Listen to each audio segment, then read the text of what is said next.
Hey, Dragon Dreamers, Gina Virginia Casella here, and thank you so much for hanging out with me live today. We've got a phenomenal day lined up just for you, our Dragon Dreams Soul Tribe Collective. So if you're watching this, that means you have the secret link. And if for some reason you're watching this and you didn't get provided with the secret link, somebody gave it to you, please consider making a donation on my Buy Me a Coffee. So I'm really thrilled to be here. We're hanging out. Hi, Anchor Haven. Here we go. You're right. I see you there live in the chat. So I'm just trying to figure out my screen here. I got everything loaded up here, ready for today. There, that's the view that I want. So thank you so much, everybody. Hi, Michael. I see you're entering the studio here.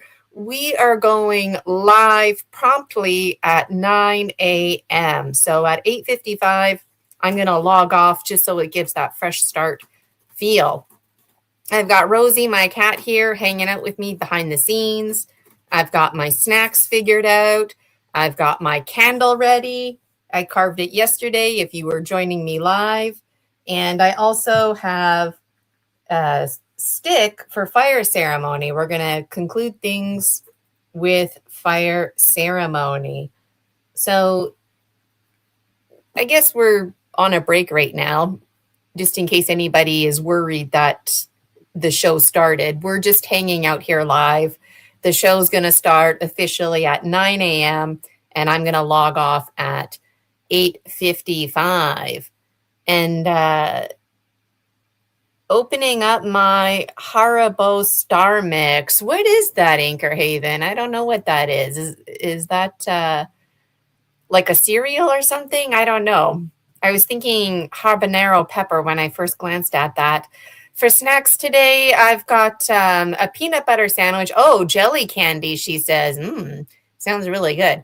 For my snacks, I've got a peanut butter sandwich, and I even cut it up into small pieces. I've got some bell peppers, grapes, carrots, celery, and I think I cut up an apple. And then, of course, there's junk food downstairs, but I thought I should eat this here first. So Julia Anchorhaven is reporting it is 13:33 in the UK where she's from. Hi, Michael.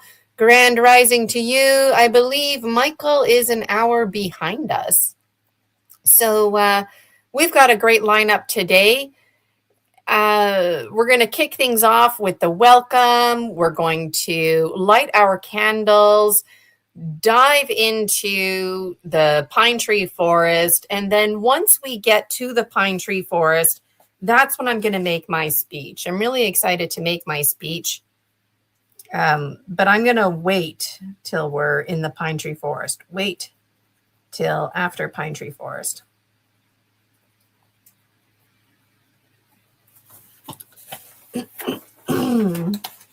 Yeah, so I got all of my notes here. Let me know in the background, in the comments, if you've ever administrated something before. It's a lot of behind the scenes planning. Even this morning, just being up early, making sure everything is logged on. The past couple of days, I've been spending time getting StreamYard together. I've got everything ready to rock and roll in case we have tech issues. I've even got the presenters' backup presentations ready to go. Michael is commenting that he has an energy drink and lots of water, protein bars, and granola bites ready. Yeah, granola bites are a good one. That's what I was missing was I've got nuts and some dried fruit downstairs. And Julia Anchorhaven says, I have water with a frowny face, Pepsi Max, happy face, and mango pop. I've never had mango pop before. Here in Canada, we have, it's called a Crush brand. I don't know if it's like from Coca-Cola or something, but it's called Crush. And we've got like grape crush, orange crush. But in Newfoundland, Nova Scotia area, they also have pineapple crush. And I had no idea that existed. That's just like a Eastern Canada thing, apparently. And also here in Canada, we have ketchup chips. And a lot of people are surprised when I say that. So let me know in the comments if your country has ketchup chips. Pop equals soda. Yep. One time I was talking about pop and somebody thought I was talking about drugs. And I was like, what? So ketchup with like with a K, like tomato sauce ketchup that you would put on hot dogs. Yeah, ketchup with a K. Ketchup chips. Yeah. And Michael saying crushes in the USA. Yeah, I know, right? Ketchup chips, and ketchup chips are really good. Even Halloween season, ketchup chips are available. So they're tangy, just like dill pickle or salt and vinegar. So this is what it's all about, right? So just connection, live hangout. Anchor Haven's got nachos and salsa for later. That sounds really good. Actually, you just reminded me. I cut up a tomato and I put some oil and balsamic vinegar on there. So usually I put basil and spices, but I thought I don't want to worry about things in between my teeth when I go live. If you're hanging out with me live, let me know if you have a candle that you're going to be lighting with us when we do opening sacred space. There's going to be a moment where everybody's going to be invited to light their candle. If you already lit your candle, it's not a big deal. But if you want to wait to light it with the rest of us, makes for a special moment. And if you don't have a candle, then don't worry, because whatever I do is on behalf of the collective. And at the end of today, when we close sacred space, if your candle's still burning, I'm going to lovingly invite you to let it keep burning. If you got to put it out, then you got to do what you got to do. And at the end of today, we're also going to burn our stick. So any intention that you have or well wishes, you can start blowing it in there now. And Michael is commenting, ketchup chips is a new one. So next time I go to the States, I'm definitely going to bring you some ketchup chips. And Julia saying ketchup crisps are so good. Not sure if we still have them or not. Yeah, we have other like junk food, cracker stuff that has the ketchup seasoning, but ketchup chips is like something I took for granted as a Canadian. And Anchor Haven saying, I love watching Gina open the sacred space with the fire water. Yes. And you know what? Like on that note, I've got it here. And I'm going to be using this one today because the orange reminds me of Isis, Project Isis Unity Consciousness. There's 3 bracelets here, but it reminds me of like Venn diagrams and the Olympics symbols, the circles all connected. So I think I'll be using this one here. Something I need to be mindful of when I do open up sacred space is that I don't get lost in timelessness. Last time with Promise of Spring, I forgot I was live. I was opening up sacred space and I just remember, I don't know, oh yeah, I'm live. There's an audience. Hi, Sheila, Spiral Sister Murray. I see you there. Sheila, let us know if you've ever heard of ketchup chips. Ketchup chips, delicious, tasty treat here in Canada. So yesterday I carved this candle, and this is a votive size. I forgot to mention that. I don't remember the exact measurements, but it's called votive. And a votive candle will burn for a good 4 to 6 hours, somewhere in there. If you remember to hug the tops, curve the tops in while it's burning, that is helpful. And if you have 2 tea lights, that'll help you get through the day. 1 tea light won't be enough. Let me know if you're using one of those tall, skinny candlelight candles. Maybe you have a big, wide candle, or maybe you don't have a candle. Maybe you're worried about fire hazards and whatnot. There's some places that are really dry right now. If you don't have a candle or you don't want to use one, maybe you'll turn on the bathroom light or a special lamp or something like that. Let me know your style. And Sheila's commenting, I love the UK crisps though. Ketchup crisps. I gotta We have lots of crisp stuff. I'll have to look into that. Yeah. Seaweed flavor. Nasi seaweed flavor. I don't remember that one.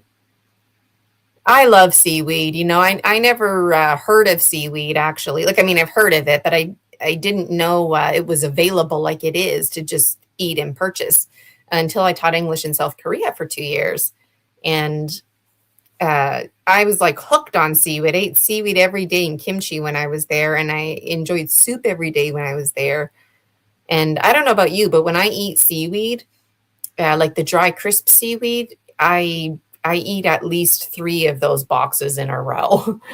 And and I love sushi because I love the seaweed rice combination. Yeah, 2 years. And I went to Thailand for my first vacation, and the rest of it was backpacking. So, me and my backpack, I had a huge backpack.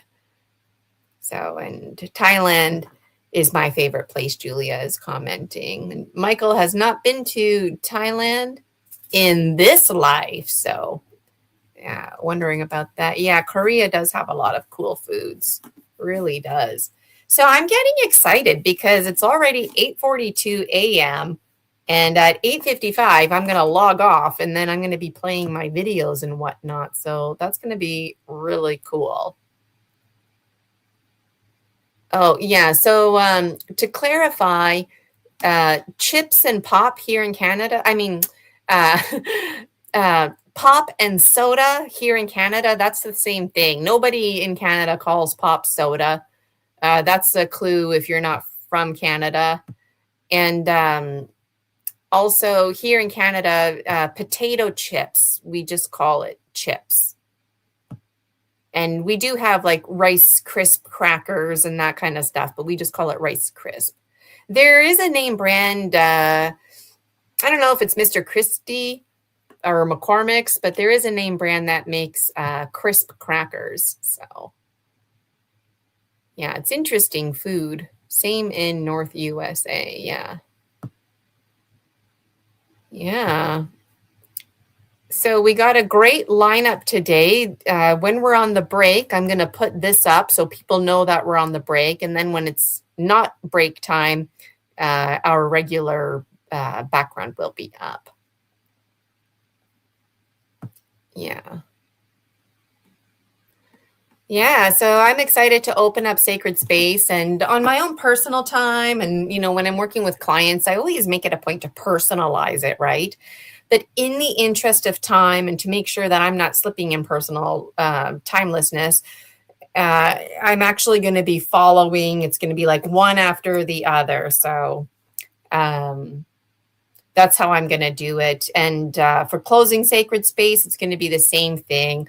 I really enjoy using like opening and closing Sacred Space, and I could easily transform that into an easy half an hour, 45 minutes, but it's only going to be like a good 3 to 5 minutes in truth for today. Yeah. Coke or Pepsi? Uh-oh. Are we going to get into that debate? I'm a Pepsi person. I know Julia Anchorhaven is. Let us know if you like Coke or Pepsi better in the chat. And Anchorhaven saying, I love watching the Korean lunchtime videos. Oh, I've never, not familiar with those. When I worked in South Korea, if I stuck around at lunchtime, then I got a free lunch, but I had to help serve the children. And the intention was that we would talk to the kids and they would learn a bit of English informally, just, practicing manners and that kind of stuff. But every kid had a special lunch tray, and all the lunch trays looked the same. And every day, everybody had kimchi, rice, and soup. Even if we had spaghetti, the odd time, we would have like a spaghetti dinner or a spaghetti lunch, but we would still have rice, soup, and kimchi. Like those were just staples, And oh yeah, Dr. Pepper. I forgot about Dr. Pepper. My dad bought cherry cola. He randomly got a random can. And it was in the fridge forever. And about a week ago, he drank it and he didn't even finish it. He's like, I don't know why I bought this. It's too sweet. I think when you're a kid, it's exciting to have all those extra flavors. And people in the comments commenting that they love Asian food. Actually, how come I'm not showing these comments on the stage? So comments are going to be on the stage unless somebody is presenting, and the monitors are going to take care of that. There we go. Sorry, everybody. So I'm feeling excited. Let me know in the chat if you're feeling excited. From an administrator's perspective, I'm just itching to, like, start playing the intro and whatnot and start checking off my list. And then I'm going to feel really good when I start opening up sacred space. We're going to go to the pine tree forest. I'm going to be welcoming you. And I got to watch the time too, because Laura Ferguson goes live at 9:30. So that's another reason why when it comes to opening up sacred space, I'm going to be being really focused here. So Laura, she's going to be opening up sacred or doing her tuning fork meditative healing, and then go right into her presentation. So after Laura presents, I'll magically appear on the screen. We'll get busy with the Q&A. And then we're going to have our first break. There's a break between each speaker. And after Missy Hill, at the end of the day, we're not going to have a break because we're going to be closing up sacred space. So, Julia's got my attention here. We did get raspberry Pepsi in the UK, but it was so gross. And Sheila commenting too that she likes kimchi. And Michael saying it's too spicy for him. I love spicy food. When I first went to South Korea, the first time I tried kimchi, my whole entire tongue and mouth started fizzing. And I thought, what the hell is with this? Like, because the fizzier and the more pickled and old the kimchi is, the more desirable it is, assuming you have a palate for it and you've been eating it for some time. So when I first arrived, they wanted to respect me, right? My colleagues, and they wanted to show off the country and they wanted to show off the kimchi. So they gave me a very high quality kimchi, but it was so high quality that I just didn't even have the palate for it. So I needed like the baby kimchi, if you will, that wasn't exactly fermented, that was very fresh.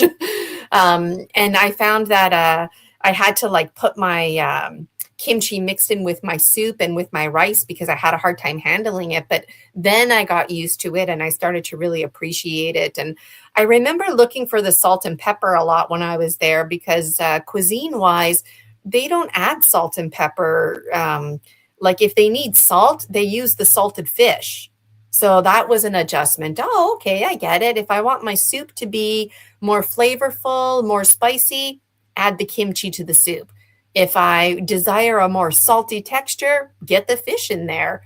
And just really delighting in the mixing and matching of food. I love food, by the way, so always enjoyed it. And I've never had barbecue, like Korean barbecue, okay?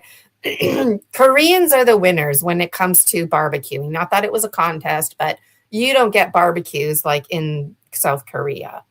And I've been to Asian, Korean barbecue here in Canada. It is not the same. They literally have a barbecue inside the restaurant, and each barbecue on top of the table goes ventilation. It's a phenomenal experience. And yeah, Korean barbecue is the bomb. And I'm falling behind here on the comments. Ooh, in 5 minutes, I gotta go. So, I mean, you folks can keep chatting in the chat, but in 5 minutes, I'm going to be going. It'll be nice and quiet. And then I've got some videos that are playing back to back, and we're going to be diving right into it. So, and okay, field trip to South Korea, okay? And Sheila's commenting when she moved to Florida at 22 years of age, it was called soda. Hi, Missy. Good to see you in the chat there. It is a beautiful day. Glad you're all with me. Super excited about today. Both Rosie and I were up early, extra early, which worked out because this time of year, Rosie likes to go outside and stare at the fence. There's like a little mouse that comes out, right? So she's very fixated on that.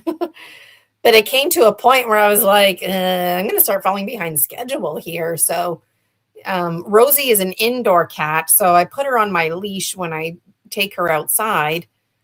I don't know why. I guess it makes me feel better. I guess I have this terrible like thought of a big bird of prey coming down to scoop her up, and maybe I can help save the day with the leash. I don't know. But I think it makes her feel a little bit protected too, like we're holding hands or something. I don't know. Let me know if you can relate.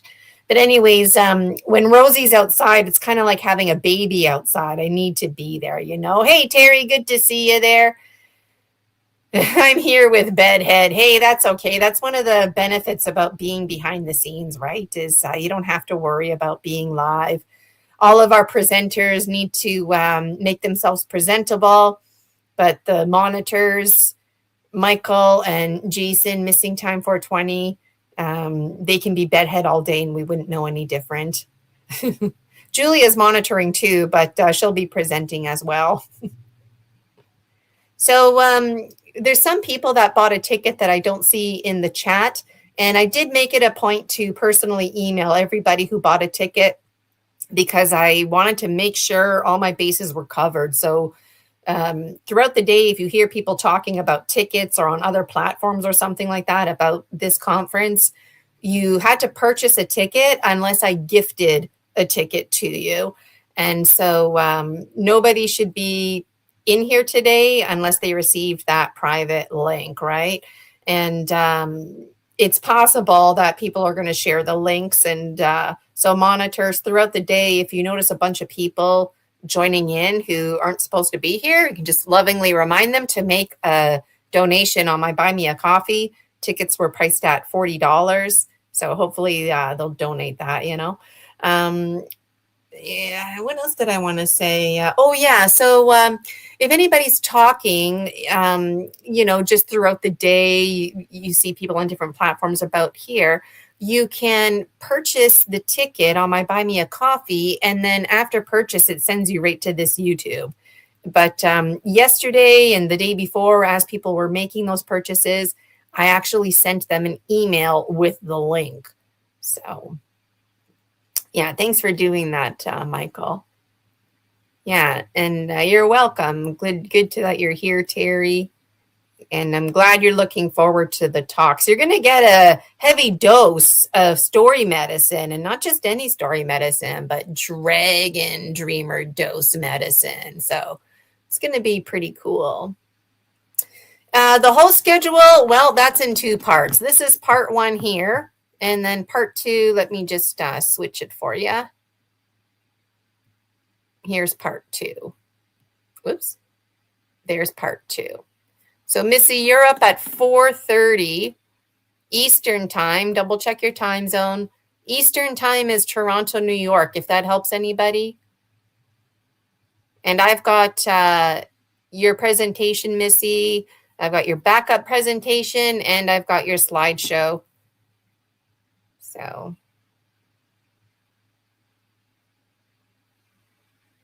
yeah, and Julia is presenting at Bases next week too. So this will be a amazing stepping stone for Julia, and then also a way to promote Bases as well simultaneously. So okay, it is 8:55. So I'm going to sign off. This is going to stay on. I'm going to remove the break schedule, and I will see you all in 5 minutes. We're going to officially start, and really looking forward to today.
Gina, Virginia Casella, and the Dragon Dreams Soul Tribe Collective are thankful for your presence at the Story Species, Story Medicine Continuum of Conscious Evolution Conference Series in honor of the Dragon Dreams Soul Tribe Collective.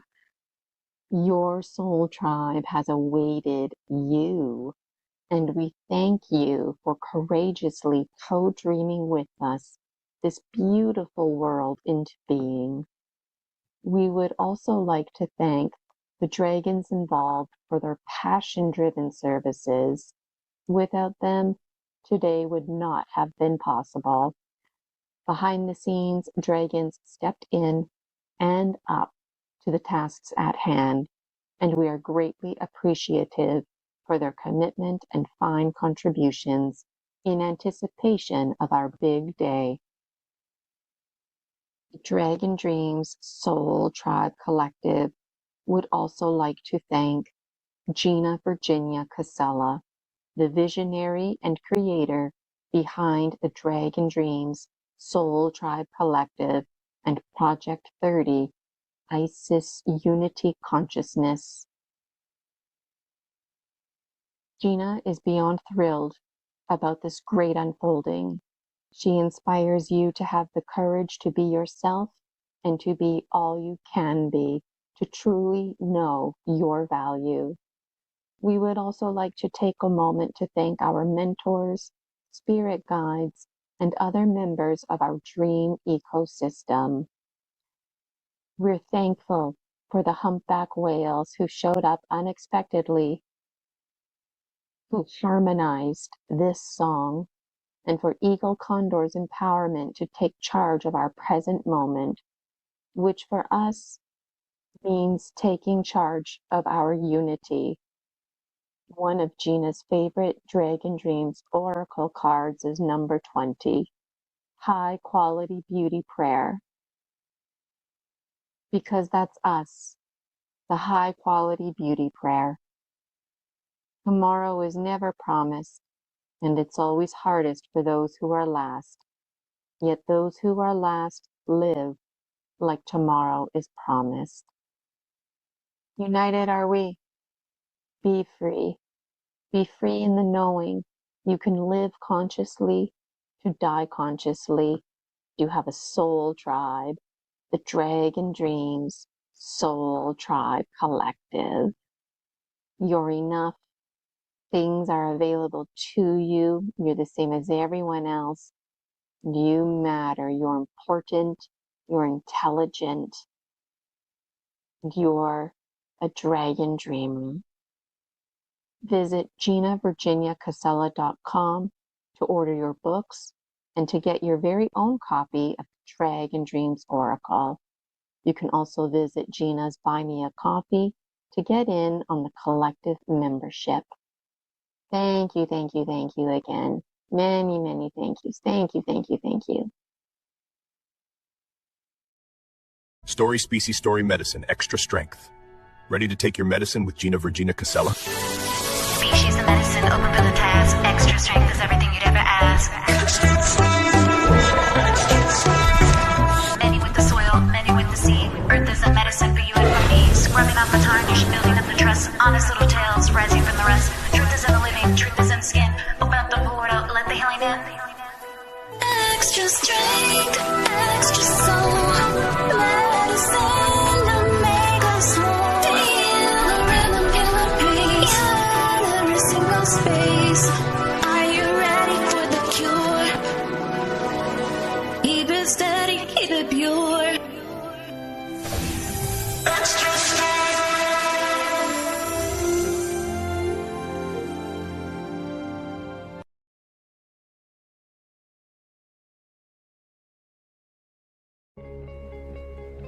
Hey Dragon Dreamers, Gina Virginia Casella here, and the one behind the Dragon Dreams Soul Tribe Collective. Come dream with us. Your soul tribe awaits you. I do all kinds of things. Gemstone readings, mind reprogramming, energy medicine. At this time in my life, I've been redirected by Source to bring us together. The Dragon Dreams Soul Tribe Collective through an umbrella term called Project 30, Isis Unity Consciousness. You're invited to dream with us. Through dreams, half remembered and half misunderstood, we fill in the gaps for each other because we're all one. There's all kinds of times and dates lined up that I would absolutely adore for you to be a part of. And one of my favorite things to do is to assert that the Akashic records are not a permanent record because your past never defines you. And we can do what's called living consciously so we can die consciously. United are we. Be free. Dragon Dreams Soul Tribe Collective awaits you. Dream with us. My name is Gina Virginia Casella, creator and visionary of Project 30 Isis Unity Consciousness. See you in dreams.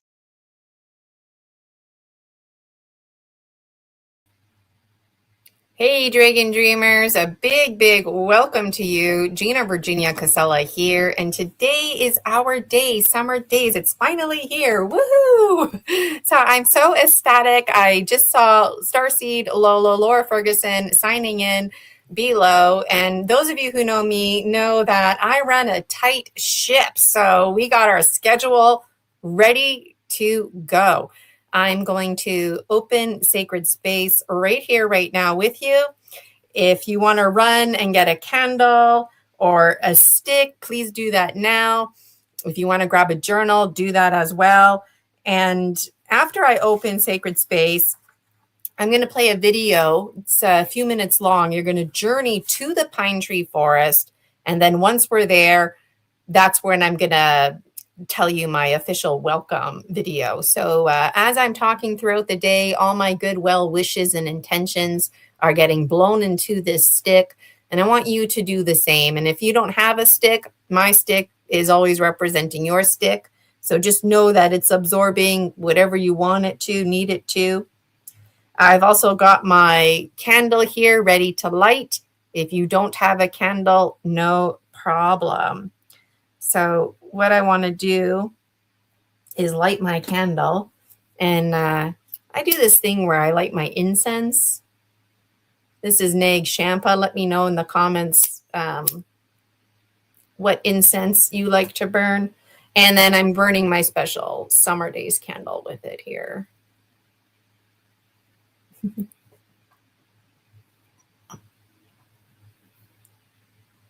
So happy Summer Daze conference to you.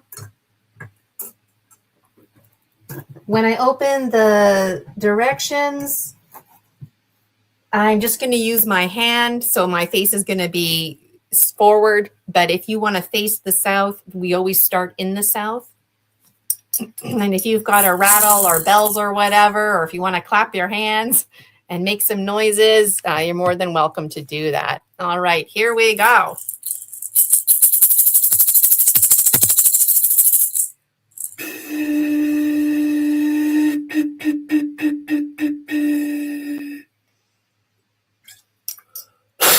To the winds of the south, great serpent, wrap your coils of light around us. Teach us to shed the past the way you shed your skin. Help us to walk the beauty way, to walk softly, belly to belly with Pachamama, Mother Earth. Aho!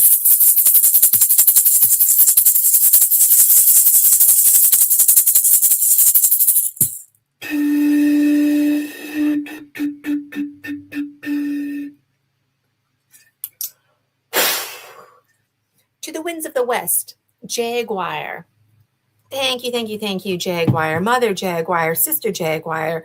Protect our medicine space. Teach us your ways of peace, to live impeccably. Show us the way beyond death.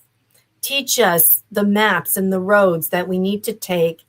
Help us to find balance between being fearless and being patient. Teach us your gentle nature, Jaguar. Aho.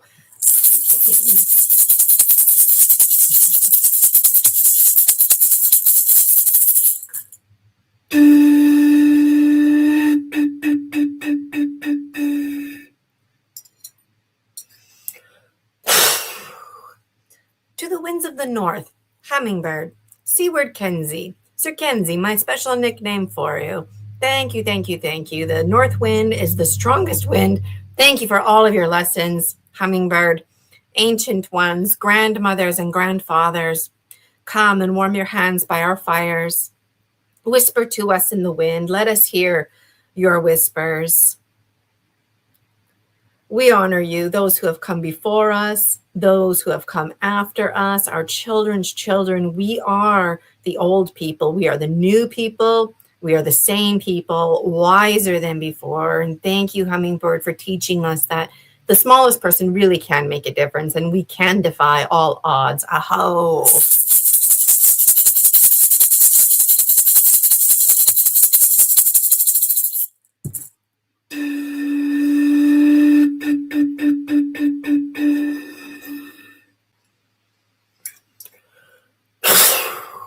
Great winds of the east, eagle condor, come to us from the place of the rising sun.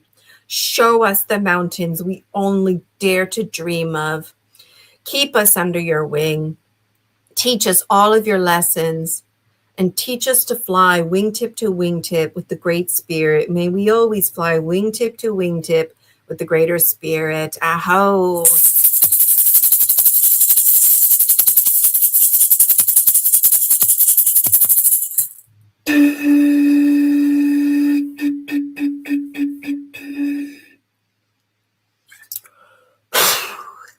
Pachamama, Mother Earth, you're the mother that's always there for us. You never leave us. You were here before us and you'll be here after us. Even if we wanted you to leave us, you'll never leave us. Thank you for our bodies, the biological ones we are, temples, houses for the spirit that resides within. We honor you, the stone people, the plant people, the two-legged, the four-legged, the eight-legged, the 100-legged, the no-legged, those with cartilage, bones, beaks, noses, fins, fur, wings alike, tails, tailless, form, formless, all the forms and formulas that we take. We are the children of the earth, walking, talking trees. We are healing with the earth, exactly what we're doing right now through each other. Beaver dams, we are in our own right. Thank you, Pachamama. All of our relations to you. Aho.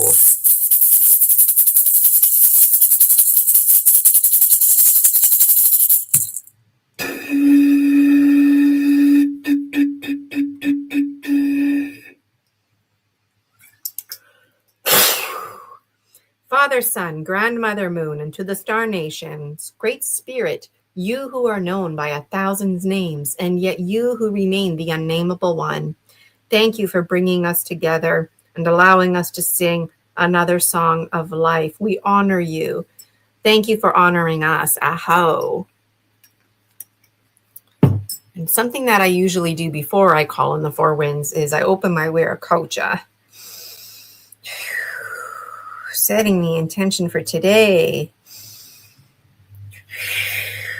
Opening my Viracocha, the sacred medicine space. Now my Viracocha. Get ready to receive it, dragons. Here it comes. My Viracocha, golden, iridescent, white light coming down all over you, in and around you, protecting the medicine space that you're in. Welcome. Thank you for joining me for opening up sacred space. It's one of my favorite things to do. And the next task at hand is for us to journey to the pine tree forest. And once we're there, I'll do the official welcoming. So if you want to close your eyes, you can do that. Or if you want to watch this little video, you can also do that. Here we go into the pine tree forest.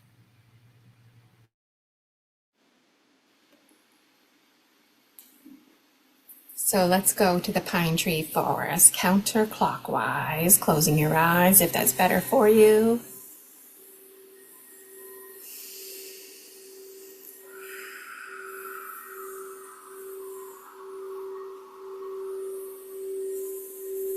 And on the count of 3, 1,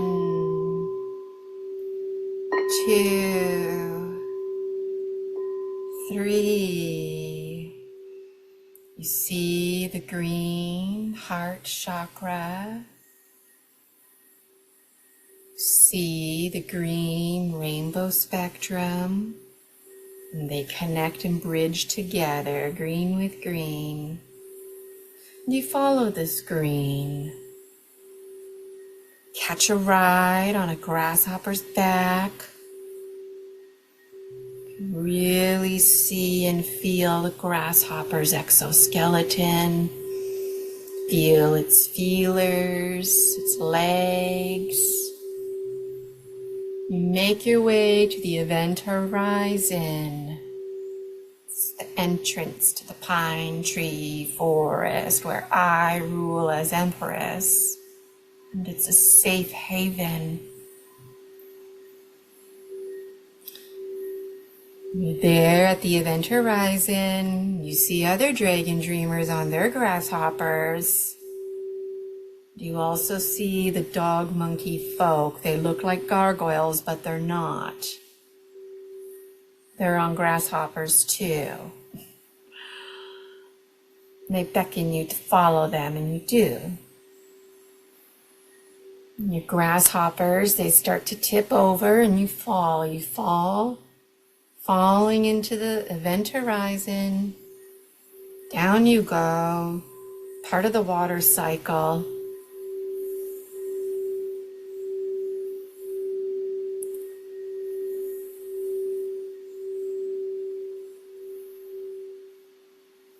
You feel the great, great warm winds, change and time and space as we know it.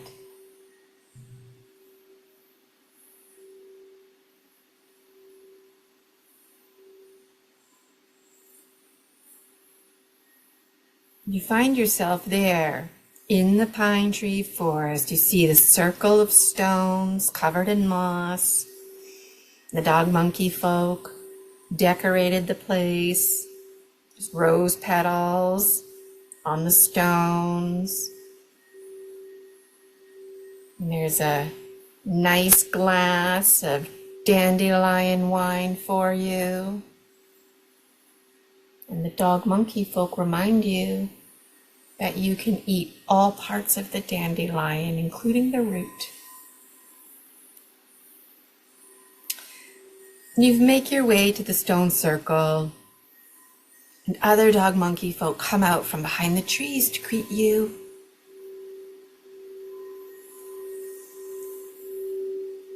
And we all have a dog monkey folk buddy system, the buddy system, finding each other, reuniting, experiencing much joy.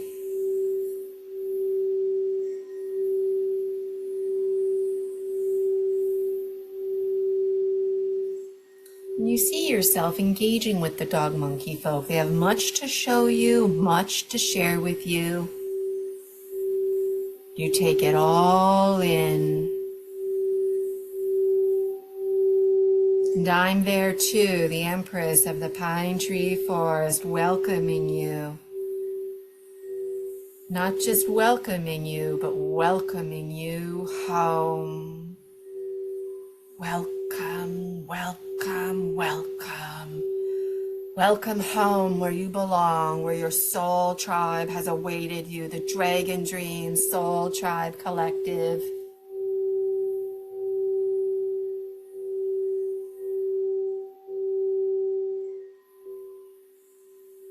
And on the count of 3, you enjoy your time, soaking in every moment, until it's time for us to leave the pine tree forest.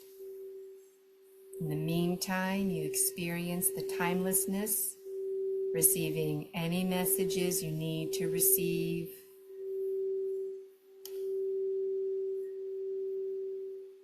The count of 1, the count of 2, and the count of 3.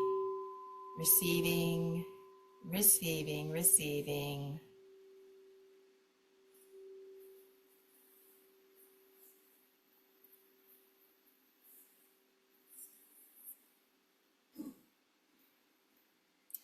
Welcome home, Dragon Dreamer. Welcome home. You belong here with us, your soul tribe. We've awaited you. The Pine Tree Forest is a safe haven. You're welcome here anytime or timelessness.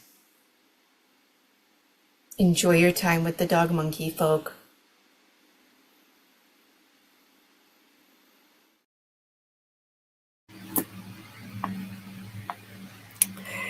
Hey everybody, so welcome back. We are inside the Pine Tree Forest, and for the rest of the day, that is where we are. So if you ever feel confused or get mixed up in time, that's exactly what's going on. And if you're curious, it's true. I'm wearing the same shirt in the video. So my hair looks a bit different in video Gina and live Gina. There are some differences. If you can spot the differences, put them in the chat. So let me formally welcome you. Welcome, welcome, welcome, welcome. Your soul tribe has awaited you.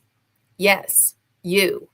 We're absolutely thrilled, beyond thrilled, for the Dragon Dreams Soul Tribe Collective to be gathering today, celebrating our medicine bearers.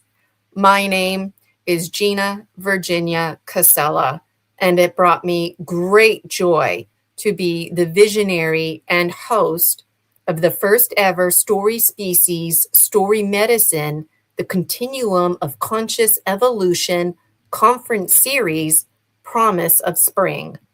We had received such phenomenal feedback about many things, including and not limited to the level of integrity, the authenticity and respect over the course of the day, the content the presenters delivered, the demeanor of the presenters and healers alike, along with countless other compliments about the overall structure of the day and the flow of the schedule. Today, we look forward to the same experience unfolding. Behind the scenes, there has been much planning and anticipation for today in honor of Summer Daze.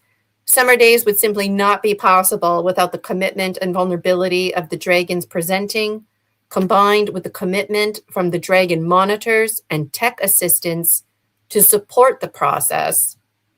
I also want to thank the dragons who are joining us live and the dragons who are catching the replay, because your participation helps to uphold our very community's integrity. Days like today seem more like a daze, and it's because we genuinely see our reflections in each other. And I'm deeply grateful to have a soul tribe. We simply get each other. And that's the power of simplicity. We get each other. Today, I have 3 special thank yous.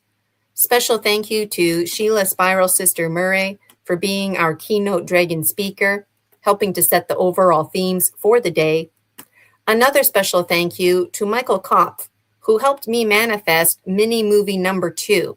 Mini movie number 1, I ended up doing all by myself, and I feel like I'm a little bit more nervous about presenting those movies than their overall structure of today.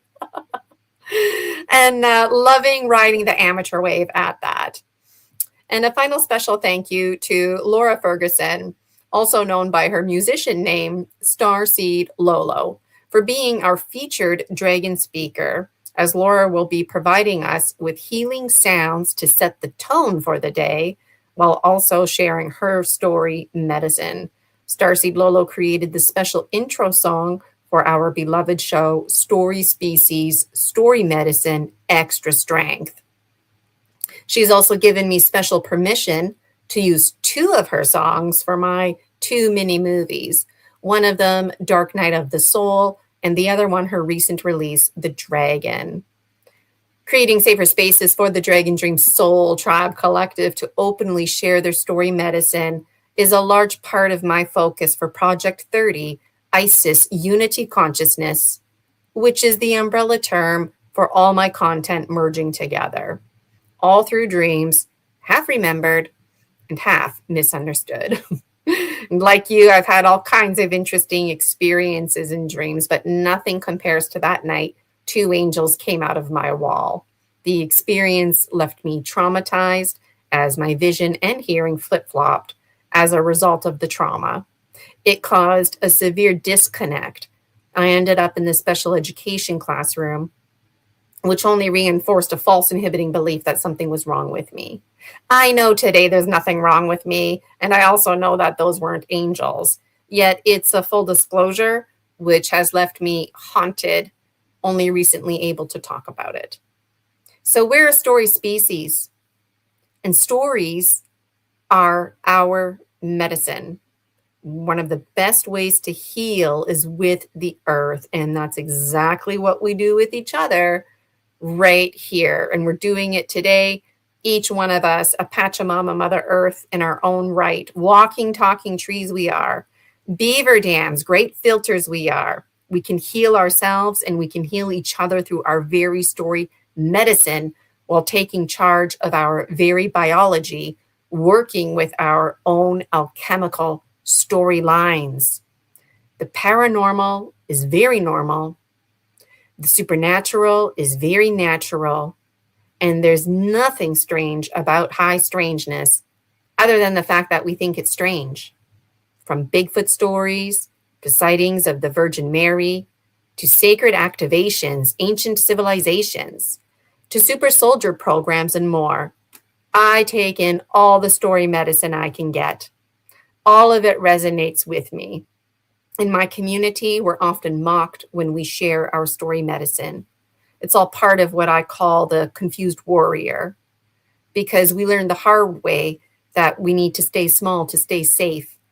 And this is what makes us wisdom keepers until it's safe to share our story medicine. And once it's safe to share, we transform into the medicine bearer, which we have our dragon medicine bearers lined up today, ready to shine their light. So, are you ready to take your medicine, dragons?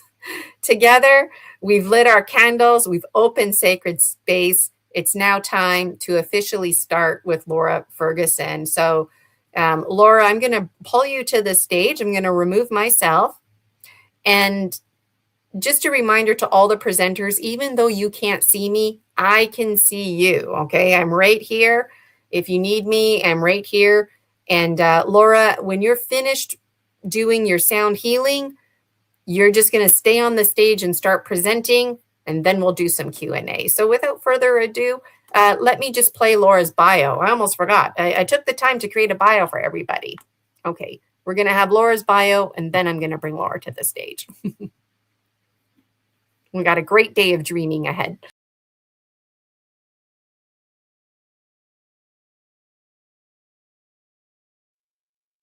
Gina, Virginia, Casella, and the Dragon Dreams Soul Tribe Collective are pleased to introduce healer and featured speaker Laura Ferguson.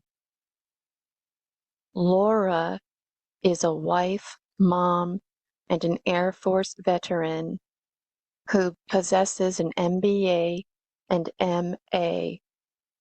Under her musician's name, Starseed Lolo, she writes and sings EDM, Latin, alternative, and hip-hop music.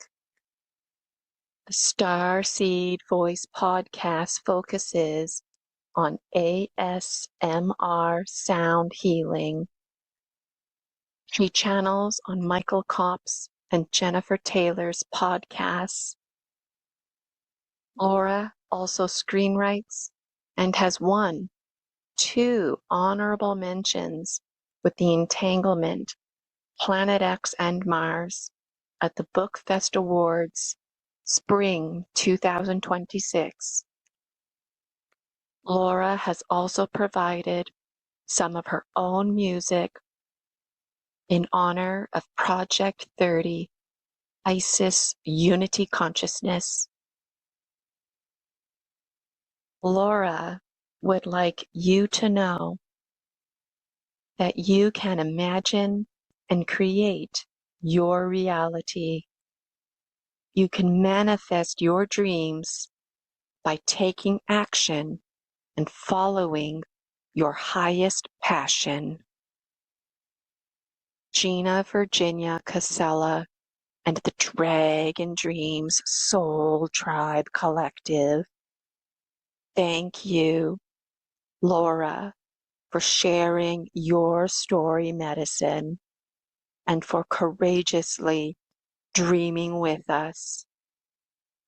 Thank you for being a dragon medicine bearer and for helping us to create safer spaces to give and receive our story medicine. One of the best ways to heal is with the earth, and that's exactly what we do with each other. Gina, Virginia, Casella, and the Dragon Dreams Soul Tribe Collective are honored to welcome healer and featured speaker Laura Ferguson.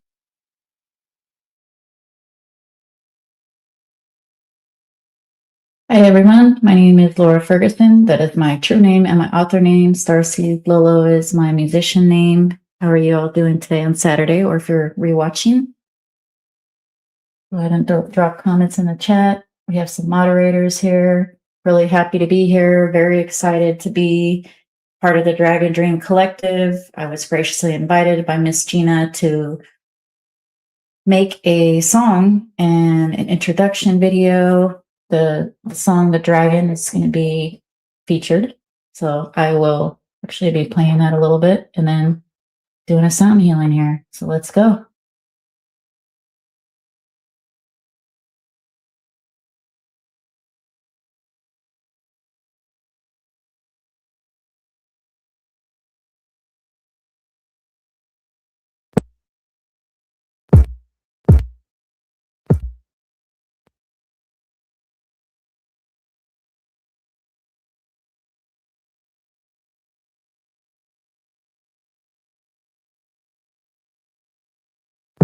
In the shadow of the mountainside, where the ancient spirits like to hide, feel the chill of a ghostly breath, dancing on the edge of life and death. Dreams in the thousand lights,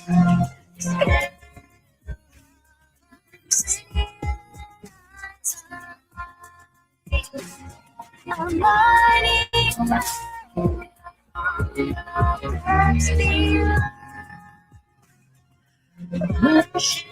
and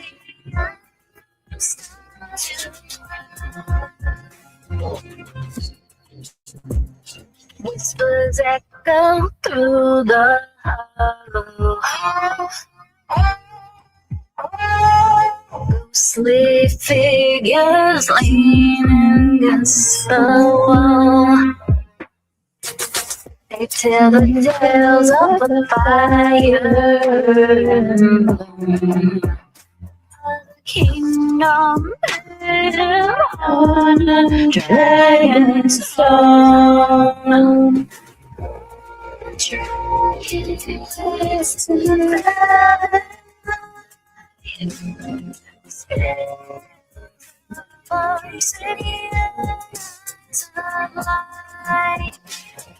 a mighty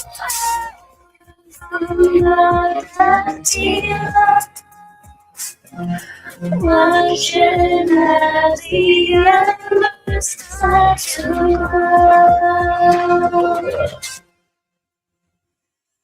Through the smoke and through the fire, rising higher, rising higher, rising happier to me. Wings of shadow, calling out the ancient name, calling out the ancient name. The dragon flies, a spirit cries beneath the dark and heavy sky.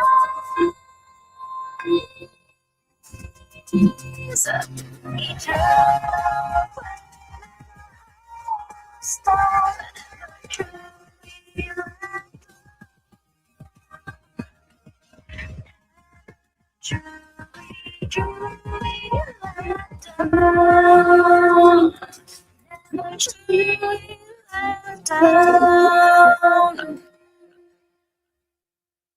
That is the dragon.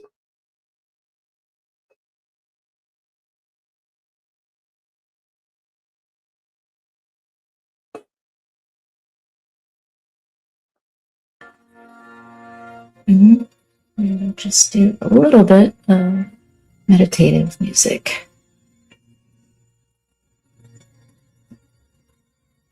It's more comfortable for you to lie back, close your eyes, please do so.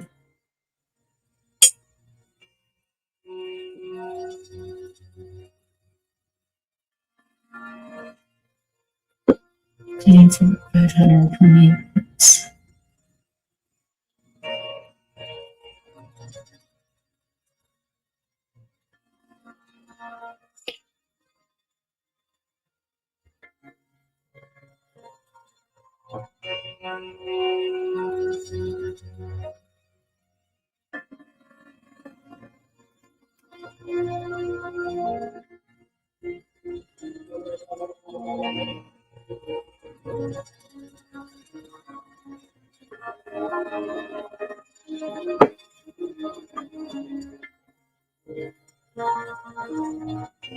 This is called Lola's Meditation #1. It's a song made by myself. Non AI generated. I'm proud about that. And also, Life Giver made it.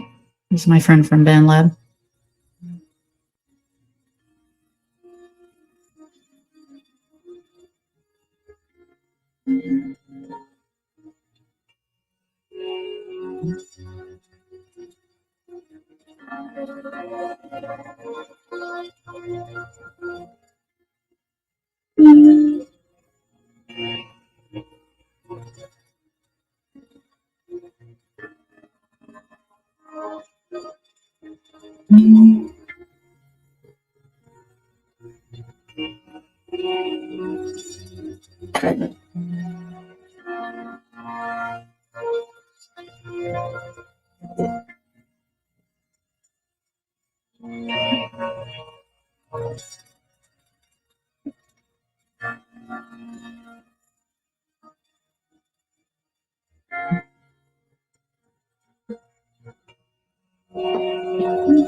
And manifest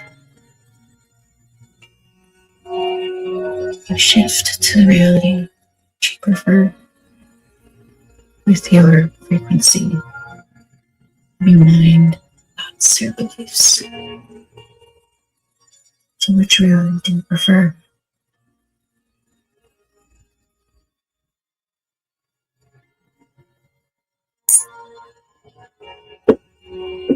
Are you going to take the higher road or the not so higher road?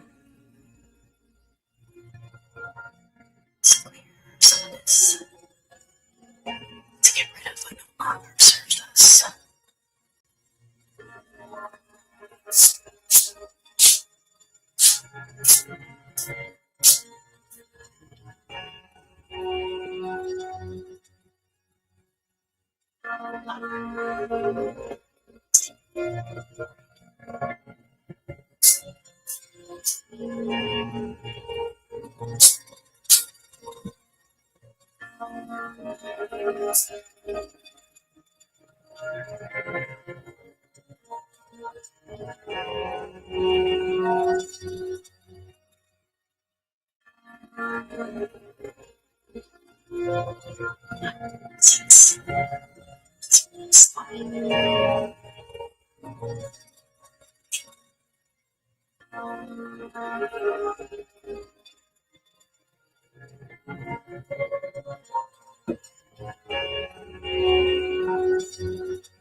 I am the reflection of you. You are the reflection of me.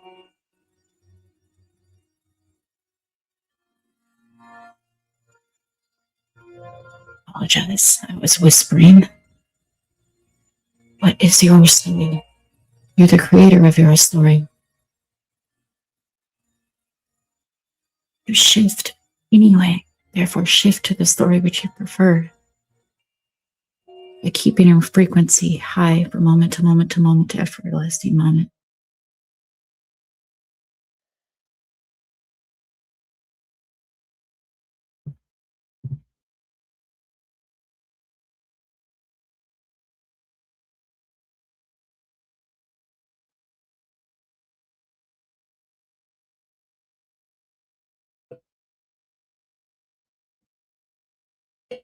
It's your story.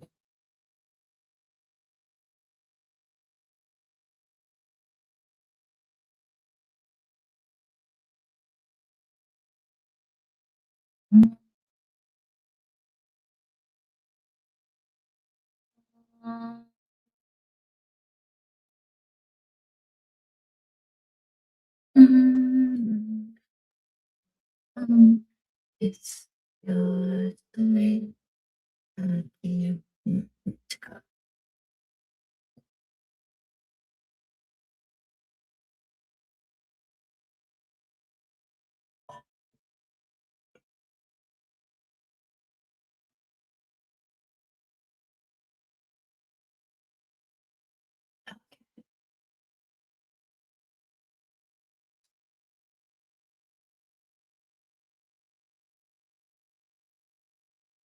What does that sound?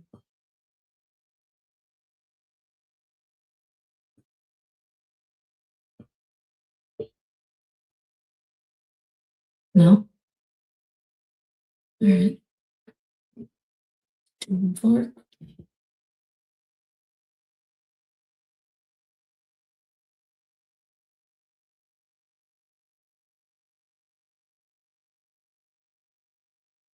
Energy is neutral to neutral positive. Therefore, we define it.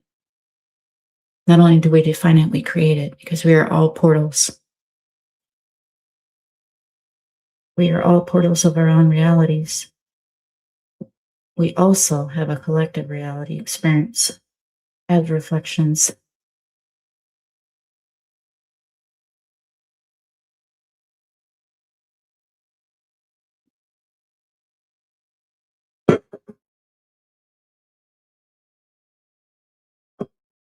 Which reflection do you prefer? There's nothing outside of us. Only source. There is no such thing as good and bad. Only neutral to neutral positive energy, which we give definitions to.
We are going to close it now.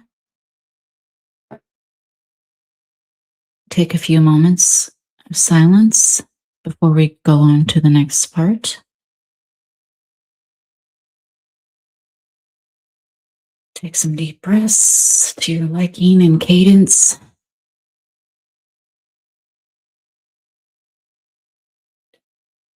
4 count in, 4 count holding, and quick releases.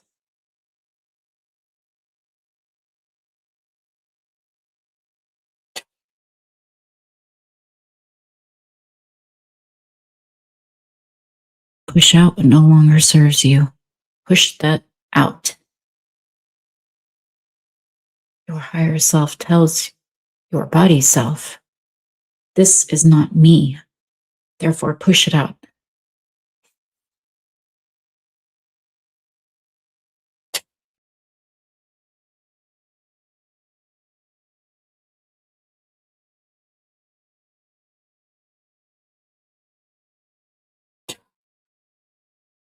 And that we're pushing out quickly, let's push out slowly.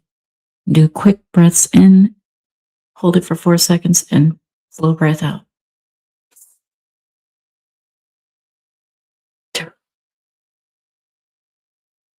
Let's do a couple more.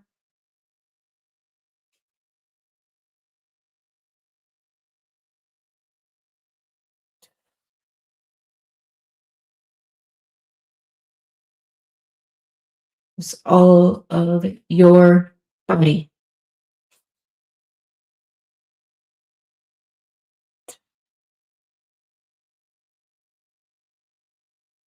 Thank you for listening. Apologize for any audio technicalities. Now, we're going to talk a little bit about what I call the Starseed template. Now, if you have any issues hearing me, please let me know in the chat. Would be happy to adjust either louder or quieter. Okay, great. I apologize if it was a little faint during the sound healing, since I'm actually moving my hands and doing instruments and whatnot. The microphone has to be kind of slanted on the side. So the Starseed template, what is it? It's just my story, my version of spiritual awakening. When did it start?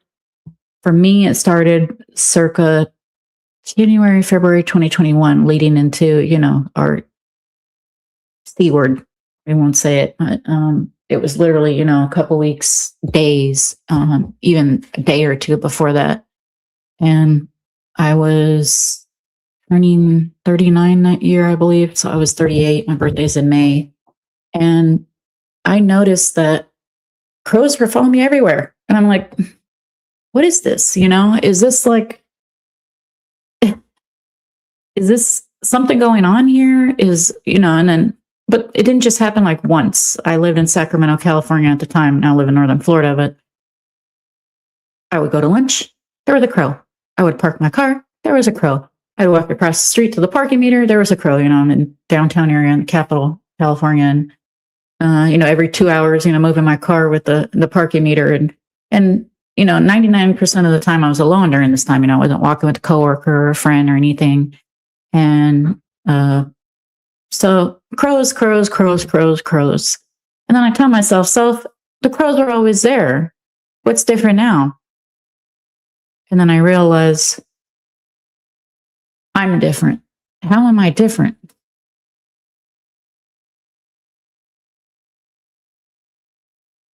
So what happens? I actually call the nurse and talk to the nurse. I'm like, am I having like female stuff going on? My face was like 10 times redder than what it is right now and highly flushed. I was actually like, it wasn't an anxiety attack because I'm a military veteran and I know about that.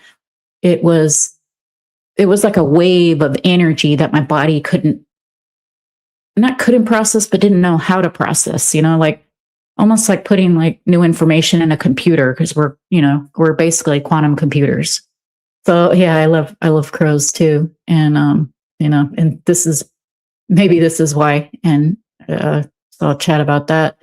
Thank you, Missy. So I actually even tell one of my doctors at the VA and I'm like, I think I'm having a spiritual awakening, because crows keep coming to me and she didn't even bat an eyelash. So rewind a little bit. I'm sitting there one day on Highway 5, which is a big highway in California, and like gridlock traffic, and the crows have been, we're hanging around in little murder groups, here and there. And for a couple weeks now, and now it's like, I want to say early February and right before things started shutting down a lot, first week of February. And yeah, they are messengers, Michael.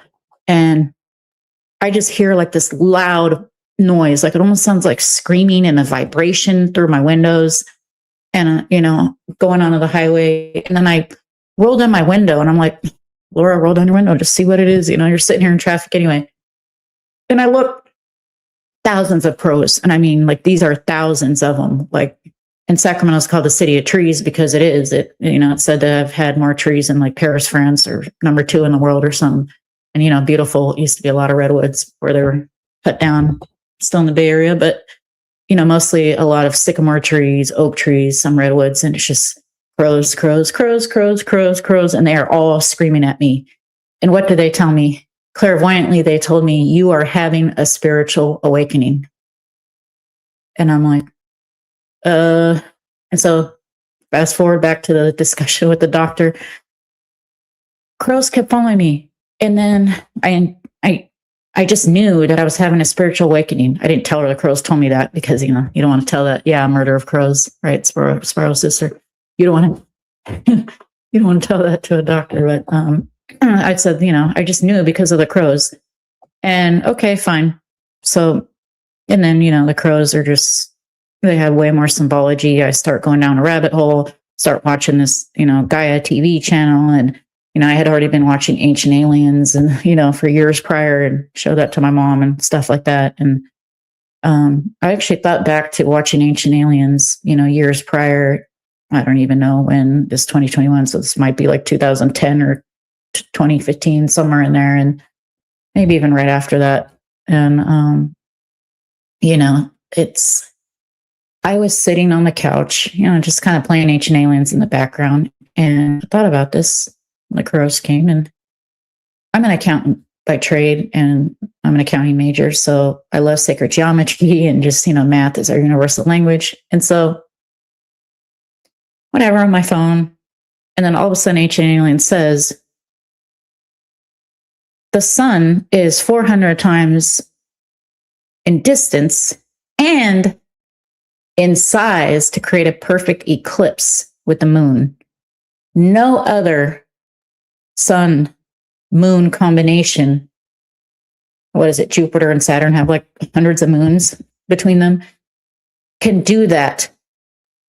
And I created statistics for a living, advanced statistics with an economist on cases and stuff. My work was basically by hand. Theirs was all, fancy formulas because I'm an accountant, not an economist. But, I stopped at my phone and I was like shocked with like my mouth open. I'm like, the moon is 400 times in length and size to create a perfect eclipse. Statistically, that is nearly impossible. And that might even be less of a chance than us getting hit by a near Earth object in like 5 minutes. It might be. I'd have to do the calculations. So anyways, I knew at that moment, and thinking back on that moment, that there is a divine source, whatever you want to call it, that is the universe, that is all of us, all of us. We are all parts of it. Good, bad, beautiful, ugly, gray, white, purple, every color of the rainbow on the spectrum, and not on the spectrum that we know of in other realities. There's parallel realities. It's infinite, infinite, infinite energy. And so fast forward back to the moment with the crows, I started watching a man named Robert Edward Grant, and this was probably going into summer now, 2021, instead of commuting every day and, going an hour each way to go 21 miles in California and sometimes over an hour, I was, only going to the office one day a week, and I had to see my family. Great. I had a toddler at the time. I had more time to watch Gaia and actually, have 3 hours a day not commuting. So anyway, I was like, oh, let me go to this webinar, this Robert Edward Grant guy. He's brilliant. He's a polymath. He has an MBA as well. He was a former CEO of, I believe, pharmaceutical company. But anyways, he's doing these webinars like 10 base math versus 12 base math and all this, stuff I'm nerding out on. And I'm like, I wish he was on Gaia TV. Like, he needs to be on Gaia TV. Like, I might have even written Gaia TV an email. The email, oh yeah, see the comments. Earth relation to the moon was officially placed by that precise math by someone who was very intelligent. Yes, there's a comment from Eric S3333, and he says that the Earth with the ratio of the moon and the distance, which is basically statistically impossible for one of them to happen, and like such a small chance for both. Yes, the moon was placed there, and this is something that I had realized and heard and resonated with me, and still resonates with me, that the moon was placed there upon, the Atlantis destruction and that kind of thing happening. And I don't get into the moon in my book because that's the after part of it. And my book is actually the destruction of it. It goes into Mars, Tiamat, and Earth. You are absolutely on it, Eric. And a lot of people in this community are with the moon being placed there, meaning that it wasn't the original, Tiamat was the original, and the poles shifted and everything, and even the water went up over 100 feet, which scientists actually admit to that part, surprisingly. Mars used to have water. Actually, Mars still has water in its poles. It can be terraformed with high technology. Mars has a signature of radiation on it that is only from something like an atom bomb. NASA science channels have admitted to things like that. I talk about that a little bit in my book at the end of the chapter, just to get people thinking, in their head, to question. And, I believe it's the science channel that says question everything.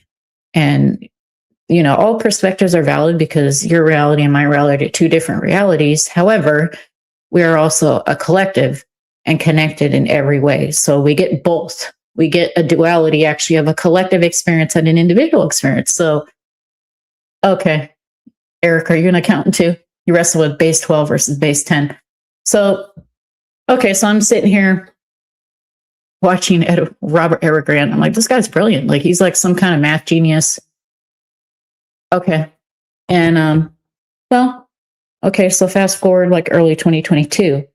So, of course, I'm doing my binge watching of Gaia. And lo and behold, a new show is coming out, Code X, like the codex of like the Mayan books and stuff like that, ancient texts, with Robert Edward Grant. And I'm like, I look at the TV and I'm like, is somebody playing a joke on me here? Like, got the crows, and then I start seeing all these synchronicities because I'm the type of person that loves feedback. So I ask my higher self source to give me feedback. And sometimes these synchronicities are like 5 times a day. Like, I'm like writing books, early 2023, I started writing children's books, conscious kid books about my son, Zane. And, I found a little meditation books, and then I wrote a sacred geometry one later. Fast forward, Robert Edward Grant has this Codex show. It's brilliant. Someone who's a polymath or mathematician or accountant, even an engineer, that kind can, or scientists, or, I have a science degree, believe it or not. My accounting degree is science, but we can appreciate stuff like that. And even if you're not, you could still appreciate it. So brilliant show. Highly recommend it. There's a lot of free episodes on YouTube now. He's not sponsoring me or us, just throwing it out there. So anyway, I said, self, I'm interviewing authors, which got me going on my own book and gave me, I believe, gave me the energy to write books, kids' books, children's books, conscious kids' books, which I won awards for at Bookfest out of Los Angeles. And second and first place. I was not expecting second place my first time around. Either way, I messaged Robert Grant on Instagram, and apparently he's manning his own Instagram because he agrees to have an interview with me. And I don't know why he agrees, other than it's just, it's meant to be. So I scheduled it with his assistant, and let's just say I came after Danica Patrick, and I'm like, oh gosh, how am I going to follow on be Danica Patrick? And I'm like, like freaking out, still getting used to, the whole Zoom thing. Fortunately, because of work, I got used to Zoom meetings. I used to have anxiety attacks and like run away and like leave. And then people called me out on it and said, why are you leaving? And I'm like, oh, I get nervous and I go to the bathroom. That was the nervous part, was mostly the true part. But anyway, I interviewed Robert Grant and we nerd out, and I asked him, is math-based 12 versus math-based 10 just better in general because cosmic agency and the Pleiadian thetas, and they explain the technology with the dodecahedron and, like the whole 12-dimensional earth plane and that kind of thing. And anyway, he goes into, his math nerd stuff. And then my favorite question and answer, which I can't even mimic because he goes off in a mathematical explanation. I do ask him about the moon ratio and basically that it's almost statistically impossible about the moon and the earth and, the 400 in size and in distance to have a perfect eclipse. And that'll, that it's basically imply that it's placed there. And it wasn't natural, naturally formed during the time of everything else. Anyway, my favorite question is, I just tell him something to the effect of, I have a feeling, Robert, that we are missing elements from the periodic table. And this is just coming from me. I don't have proof of it or anything. I just feel like we are missing, elements from the periodic table. We just are. And he's like, yes, we are. And I calculated that I have calculated that we're missing at least 18 elements. And then he goes off in like a whole mathematical, explanation. And he's going off on a tangent at this point for like 49 minutes, just answering that question. And so it was just awesome. And yeah. And in my next books with the Orion Wars, I'm going to go into the moon a lot more because, it's our moon, and in place of Tiamat, we needed something to stabilize the earth. And it does do that beautifully in the moon cycle, the moon calendars, which I've channeled and spoke about. The 28-day calendar is actually what we are supposed to be following, not the Julian. And so the precession of basically the horoscopes and stuff are really, I believe they're off like 70 degrees or something. Like it's a huge amount. And so I really like to follow true sidereal astrology because it's the stars as they are, not seasonal, and it does account for that difference. So either way, just be aware of that. And I'm still a Taurus in both Western and in true sidereal. So sometimes your sign can change because of that difference if you look it up in the true sidereal versus the spring and seasonal type. So yeah, it's really interesting. Oh, art, spectrum arts. Oh, okay. Thank you, Michael, too. Thank you for saying that on the book awards. And so I realize, bottom line, this is not really unique, the spiritual awakening, right? It's not. It's just, yeah, my version of it is unique to me, but the experience, just that it's happening is not unique. This happens to everyone. It happens to you. It happens to me. It happens even to little kids. It happens to elderly. It doesn't matter at any point in your life. And the establishment will call it what they call it. So it's a midlife crisis. It's a, teenage angst. It's, being lonely at the end of your life. You're elderly or you're retired or something like that, and so it's just, it's not that. All of these labels, it can be what you want it to be. It's not that. It's a spiritual awakening. And Dr. Carl Jung, the great doctor who was around in the early 1900s in Europe, and I believe he was a psychologist and a psychiatrist. He spoke about dark night of the soul. Okay. And in Latin, the negredo stage, which is dark, or negro in Spanish, is the dark stage, which we call depression. And when you have this kind of thing happening, it is the first stage of awakening, and you have the highest potential to propel, because, that's just how energy works. And you feel like you're down here, but your trajectory has the highest potential to shoot up higher and higher. And so one day I was watching Robert Edward Grant's show, and I don't remember which episode, on Codex. And, I'm just on my phone, got it in the background, doing whatever. And I hear him say, the crows wouldn't stop coming. They wouldn't stop coming. And this is the Negredo stage, as described by Dr. Carl Jung, the great Carl Jung. The Negredo stage is the first stage of awakening. And And actually, I don't remember the stages of awakening after that, because this one was so important. But I was shocked. I think I dropped my phone and opened my mouth. I'm like, he's describing exactly my experience of how I realized I was awakening. I always was. The crows were always there, but this is my divine timing at age, 38 going on 39, mere days before the sea shut down everything. And I was just shocked. And I just knew that I had to interview him. And that's just, sorry to rewind and put it out of timeline. But that's how it happened. And so, the crows are very important. And I went and got DNA tests. My dad is from Mexico. My mom's from Oregon, and European background. And I wanted to see how much Native American do I have? I'm about 29, 30%, the Aztec, Mayan, a little bit of South American. And it's funny because whenever I get a reading from someone, whether it's a friend or, just a psychic who's not necessarily a friend, they always say that the Indians are with you, or the natives are with you, or, and I'm like, yeah, but I'm 60% European too, and a little, North African. Like, what about all these other ancestors? And it's just, I realized that my higher self told me that the ant people, via my indigenous side, were the ones that were the messengers that I chose in this, iteration of me.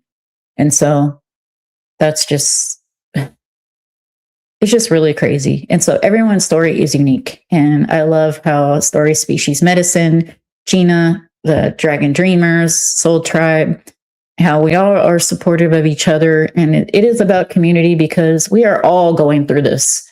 And this is not anything special or even out of the ordinary. Even a doctor didn't bat her eyelashes when I told her that somehow the crows sent me a message and told me I'm having an awakening. And it's just, it's not a midlife crisis. It's not a nervous breakdown. It's a spiritual awakening. It doesn't matter what happens. It matters what you do with it. It matters how you use the energy. That's what matters the most. So where do we go from here? Every single day, we have a choice. Every moment to moment to moment, in every playing second, we are shifting. We are recreating our reality, because I listen to Bashar a lot, channeled by Daryl Anka, and I love Bashar. Do I agree with 100% what he says? No. Do I agree with 100% of what anybody says? No. Are we allowed to change our minds? Yes, we are. Do we have to agree with everyone? When I'm channeling, I have felt this message very strongly, in our culture, even just as humans, we have something where I don't agree with you. And, surprisingly, even with the channeling, a lot of people have been very positive or neutral in the chats. And there surprisingly hasn't been, here we are channeling aliens, and there hasn't been any crazy comments. There's been, I think there was one who said, oh, all the mothers wouldn't agree with that, because there was a question about divine feminine energy. First of all, I'm a mother. So, and I like to focus on being balanced on the masculine and the feminine. So I guess that person assumed I wasn't a mother. So anyway, it's just, so a lot of times when I'm channeling, I'll have the statement that it doesn't matter if we agree or we don't, all perspectives are valid. And I even say that in my book, The Entanglement, Planet X and Mars, that in the last chapter, all perspectives are valid. I do believe that, and I feel that. For me, it's a fact. However, it might not be a fact for you. So it's probably really a belief, but all perspectives are valid. So what does that mean? That means that it's okay. We don't have to agree. So let's not focus on that. If there's a part that you don't agree with, we don't have to. It's fine. Let's move on with our lives. And if the message isn't for you, or that portion of the message is for you, that's fine as well. It's all, it's all good. Whatever helps to keep your frequency to the point where you are manifesting continually, choosing, following your highest passion. When you follow your highest passion, you get that whole kit that comes with it. It's your highest passion because it feels good and it's what you love. What you love is what you almost or literally jump out of bed for in the morning. I love to make this song. I'm going to get up. I'm going to write it. I'm going to practice. I love to do art. I'm going to get up. I'm going to do it. I love to write books. I love to produce videos. And, I'm giving performing arts because the performing arts for me is a direct creation that you are channeling right now. Everybody is channeling this human experience. We all are. And Bashar says we are in the afterworld, afterlife right now. And the true world is when you go to the other side. I wholeheartedly feel that. Think about it. Anything that lasts forever is not temporary, such as our bodies or a building crumbling, physical reality in general. However, our essence, our soul, ourselves as source, it's infinite. Infinite is infinite. It was never born and can never be destroyed. However, the experience is real. Physicality is not real. The experience is real. Does that make sense?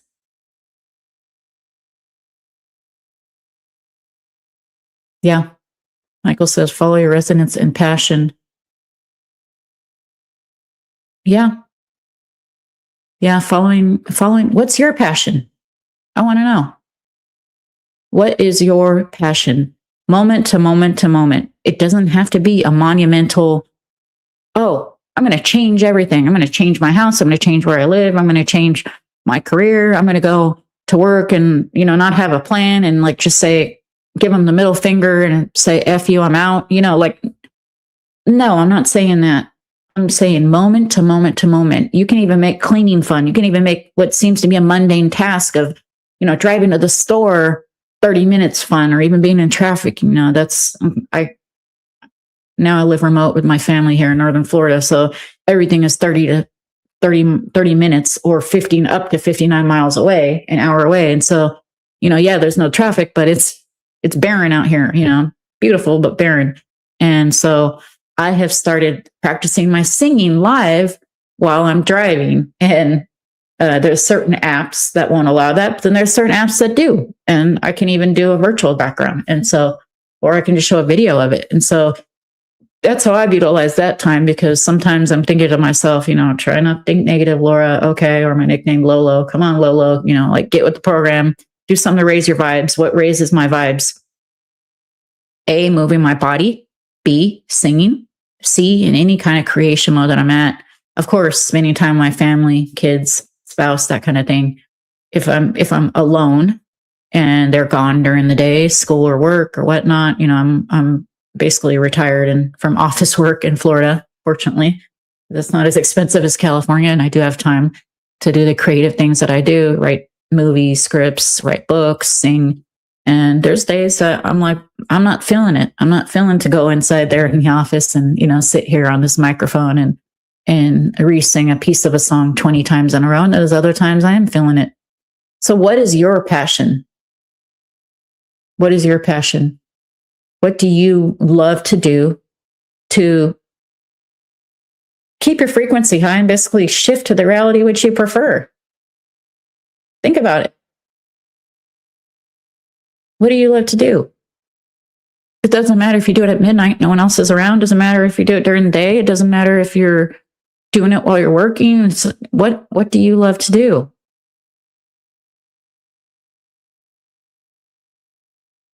Terry said he made up a song and an MRI machine because you didn't like that experience.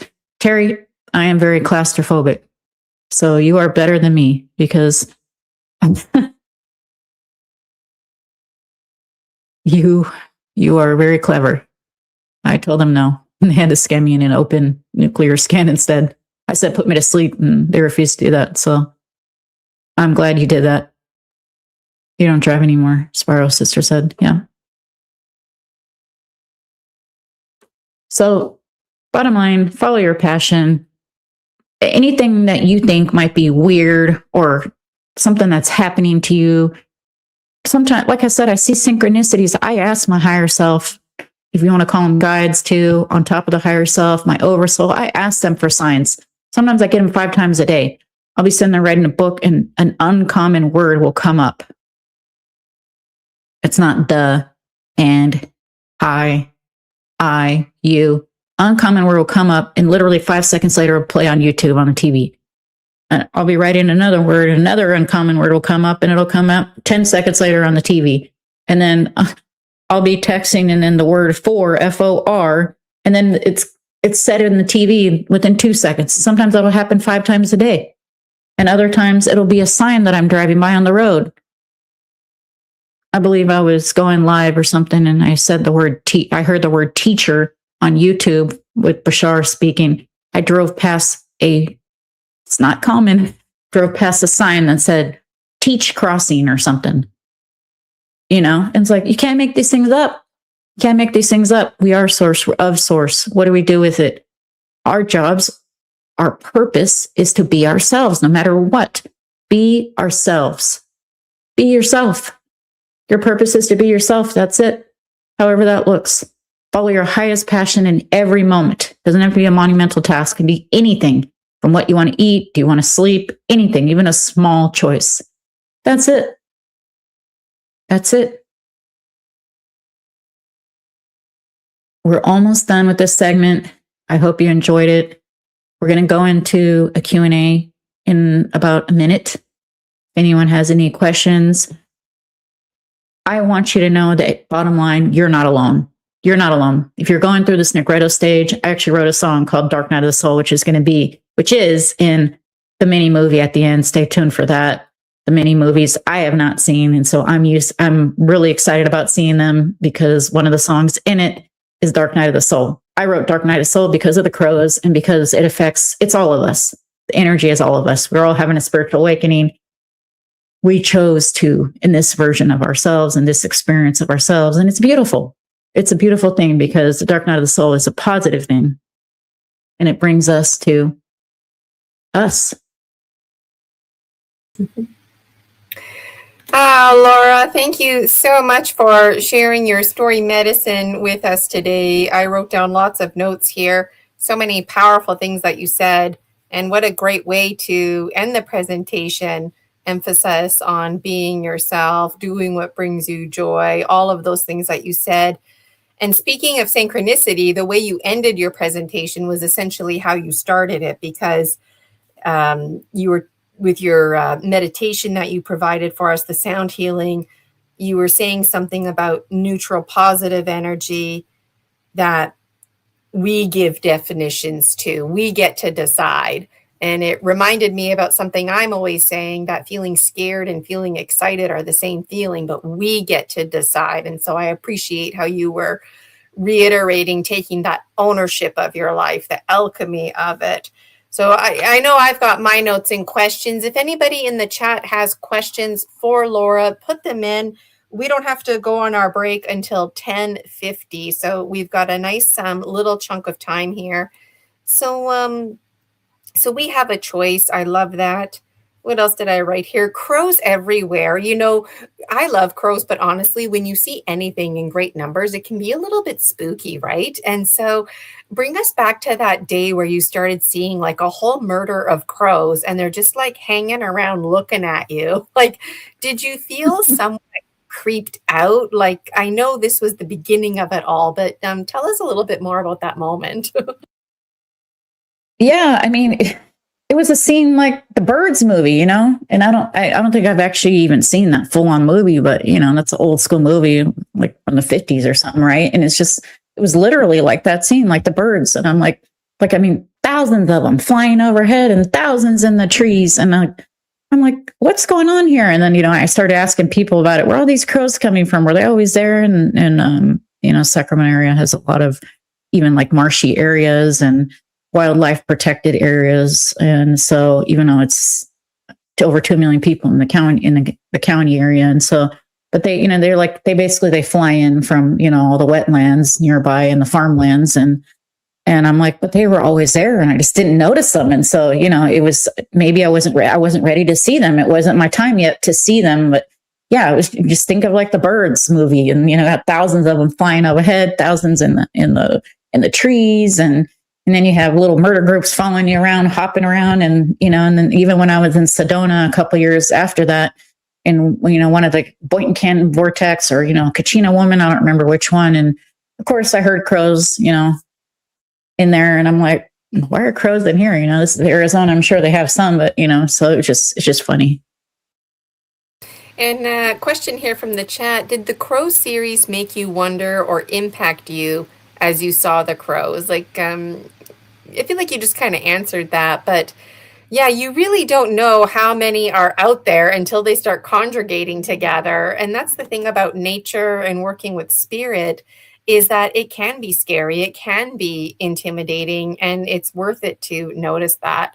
And Michael's just commenting here, Birds by Alfred Hitchcock is a great movie and cool scare effect. Yeah, the movie that Laura was talking about birds, I don't know if that's the same movie, but yeah. I've never watched the whole thing because in my childhood, that movie and Arachnophobia were big hits. And I just remember thinking, this is like a scary movie. I can't handle this.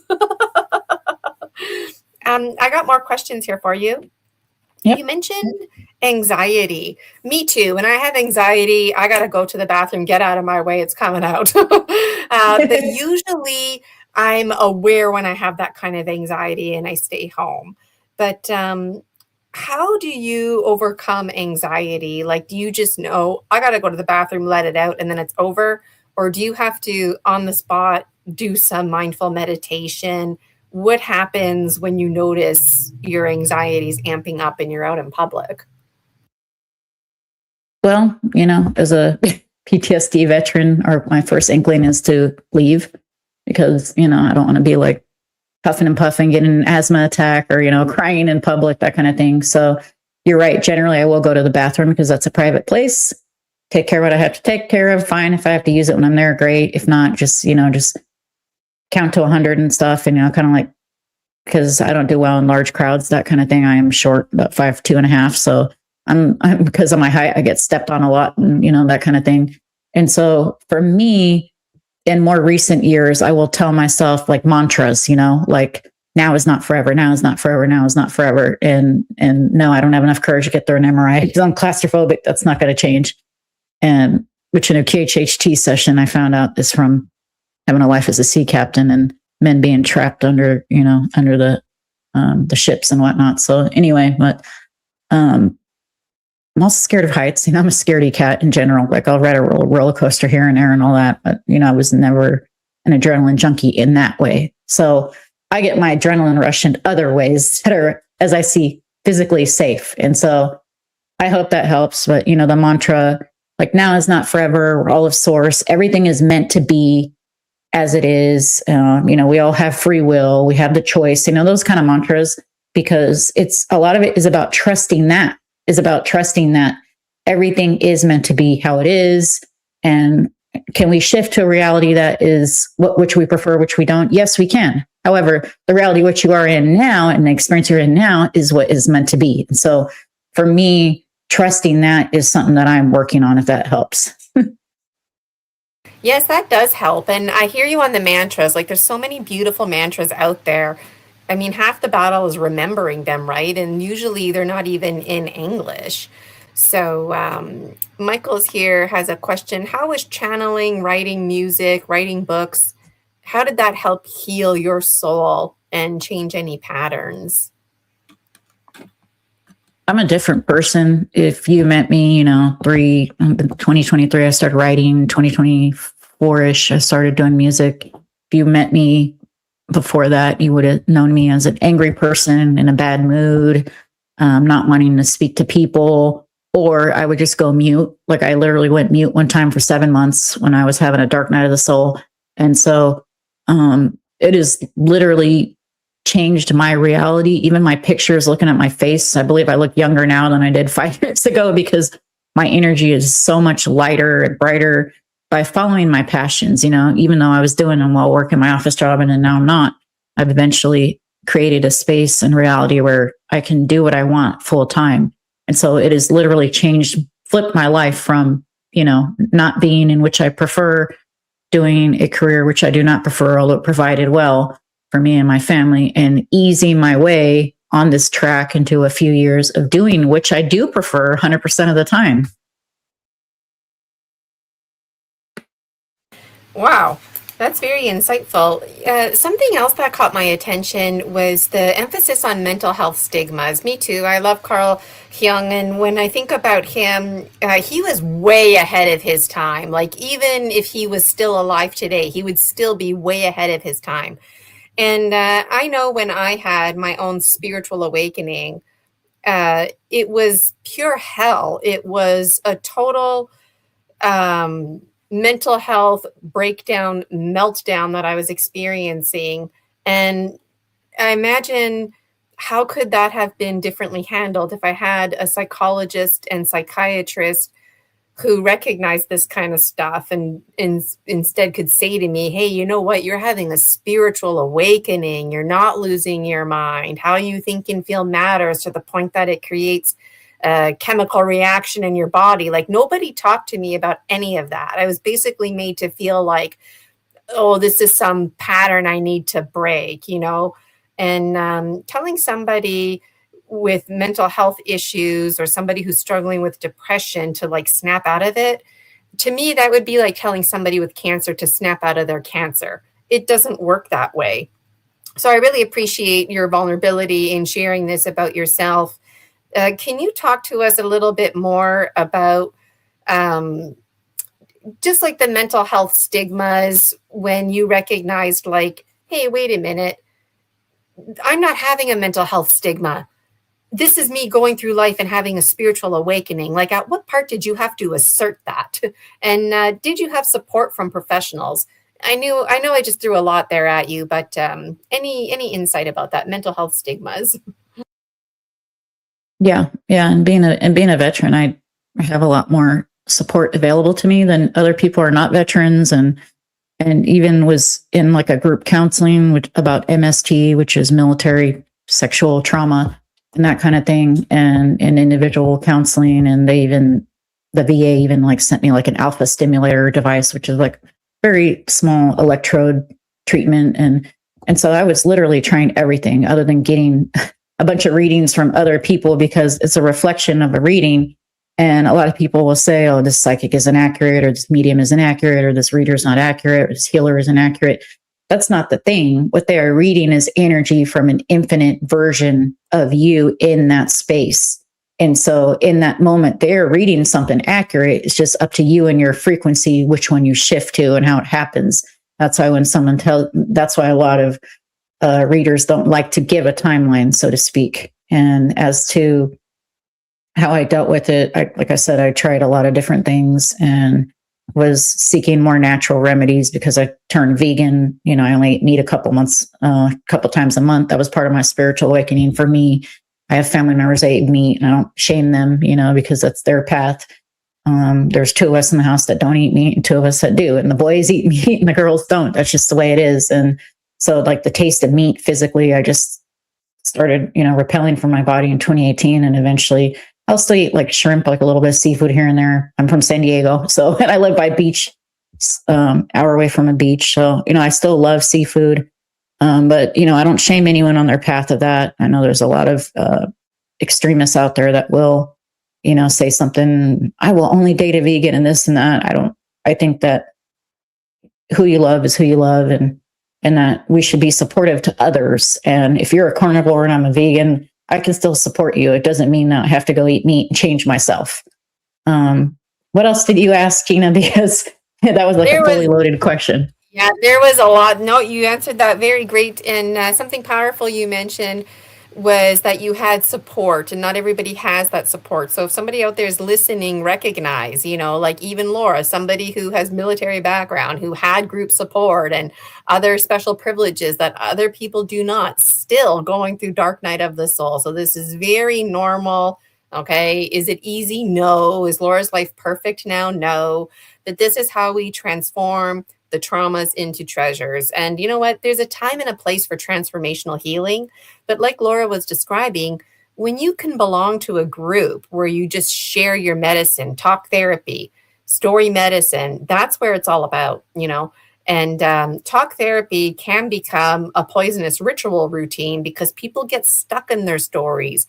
Why? Because it's familiar. It makes them feel safe. And at one point in Laura's presentation, she talked about frustrations about how when you're going through these dark night of the soul experiences, we tend to be very down energetically, very down in the dumps. And yet, on a scientific level, duality, we must fall in order to rise, literally, like we're these beach balls bouncing up and down.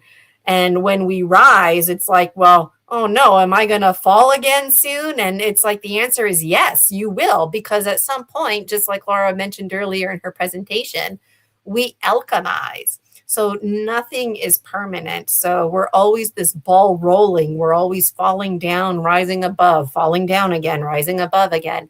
We do fall down again. We do rise above again. But the point is if we can live consciously, then we can take charge of our lives. And this is very much keeps coming up in Laura's presentation.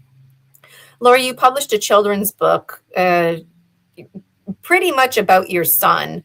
And it sounds like the book is targeted for parents and teachers and also little ones who are having these spiritual awakenings, who are maybe growing up a little bit, not growing up too fast, but they're like wise and well beyond their years. And if you have a child like this, it might throw you off, So what advice, tips, and tricks do you have for parents who might have a child like yours? And tell us a little bit about the book that you wrote. Yeah, so it's actually a series. There's a few of them. The first one is Conscious Kid Adventures with Zane, Imagine and Create. Imagine and Create is about Zane, and it's fiction because it shows him growing up and he was only a toddler but it shows how he can utilize meditation to actually help him even pass tests, get better grades in school. And he'll go and he'll do a quick meditation, even 30 seconds. And he'll just close his eyes and just calm out, meaning basically clear his mind, think about nothing because, there's just so much to think about, busy little minds. And then lo and behold, he did well on the test, got 100%. And then when he didn't do that, he didn't do as well and missed a few, answers. And it even helped him play sports better. And so it was like a superpower that he could tap into and showing that anyone could tap into. And I just use meditation because it's something that you can do easily, on a moment's notice, preferably private space, but it doesn't have to be. And it's accessible, it's free. And, it's and it's funny because he was 5 then and he's like, look, Mom, I'm meditating. And then of course he can only sit still, for 30 seconds. And, that's how it starts. And so, hopefully as an adult, he still does that. And it's 30 minutes or something, but you get to the point. And it's led into him asking questions and all that. And I'm not a child psychologist. I'm not a teacher by any means. I actually had one of my friends write the epilogue of the book, of the first Zane book. She was a student. I think she was a substitute teacher, but she was also a counselor, certified counselor at a children's school in Anaheim, LA area. And so I had her write that in the front of the book and, speak about mindfulness of children and that it's helps their learning and helps their development. And so I thought that was important. And on my second book, it was about sacred geometry. Of course, this was after I interviewed with Robert Edward Grant. This one got first place. And this one is called Conscious Kid Adventures with Zane, Geometric Universe. And in this one, it's an adventure story, but this is my favorite one actually, because he goes into outer space And so he actually is meditating and he's using his imagination, and it's, has a whole adventure in space. He meets an alien, an ant person. Of course, I love the ant people because they're connected to my indigenous side. And so he meets the ant person. He goes and fights a golden key, goes through a portal, and he comes back out of the portal. And then he wakes up out of meditation, fully, because our mind's like in like this theta state, like almost asleep. And he tells his mom, "Hey, Mom, I went on this, adventure." And so that one was definitely inspired by just sacred geometry, Robert Edward Grant, that kind of thing. And I need to send a copy to him in the mail. I think I can send it to his corporate office. But either way, those are the Zane books. And then in the first book with the meditation, I also made a Spanish version. I did my best with my broken Spanish. I'm half Mexican. I could speak okay.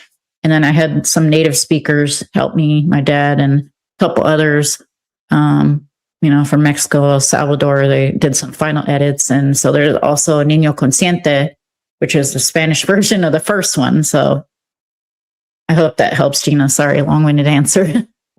Yeah, no, that's the thing, right? It's easy to get caught in timelessness, and answering one question really branches off too, right? And so I love and appreciate that. Thank you for that. So my old matrix, those of you who are not familiar with me, I was a public school teacher, and I was very passionate working for the union. And I was a minority voice advocating that social emotional learning needed to be a priority in public education. So we weren't allowed to teach the children things like meditation because that was considered spiritualism. And because it's public education, we're not allowed, right? But behind the scenes, my colleagues and I would talk about spiritualism, and we would beg the question, how do we transform spiritualism into a public lens? And so mindfulness became the punchline, the key word, if you will. So taking that moment to breathe. And there's actually science and lots of research that supports this, because when the amygdala is relaxed, this little almond piece in your brain, that's when you can really start to pay attention. Because if you're stressed out, the amygdala, it's like a tunnel that flows to it. It gets all tight. So anything that wants to go into your short-term memory, forget it. Well, if it's not going to the short term, how's it going to go to the long term, right? So if we can create the conditions like Laura's doing with her own children, creating the social emotional environment where it's prioritized, what ends up happening is your amygdala gets nice and relaxed. Information gets to the short-term memory. Information can then pass to the long-term memory. So yeah, okay, it's good for learning, but the whole point is once it gets to the long-term memory, it starts to transition into a way of knowing. So this is what I call the notice, nurture, nature cycle. I didn't invent it. I don't know who did, but the 3 N's, notice, nurture, nature. And that's everything that I'm thinking about when you're talking. I don't teach anymore, but if I did, I would probably be advocating to read books like Laura's to my class, even though it's a public education lens, because even though it's called meditation, we can talk about it like the overall themes that I feel are important. And you know what? I think we got to get over language like meditation. And I'm just kind of ranting now because I'm public. I was passionate about being a public school teacher. But another question for you, Laura.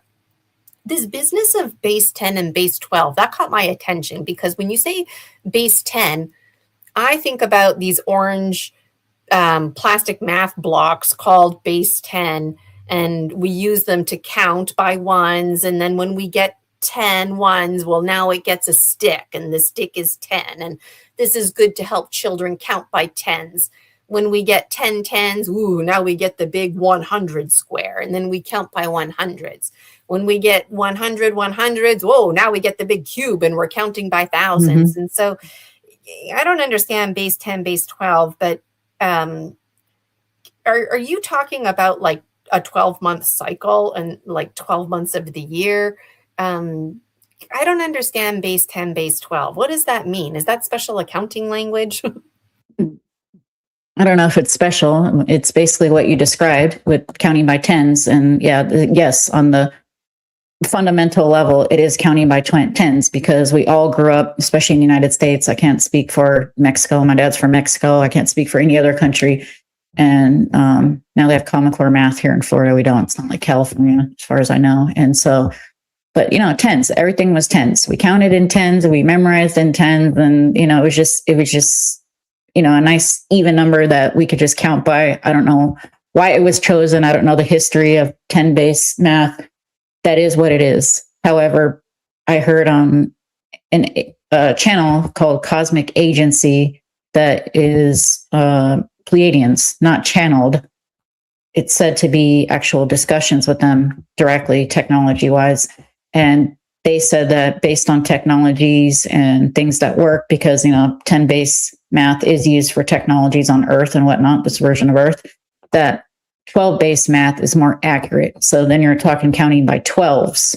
And they said that this coincides with the dodecahedron, or however you say that, the decahedron shape of the Earth, because the Earth is a 12th dimensional being, and the 12ness goes better. Yes, it can coincide, especially if you hear Robert Edward Grant talking about how these numbers relate with 12 months out of the year, even though the moon cycle, 28 days, is way more accurate. I believe that's 360 days a year. And calendars like Mayan and Aztec calendars are more accurate because they go along in those cycles that are more of the moon cycles and very accurate. But yes, it is on a basic fundamental level, counting by 12 instead of 10. And is it better because you're counting a little bit higher? Not necessarily. It seems to be better for technology, though. And so can I answer that fully? I don't know, unless I come up with an invention that uses 12 base math instead of like a free energy device, which is something in my dreams, to do a free energy device. If it's using 12 base math, great. I would love to do a free energy device or a replicator device that can replicate food for free, for example, for anyone, and that kind of thing. It would be cool to see if a device like that does use 12 base math versus 10 base math, because then we could say, hey, Pleiadians, you're right about that. Yeah, I'm sure the Pleiadians would like to know that too. That's very fascinating, because I think the same thing. Like 10 is just a nice, good, easy number to work with. I think about things like the number 12, the 12 disciples. Back in the day, 12 was a powerful number. But then I also think about the 12 constellations, 12 months in the year. And then I remind myself, oh yeah, there's actually 13 constellations. There's actually 13 months in the year. And so and then like the Mayan calendar, like there's so many calendars at hand that in itself is a full disclosure. We only know what's been presented to us. How many other calendars, how many other mathematical equations are out there that we're not even aware of? And knowledge is power. So it's very empowering for people who might not be aware of this to be hearing it for the first time right here. So we're going to take a break in about 5 minutes. If anybody has any burning questions for Laura, put them in the chat. I noticed Laura's been keeping an eye on the chat there, but Michael had a question here. What was it like for you meeting the beings you channel for the first time? How did it impact you to see we are not alone? I didn't believe it. I'm like, why am I hearing voices in my head that aren't mine? I've never been diagnosed with anything, and and I'm not a doctor giving medical advice. However, I've also told people just because you were told you were diagnosed with something doesn't mean you really have it, especially if it's mental or emotional. This is very hard to prove because that's just straight energy. Okay, so I think about that. You have PTSD, you're depressed, you're anxiety, and you don't have to be that way in every moment to moment, but.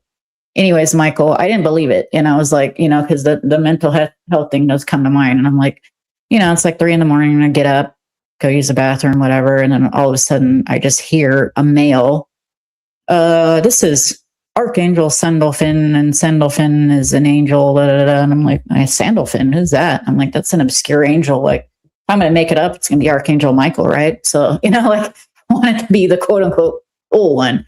And I look it up, and it's like, Sandalphon is the angel of prayers and the angel of music. And I'm like, okay, whatever. That's like 2022 or 2023. And that's really how it started. And then I started binge listening to Bashar and, basically hearing that it's all our higher self.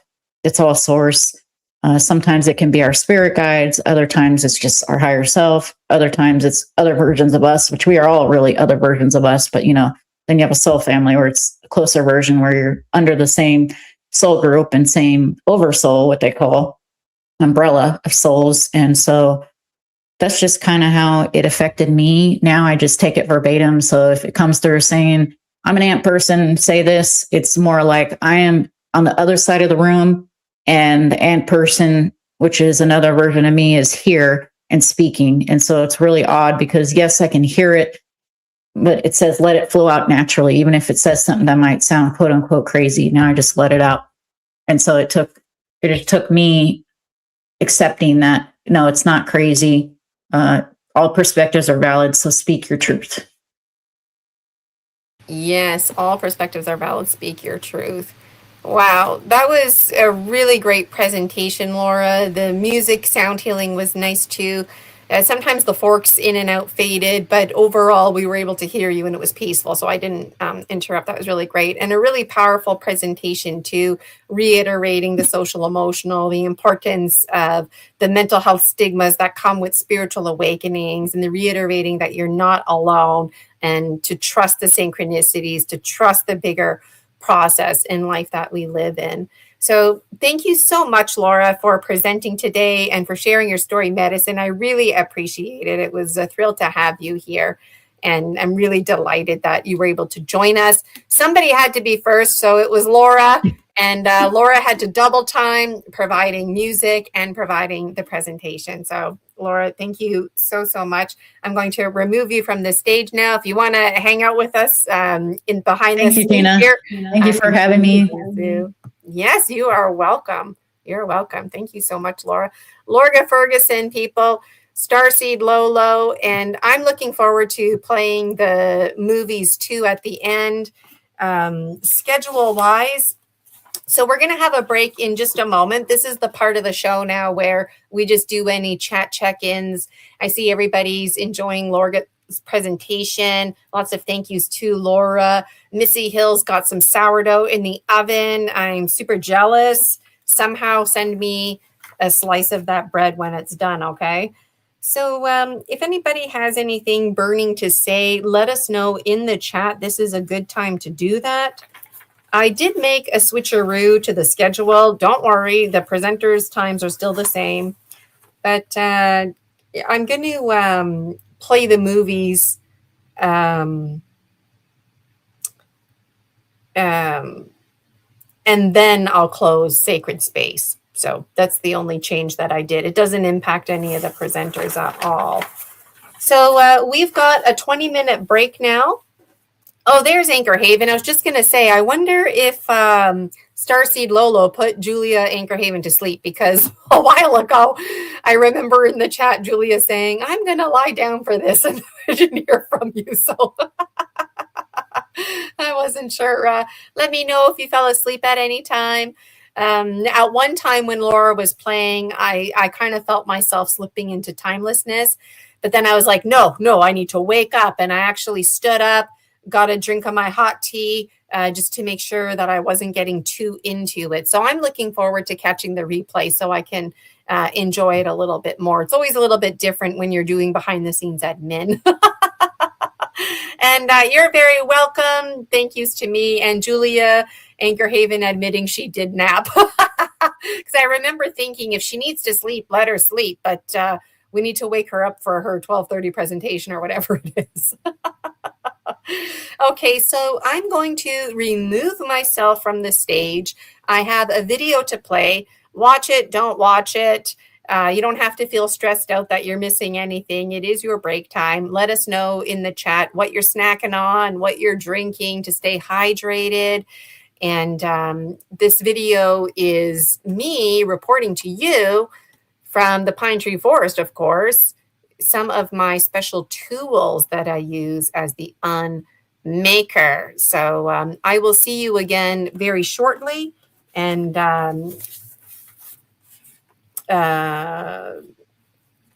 just want to double check the time here. 11:10 Eastern. Sheila Spiral's sister Murray will be brought to the stage. And Sheila, I see you down here on StreamYard. Thanks for being on time. Or no, I don't see you. She signed in at one point. Anyways, I'm going to play my video now. Enjoy it. Keep commenting in the comments. We love to receive them. And Sheila's biography is what's going to be playing, and then Sheila will be brought to the stage. So thank you so much for today, Dragon Dreamers. Having a great day. Enjoy break number 1.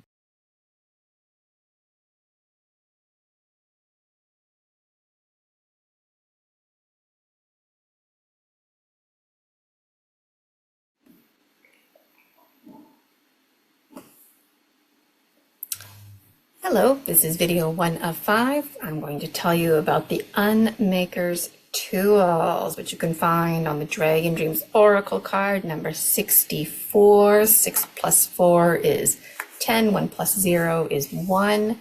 You can find that image right here on the cover of book 8, where I access these tools. And if you want to follow along with me, I'm reading from book 4, The Gnome King.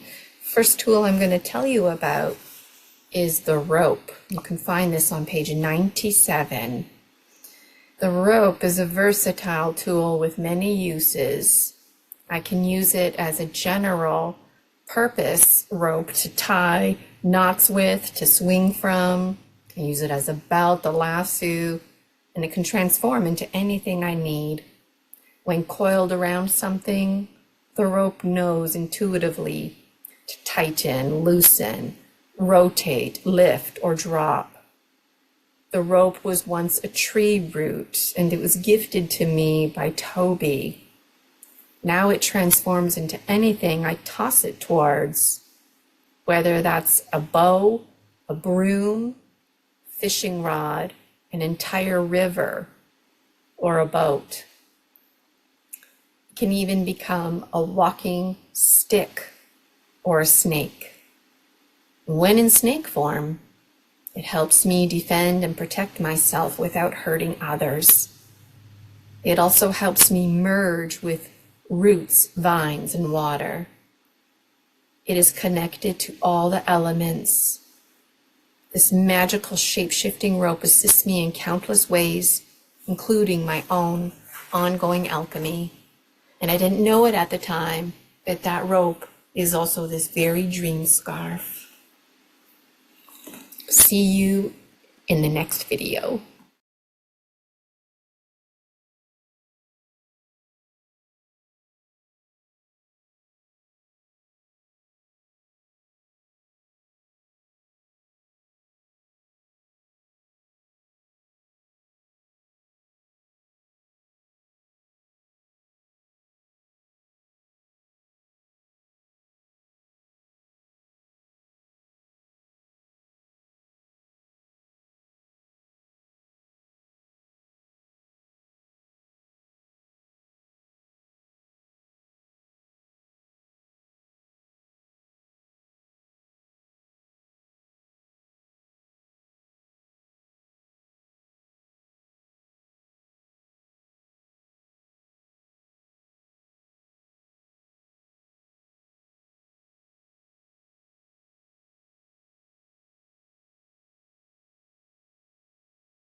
Gina, Virginia, Casella, and the Dragon Dreams Soul Tribe Collective are pleased to introduce our keynote speaker, Sheila, Spiral Sister Murray. Sheila is an empathetic healer, analytical creative, and author with degrees in business and visual communication, digital design. Sheila took it upon herself to heal her body of asthma, went on a journey into self in Sedona, Arizona in 2026, and returned with a wellness group in 2019. Sheila and her husband took a sacred Celtic journey to Ireland, England, and Scotland in 2029 after her dad unexpectedly passed away. This led her to NDE, SDE research and assisting Dr. Raymond Moody as an email assistant. He is the author of Life After Life and God is Bigger Than the Bible, among other titles. Sheila is the founder of Integrating the Spirals, process to assist in our deprogramming from all the programming and conditioning we've been bombarded with since the invention of radio, television, and movies. Sheila has written a holistic health book, Have Yourself a Wholly Vibrant Life, Reversing Asthma and Other Chronic Illness Naturally, a metaphysical book, Blue Eyes, Ethereal Messages of Connection, and the latest, We Are All Connected, the how and the why an analytical mind searches for answers. She wrote 2 co-author books previous to these. Sheila would like to share with you that when her dad unexpectedly passed away in his sleep, March 2019, she had a shared death experience, SDE, of his soul departing his body. The experience was short but highly impactful because it freed her from most of the grief she believes she would have otherwise experienced were it not for the vision. As well, Sheila had a profound dream, more of a visitation, from her mother after she had passed away in 2017. Had Sheila not had the spiritual awareness and openness to receive such dreams and visions, she believes she would have wrestled with grief since she's an only child, and for years her only fear was losing her mom. Gina, Virginia, Casella, and the Dragon Dreams Soul Tribe Collective. Thank you, Sheila, for sharing your story medicine and for courageously dreaming with us. Thank you for being a dragon medicine bearer and for helping us to create safer spaces to give and receive our story medicine. One of the best ways to heal is with the earth, and that's exactly what we do with each other. Gina, Virginia, Casella, and the Dragon Dreams Soul Tribe Collective are pleased to welcome Sheila, Spiral Sister Murray.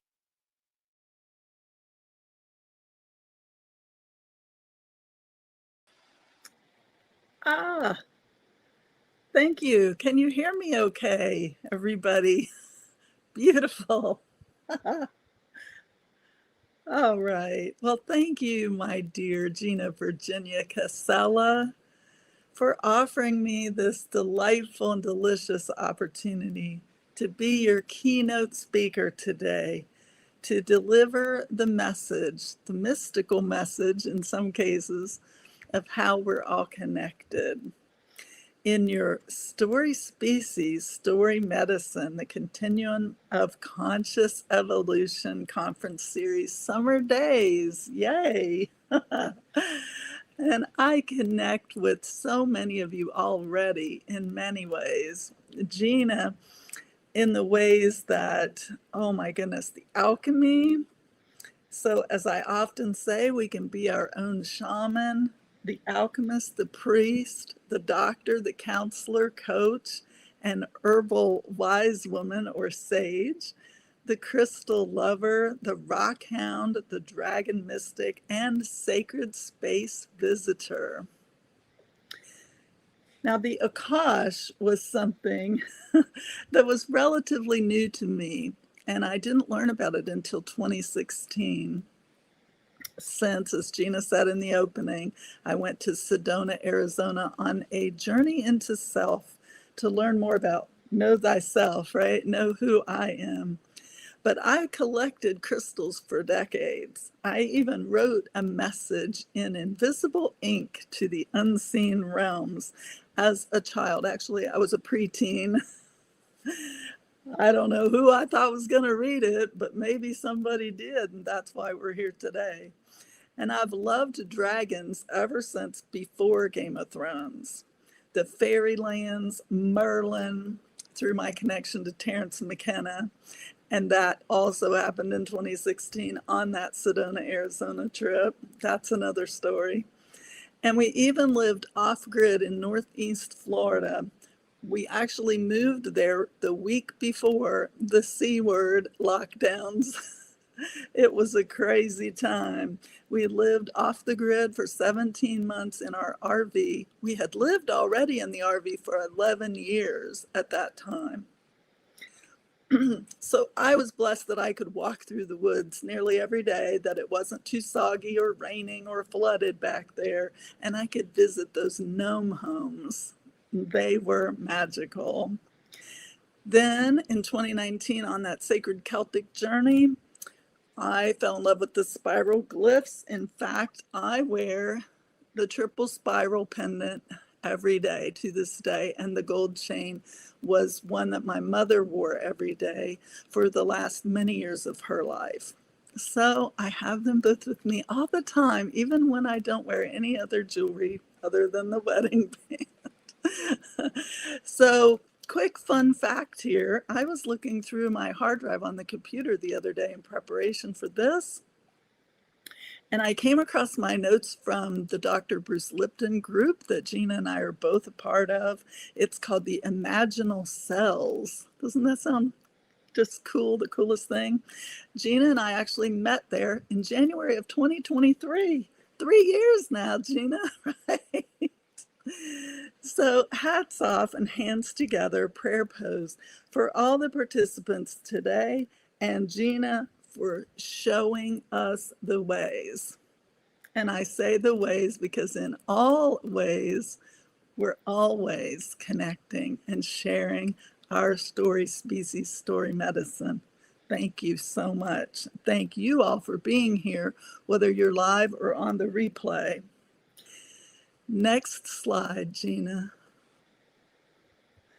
So I'm here today to speak on the topic of interconnectedness, which I wrote about in my 5th book, We Are All Connected, The How and the Why, An Analytical Mind Searches for Answers. That book was born out of my journey to discover what this 4-word mystical phrase meant, because it came without no context, without any context. It was given to me in the middle of the night in 2004 when my husband and I were on vacation on a trip to Kentucky for a wedding. We had had a wonderful day, a wonderful night, sleeping very soundly, and all of a sudden, this deep male voice woke me up. But that just sparked my analytical mind to figure out who spoke with me. Unlike Laura Ferguson, Starseed Lolo, it didn't come with a name. It didn't come with anything other than the deep male voice, which I can't replicate very well. So while those 4 words seem small, without context, I have found that they cover a lot of ground and vast space. Thus, this book is very large in size. I will show it to you now. Just a peek. Yes, that's the paperback. Buy it on the Kindle because you're going to want to search some things and see all of the photos. It is available on Amazon, by the way.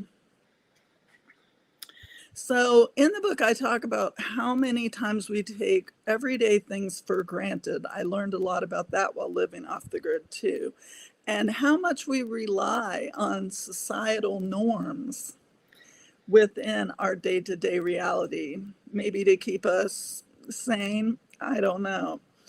But we even question at times then, what is real? In my lived experience and research over the last 20 years, while I've been putting the documentation together that became this book, We Are All Connected has various meanings across different fields, including science, spirituality, cosmology, sociology, consciousness, that's a big one, quantum physics, neuroscience, even the afterlife and the woo, what we call the woo-woo, right? Mystical studies. And in the book, I share about my struggle with codependency, the so-called label of codependency, and self-sacrifice, how I overcame it and embraced self-love and empowerment because God, or the spark of the divine, lives in me and lives in each of you. If that's the only message you take away from We Are All Connected, it's enough, right? So that's how and why some people say we are all one. That used to stump me for a while until I realized in the spirit, we are all one. So I wrote about how we can contribute to the collective good while maintaining our individual sovereignty.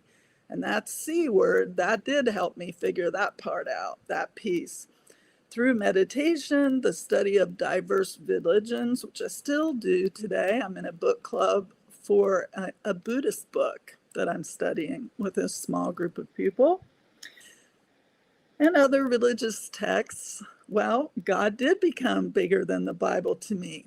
And in fact, God became limitless. So I took God out of the box of religion, that is. And something dropped in one day during meditation that God is omniscient, omnipresent, and omnipotent, all powerful, all seeing, all hearing, everywhere all at once, right? So the term omniscience God dropped in. And I thought, that's great. Omniscience God. As an interfaith minister, I'll use that. Who could argue with that, right? Well, I find someone can argue with you about anything. But omniscience God is whole. Self-love is achievable once you learn to accept God loves you more than anything. God loves you more than you could ever know. And a line in one of our songs goes something like, deja vu knows you better than you know you. It's called The Connection, by the way, and it's on YouTube as well. So We're All Connected covers the Odyssey and science, known and unknown, because science evolves. Shocker. Mysticism equals the unknown, limitless nature of everything. I used to say the universe, now I don't even label that. Fractals, that beautiful, incredible, almost indescribable design feature that's built into so many, if not all things, because under the microscope, you can see even more, right? Consciousness, other realms, everything is possible. Next slide, please.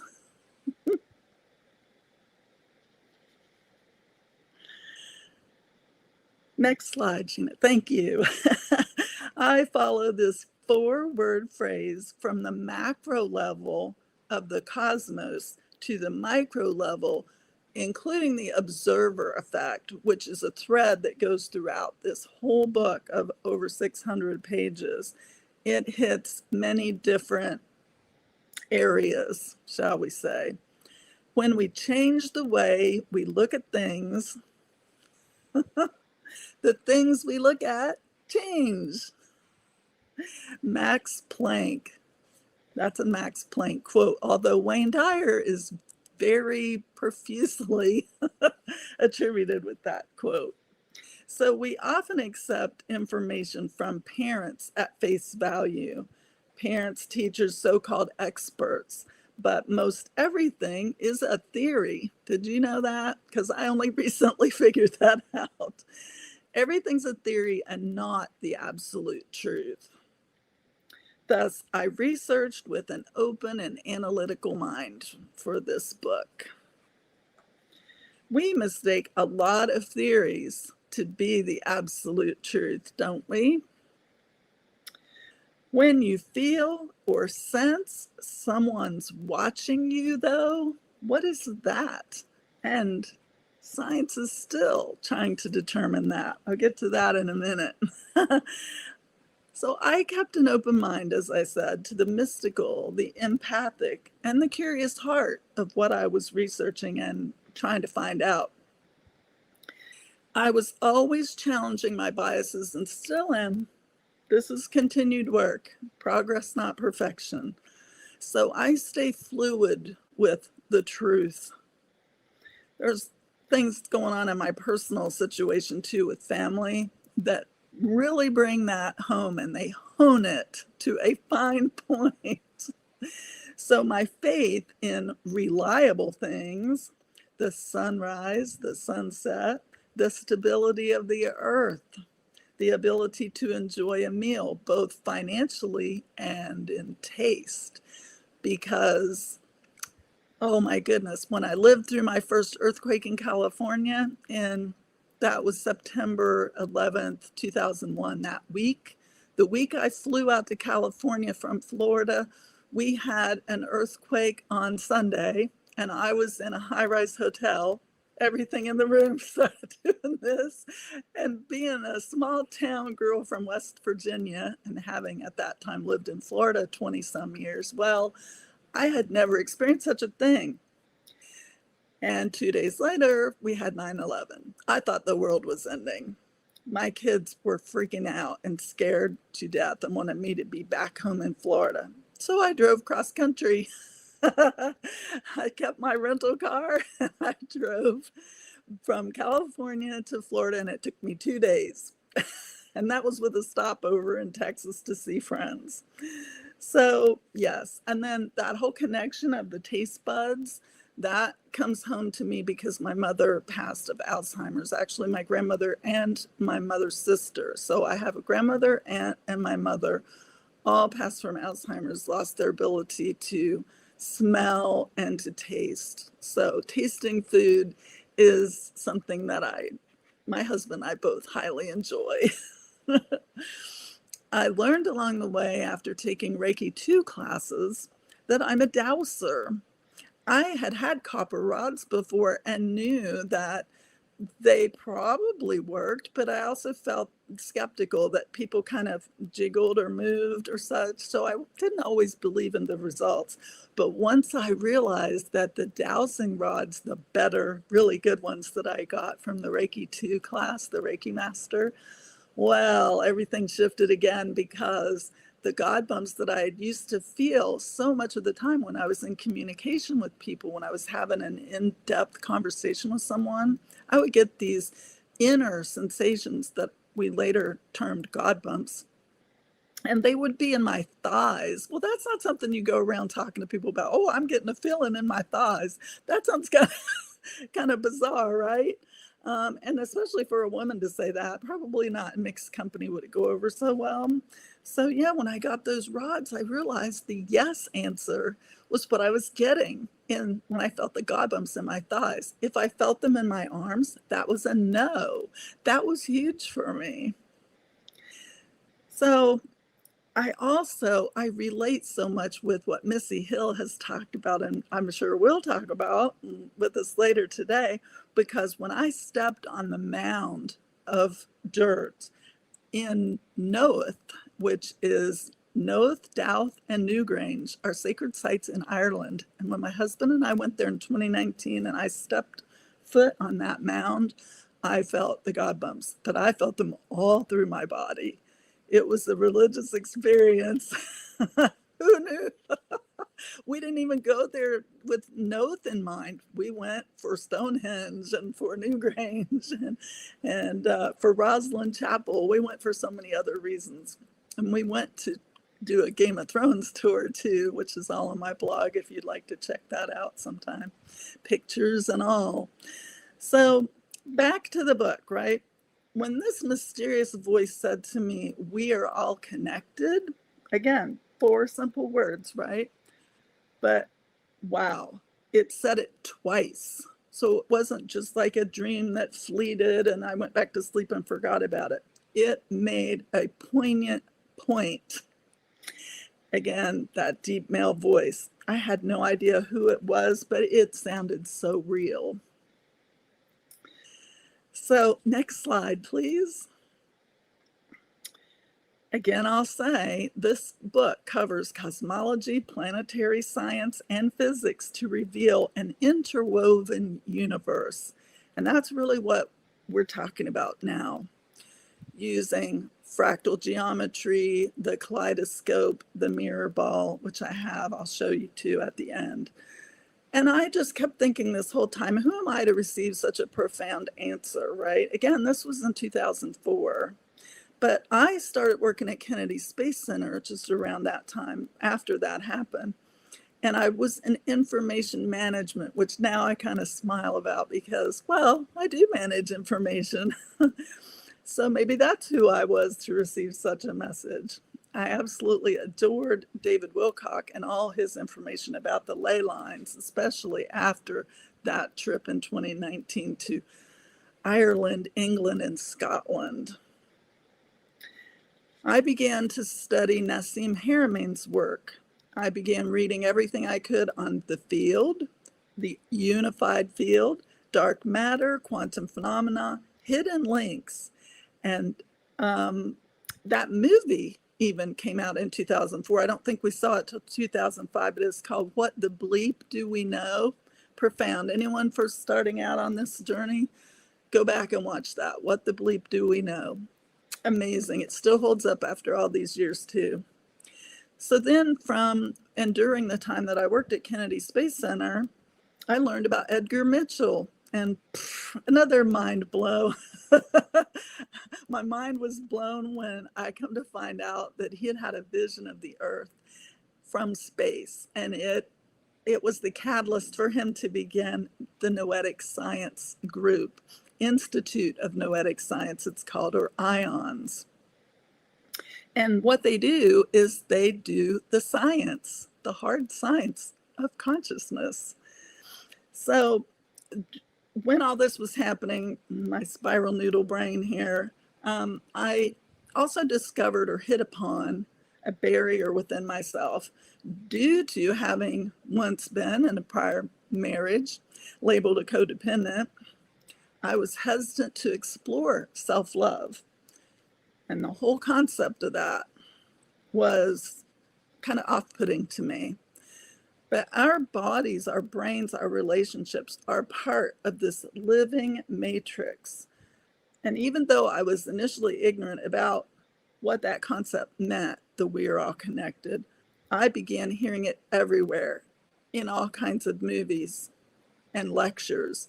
And in the book, I have a list of those movie references. So I began to question why Source, Creator, God, after meeting my third now husband, and better be the last, and falling in love with him, I thought, what a cosmic joke, because I had been a Christian for years, since I was a child. And I'd been praying for a Christian husband because of the so-called failed marriage. And now God, the universe, sends me a Christian husband. I kind of felt like I outgrew Christianity. I kind of knew too much, maybe, right? But that rabbit hole goes deep too. There's so much now coming forth about the ancient Christianity. And while I had read about the Essenes in maybe 2008, I didn't know about the Ethiopian Bible. I didn't know about the Schofield Reference Bible. And I'm learning a lot still today from the Lazarus Initiative and Mickey Willis and J.P. Sears. There's a lot of them talking about it now. If you know what I mean, you know what I mean. You know? Next slide. Thank you, Gina. So healing codependency played a role for sure in creating this book, because it's still a part of me. I'm still kind of keen to those words because I did a lot of therapy, okay, both group and singular. And I did teach emotional freedom technique for years, EFT or tapping. So reclaiming my sovereignty was very important to me and still is. Again, that journey from self-sacrifice, the tendencies involved, to become an empowered individual, but not too empowered. No, I'm just kidding. So self-love, healthy boundaries, they're the foundations for this connection. And even a new term came to me just yesterday about this whole idea about restoration of ourself. I love that. So self-love isn't selfish. We can always heal and restore and imbue all of this within ourselves so that then we share it with others. It definitely helps us grow spiritually, opens our mind and our heart. The choices we make ripple out through families, cultures, and technology. Think AI now, right? What's it learning from us? What has it already learned from us? We better be getting it up to speed with who we are now pretty quick, right? So I found a way to balance these things between the individual sovereignty and contributing to the collective good, always drawing from all of these various spiritual and philosophical traditions. Consider the prayer hands pose.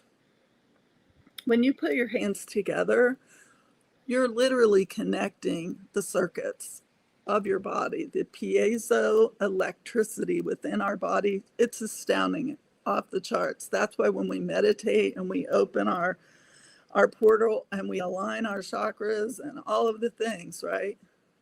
We get those downloads, we receive them. Imagine living in that state where you're constantly connected to yourself, to your source, creator, omniscience, God.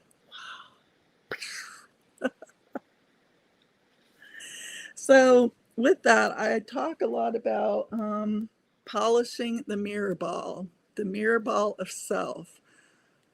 And when we meditate, we're not just talking about this person's opinion here, that person's opinion there, and what you learn from a teacher or an expert, but go inside this mirror ball, right? Crazy stuff. So, thus said, we can all or each add to the collective shine. And then using a kaleidoscope brings me back to what Eckhart Tolle said in his book, The Power of Now. I just adore using this and playing with it every day whenever I get a chance or whenever I'm in a mood that I need to realize and know that I'm connected, right? It always brings me back to self. I shifted from being ruled from my subconscious mind to becoming self-reliant and independent. And that was when I started teaching the EFT. How I connect with Julia and the SSP is that one of my students was actually well, he used to call it a survivor, but I will just say he escaped from the MK Ultra program. And he came to the Awakening Wellness Center where I was teaching on Saturdays for yoga because he wanted to free his body, right? But the EFT he was curious about, and he took one of the classes with me because he wanted to free his mind. It was pretty cool stuff. His story was amazing too. Next slide. I think we're almost at the end. So, exploring the afterlife, multiple dimensions, unseen phenomena.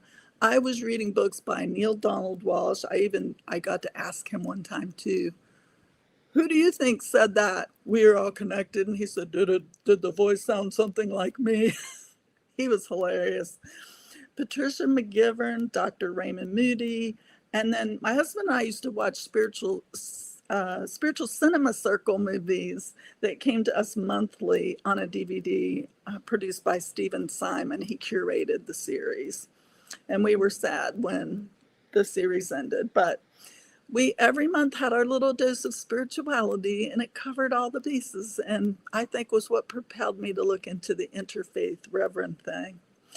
I also sat in nature a lot. I meditated on the yin and yang symbol, not the 2D emoji one, not the one you write on the paper, 4D, 5D, yin and yang. That will take you places. Imagine a gel-like squishy ball. Cut it open. Where's the wavy line now? It's always moving, right? So I work with all these tools, the kaleidoscope, the mirror ball, and fractal designs to keep me in the awareness of the interconnectedness of everything, even trees, because on that trip, that sacred Celtic journey, I fell in love with the yew tree, Y-E-W. Banyan trees in Florida. For those of you in Florida, go sit with a banyan tree sometime. Whew. And unfortunately, some of them are disappearing. So please go find one and sit with it soon. Don't put it off. I love watching for synchronicities and all the linkages that they reveal in life. Again, all driving this point home and things that we talk about in the book. Because that book is so large, I mean, there was no way in 35 minutes I could really give you, a true synopsis of the book, right? Again, it's broad and vast in scope. And so is this whole idea of omniscience and limitlessness, right? But if we think about how whole we are as a person, as a body, we might get a glimpse that we are a fractal. We're a fractal design of one creator source omniscience. We're whole, we're never alone, and always connected, yes, in all ways. I enjoy, in capital I, capital N, enjoy nature, sunrise through the trees, and as a source of inspiration, in spirit, I say, for personal growth. I don't think I'll ever stop growing. And the last slide, please, Gina. So I'm here to remind us all that life is imperfect. Nobody is perfect. There is no perfection in art. This helps us let go of judgment. When we seek perfection, that's a form of control, and that's a form of judgment. So how great thou art, that beautiful song, Bible verse, reminds me of the beauty and complexity of life. A lot of times growing up, I'd hear people say, only God knows. Now it's God's in control. We hear those kinds of statements, and sometimes they don't always hit us quite right at the right moment, right? It's hard to believe that God does some of the things that we see happening in the world. But I just invite you to take a step back from that. We grow in our knowledge of ourselves because when we seek to perfect anything, again, that's the control. And we cannot change anybody else, folks. So let's just not even try. It's hard enough to even try to figure out what the hell they're talking about or where they're coming from. Because again, the mirror ball, their perspective is here and we're over here. How in the world could we ever get their perspective, right? Unless you want to go around the world in the mirror ball. Well, self-improvement, contributing to the collective good and our health to build and strengthen our relationships is what we're all about, especially in community. There's that word unity. Again, I invite you to self-polish every day to shine brighter and offer more to others without wasting your efforts, without striving for perfection, and without judgment. Try to take the word perfect out of your vocabulary for a day, 2 days, 5 days, a week. Can you go for a month? Let me know. So I am Sheila Murray, inhabiting this body for this particular time. Your spiral sister, thank you for your presence today. Thank you for your wholeness. Thank you for your time and your presence. Mwah. I'm on mute. Sheila, that was such an amazing presentation. Thank you, thank you, thank you so much. I thoroughly enjoyed every single moment of it and always love listening to you speak. And it's true, we are all connected and we might not feel that way, but we are. And just like that mirror ball you were holding, like you might be on this side, but there's a whole other part of you on the other side. Yes, the disco ball. And I love your language, polishing up the self to better the diamond reflection or whatever you word use. I wrote down a bunch of notes like I always do. So if anybody has any questions in the chat, just plug them in there. Lots of people are saying, thank you, Sheila. That was great, Sheila. Lots of comments like that coming in. We've got until 12:10 until we take our break. So we've got lots of time here. The first thing I noted was goosebumps because, for me personally, that's a sign of truth. And I've come to learn that that in itself is synchronicity. And so sometimes, even if I'm not meditating, I'm just doing my groceries and I start getting goosebumps. Like I know now, pay attention to that. And this business, I really appreciate your vulnerability because you heard a voice say we are all connected, not because you're struggling with mental health and wellness, not because you're schizophrenic or something like that, because this was a spiritual experience. And I appreciate you admitting that it was a bit scary. It was a deep man voice. Like, what the hell is up with that, right? And we are all connected. I mean, at least it was a positive statement. But, like when two angels came out of my wall, that was not normal. Nothing should be coming out of the wall. And so can you take us back to that moment when you first heard that voice and you're just like, whoa, what? Like, did I just hallucinate? Can you spend some time reiterating that to us? Oh, well, sure. I remember it like it was yesterday. I mean, I even nudged my husband. I kind of pushed on him in the bed because he was soundly sleeping. This voice woke me up from a sound sleep. And we were so tired from the whole day and day's events, but so relaxed at the same time when we went to sleep. And I remember the comfort of the bed and all the things, right? But though there were people in the house, everybody, I mean, it was like 3 or 4 in the morning, so everybody was sleeping. I often say that that we were alone, nobody was there. It felt like that. But I checked with everybody the next morning and nobody heard this either. So I asked my husband, I nudged him, I pushed him, and I said, did you hear that? Did you hear that? Was there a TV on? Who said that? And he said, you're dreaming. go back to sleep. I didn't hear anything, something to that effect, right? He's just mumbling, whatever, and went right back to sleep. Yeah, right. And then said it again, though, twice. So I was like, okay, my mom, when I was a child, my mom used to say that I was thick headed. So I thought, did it say it twice? Because this is important that I need to remember this and do something with it. So actually, that first co-author book that I wrote, it's still on Amazon.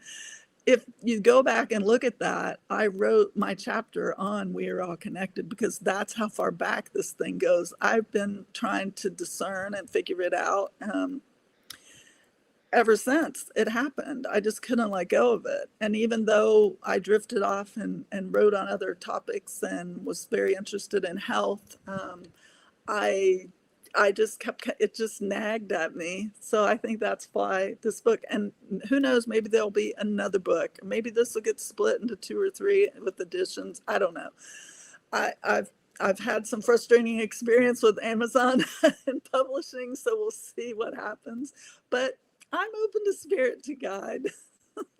Thanks for asking. Yeah, that's a great answer, Sheila. And I like how you are inspired by others, but then you don't just take it for granted. You do your own research. You dropped a lot of names. People could go investigate and do their own research. So I really appreciate that. I had a little laugh when you were talking about AI, because it's true. What are the AI learning from us? Because they take everything we do and they make it better, right? And AI does have its limits. Ultimately, you can't compare us to AI. Nothing could ever compare to Homo sapiens sapiens, our biological structures, our creativity, innovation, and natural drive. AI doesn't have that. So I had a little laugh about that. And then Eckhart Tolle, I also, the power of the now. When I was going through my own dark night of the soul, the now really pushed me. And even today, when I have a really bad day, I'll pick up the now, like Edgar's book, and read it, because it feels like I'm talking to a friend.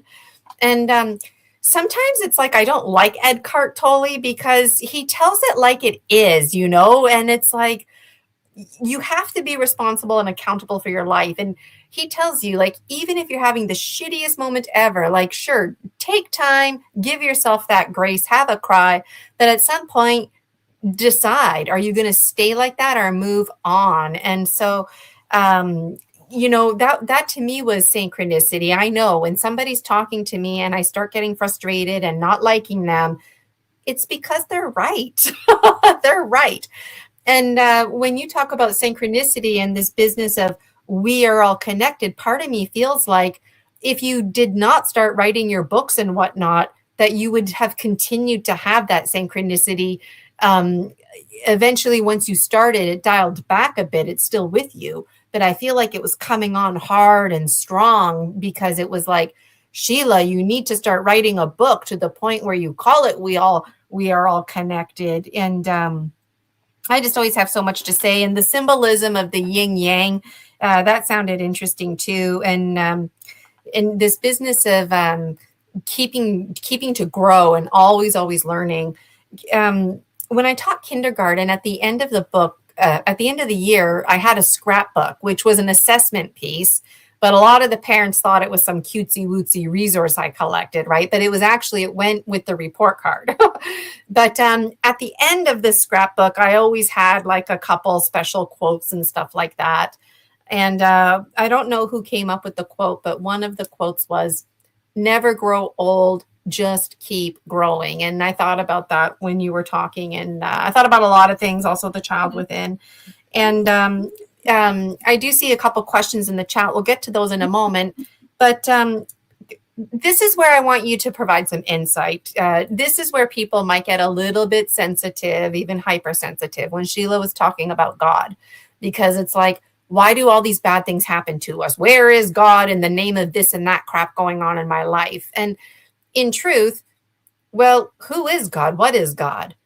What were you even told about God, right? So we have subconscious programming. We have environments that we were born into where we were told this is what God looks like and sounds like. So this is what you can expect. But then we grow up and, oh, it's not exactly matching up. So, can you talk to us about your own atonement with God, Sheila, and what it was like when you realized, like, oh, God is not the God that I thought was God? Like, take us through those motions. Whew, that is such a huge subject. Being raised as a Christian, but coming from a faith that was always questioned, or that was thought to have been a cult, part of the Mormon faith, if you will. And so that whole faith started from someone seeing an angel, perhaps like your angels out of the walls, Gina. They built a whole religion on it. It's a pretty big one, too, all over the world. So there's lots of factions, though. And so my best friend since fourth grade was a Baptist. Can you imagine a Mormon and a Baptist? How could that even occur, right? And how could we still be friends all these years later? But we are. So I'll tell you, I think in a nutshell, the reason why bad things happen is free will. It's simply just free will. God, creator, source, created us each with that free will. And I think that's why we all struggle so much for, I'm in the health freedom movement. So, we want to be free to speak. We don't want to be censored, damn it. Even as a child, I had that, you've got to listen to me, kind of thing going on. So yes, I definitely spiraled through and cycled through the years of believing in God and Jesus the Christ, in the angels, in the seer and the prophet, and all of those things. Just like a lot of my Catholic friends, still look up to the Pope as a deity, like the Pope is the deity, right? So I've always had an interest in all of that, and in many ways struggled, I think, too, with a lot of that. But because my Baptist friend didn't believe in laying on of hands, well, was she never healed because she didn't believe in that particular method or modality? I promised my husband I wouldn't use that word modality, but I did. But at any rate, no, I mean, I think when you ask I think Wayne Dyer used to say this beautifully, when you ask with intention, no matter what the images of God that you have. I personally love Ganesha too. Since that Sedona trip, I'm very drawn to the Buddhist and the Hindu faiths. I'm drawn, Zoroastrianism. I fell in love with that after learning more about Freddie Mercury. So, I mean, there's so much out there. And I just think that if we can open a little bit to even explore, as one of my other besties told me, she's like, Sheila, I think you just like exploring. And I think you like finding out why other people believe in certain things that they believe in. It's not that you want to convert necessarily to one other religion or another.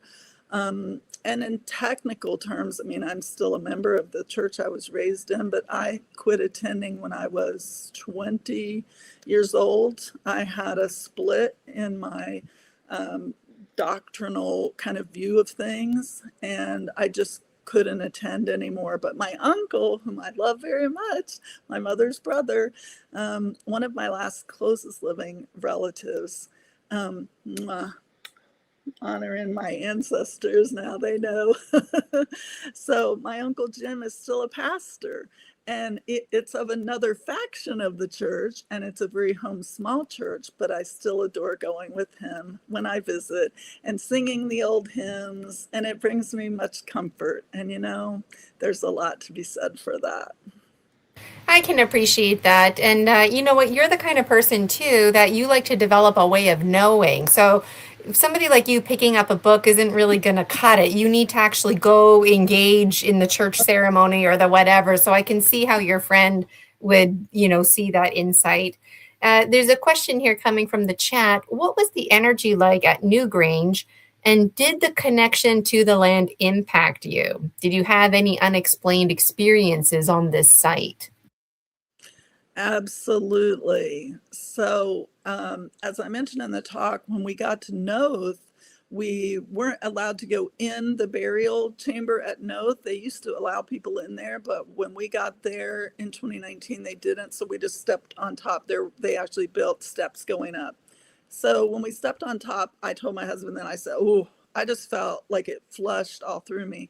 So I said, I love this. I don't know what it is, but this is crazy. I didn't want to leave there. And I didn't even know what was coming next in store for me when we got to Newgrange. And then when we got to Newgrange, I started seeing synchronicities, both in the white, what looked to me to be a white marble stone, many of them around the outside of Newgrange, around this monument, which is a huge Neolithic burial tomb or chamber. But it has a light box in it too. So at winter solstice, the sunrise can shine in through the light box, and it'll hit the back wall and hit this triple spiral glyph. And though we were there in July, for whatever reason, but there's always a reason, right? We may not know it for 20 years, but there's a reason. So we go in, we do our thing. They say no photos, no videos, blah, blah, blah. You know, it's a tourist, they just want you to come and tour it, right? And we were with a group of people. There was a lot of people there that day. And so I think the biggest thing that day was my husband and I were both drawn to the huge stones outside of Newgrange. And we started examining them like a detective or like an investigator. And we thought they had been giants. My husband even piped up with, well, maybe I said it first. I said they were giants.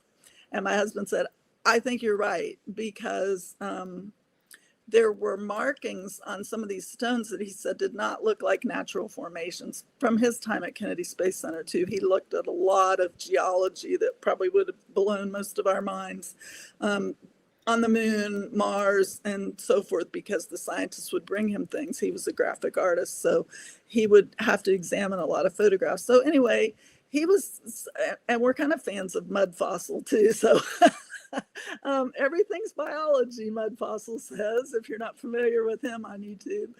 But yeah, so we started looking at those stones, examining them, and I placed my hands on them because you could touch those and you could feel the resonance within those stones. And I said, this is how they moved them so easily. They were flesh and blood, and so they could roll them and move them and position them.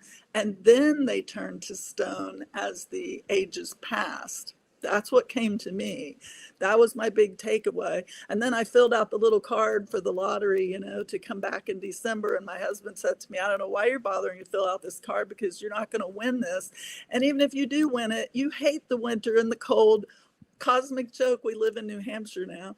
But he's like, you hate the cold. So he's like, we're not coming to Ireland in December. And short story there is I won. I was the only one from the USA to go back to Newgrange December of 2019. And they allowed us, because of that, extra time inside the tomb. And I did get all the pictures that I wanted and the videos, etc. Because it was a very, speaking of like how it felt, I would say for winter solstice, aside from it being really, really cold, and my feet were really cold, I did feel more of a, I suppose the best way I could say it would be neutral energy. Like there was an energy and there was a calm and there was that kind of presence for me. And some people did bring singing bowls, so we had some of that too. So there was, you know, it's not quite a science because there were different variables involved. But I did feel like a sense of just being, it naturally felt good. It didn't feel scary. It didn't feel, and believe me, when there's no lights on, because they do have house lights in there, it's dark. I could put my hand in front of my face, like this close to my face, and I couldn't see my hand. That's how dark. It was probably the darkest, blackest space I'd ever been in my life. It was incredible. So you would think I might be scared, but I wasn't. And you know what, going back to being scared, it's interesting because even though seemingly it would be scary, it wasn't scary because the energy, the epigenetics that was there in that environment made you feel safe and secure, right? So it just really begs a lot of questions when we don't feel safe, right? And arguably it could be because it's so unfamiliar that the brain just, hey, this isn't safe because it's not familiar. Meanwhile, it's like the best thing ever for us, but because it's not familiar, We've got about 5.5 minutes left. Might as well sneak in another question here. This will probably be the last one, but of course you can always keep connecting with Sheila. We got her contact there in the chat. Sheila, did you feel any connections to secret space program memories when visiting any of these sacred sites like Newgrange? Or did it trigger you into a past life? It doesn't have to be secret space program. No, I don't recall that. Now, that doesn't mean that Spirit's not going to give me something in a dream after I say this out loud, but I didn't. And I think I was somewhat aware of the secret space program at that time, but only like on the fringe. It wasn't something that I spent a lot of time, talking about, reading about, hearing about. But I'm pretty sure that, well, I mean, because when I think about it now, X-Files was huge. We had watched the X-Files for years. So the original one, the corny, cheesy TV show one. The corny TV show one? That's the one I can't handle, Sheila. Well, I mean, there were some episodes like when they got into like some of the weird looking people. I don't know. Some of the episodes, but when they were doing the UFO type space type episodes, I loved those more than like the inbreeding ones. That was too close to home for me coming from West Virginia. So anyway, not that I saw any of those people, but I knew of them. So I mean, that's a really great question, and one that I will probably need to meditate on, to be quite honest. Yeah. Yeah, it's interesting when we get asked questions like that, it almost like the question in itself is a trigger for us into that remembering, because we start having this wash. I think our brain wants to be a people pleaser and satisfy. So we start rewinding the hands of time, but then it's like, well, wait a minute. That memory that we had that didn't make sense. Maybe it did have something to do with the secret space program. And, the more open and that we connect, I mean, this is what story, species, story medicine is all about. The more we realize that the secret space program's been around for like ever. And I don't feel there's only one secret space program. And I don't think that for a second it's only government ran and controlled. No, I bet before there was even a such thing as formal government, this business was going on. Mm-hmm. So we're just, even with Steven Spielberg's movie that was recently released, I think it's just going to open up more and more questions, and I can't wait to release my movie at the end of today. So I forgot about that until this moment. So Sheila, thank you so much for being our keynote speaker. You did a phenomenal job. When I asked Sheila to be the keynote, she pretty much sent me her presentation that weekend. So Sheila was ready to rock and roll more than a month ago. And I really thank you, Sheila, for sharing your story medicine, for being a dragon medicine bearer, because how many people out there, just like Sheila, having these experiences, don't have anybody to talk to about it, feel like they're alone when they have a soul tribe right here. So I'm going to remove Sheila from the stage. Sheila, thank you so much for dreaming with us today, courageously dreaming with us. Really appreciate you. So what we're going to do now is, this is the part where just if anybody has any FYIs, we just announced them. One FYI is that we didn't highlight Laura Ferguson's contact information. So we're going to do that during the break. That way it's completely like there, you'll have it. And lots of compliments in the chat here going to Sheila. Actually, just skimming for Laura's now, if I can find it. Oh, there it is. Thank you, Michael. Laura Ferguson. So make sure you follow Laura. She's got all kinds of music that you can purchase as well. And if you're wondering what the links are for the presenters, as they present, we're going to provide the links because I know it's very easy to get link overloaded. And of course, in my Buy Me a Coffee and in the description of this very YouTube, you can find the master link, one link to rule them all. all highlighted in my Buy Me a Coffee. Okay, so just a reminder, in case I forget to tell you, I did make a little change to the schedule, but don't worry, it doesn't interrupt any of the presenters. But I'm going to, at the end, show you my movies, and then we will close Sacred Space. So I just thought I should show you the movies while we're in the Pine Tree Forest. We're in the Pine Tree Forest right now, right? You got to remember that. So our next presenter is going to be Julia Ankerhaven. So we are going to be moving on to presenter 3 of 5. That means we're almost 50% through our presentation schedule, which is hard to believe. And I can see Julia entering the backstage here behind the scenes with me. So I'm going to be sharing Julia's presentation. You'll hear her biography playing. You'll see the presentation come up, and then Julia will come up. And Julia, just a reminder to you, I'm here. I can see you. I can hear you behind the scenes. Hopefully that doesn't spook you.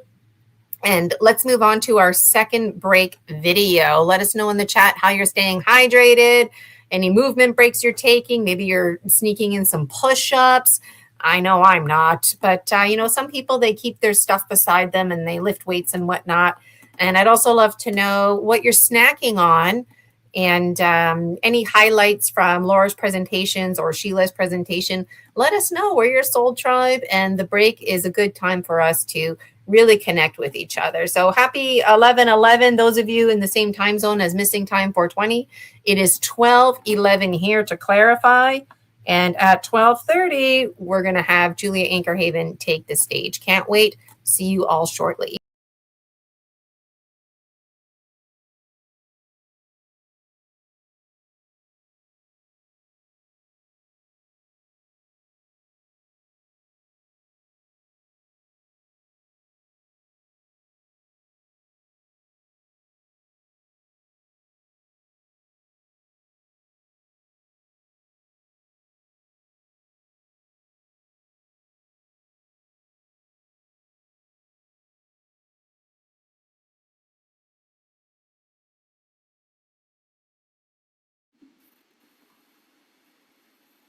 Hello, this is video 2 of 5, where I tell you about the Unmaker's tools. The next tool I'm going to tell you about is the Golden Hand Mirror.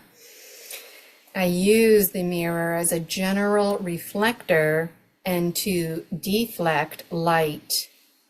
I also use it for spirit work to reveal what is not easily perceived and to connect with other dimensions.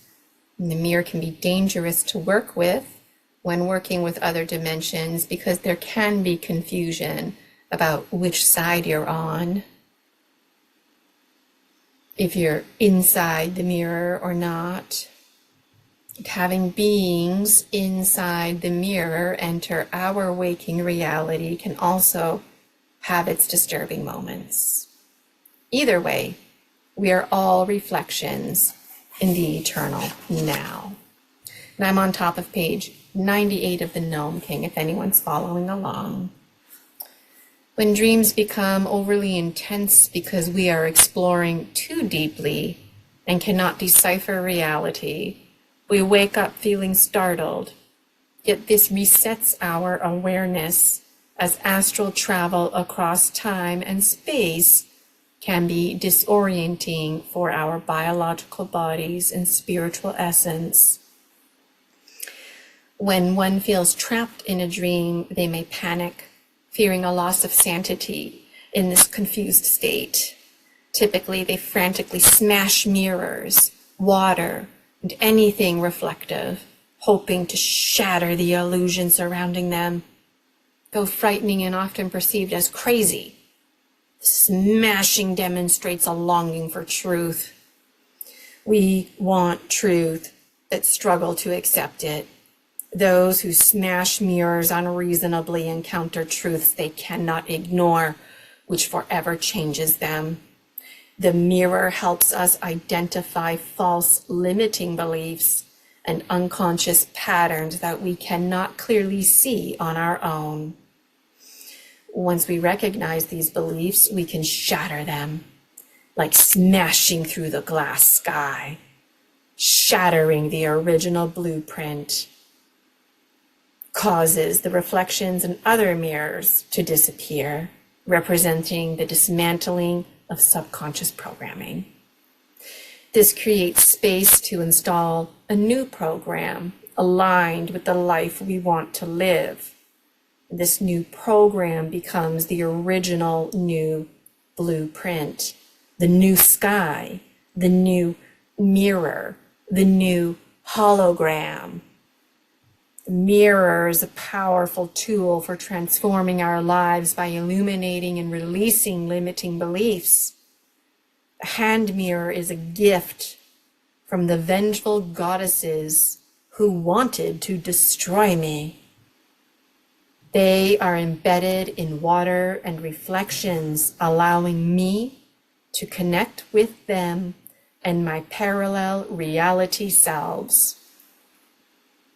Though I often feel alone, my breath reminds me I'm not. The moisture from my breath serves as a portal. No mirror surface is required. Thus, nature became my refuge, and when I watched the sun at the beach, I sensed the goddesses and elementals' presence, and remember, I am always in good company. Long ago, the lizard lady used nature and her breath as a mirror, but now in this waking life, the hand mirror helps me with imagination. I can always use nature like I once did when I was the lizard lady. See you in the next video.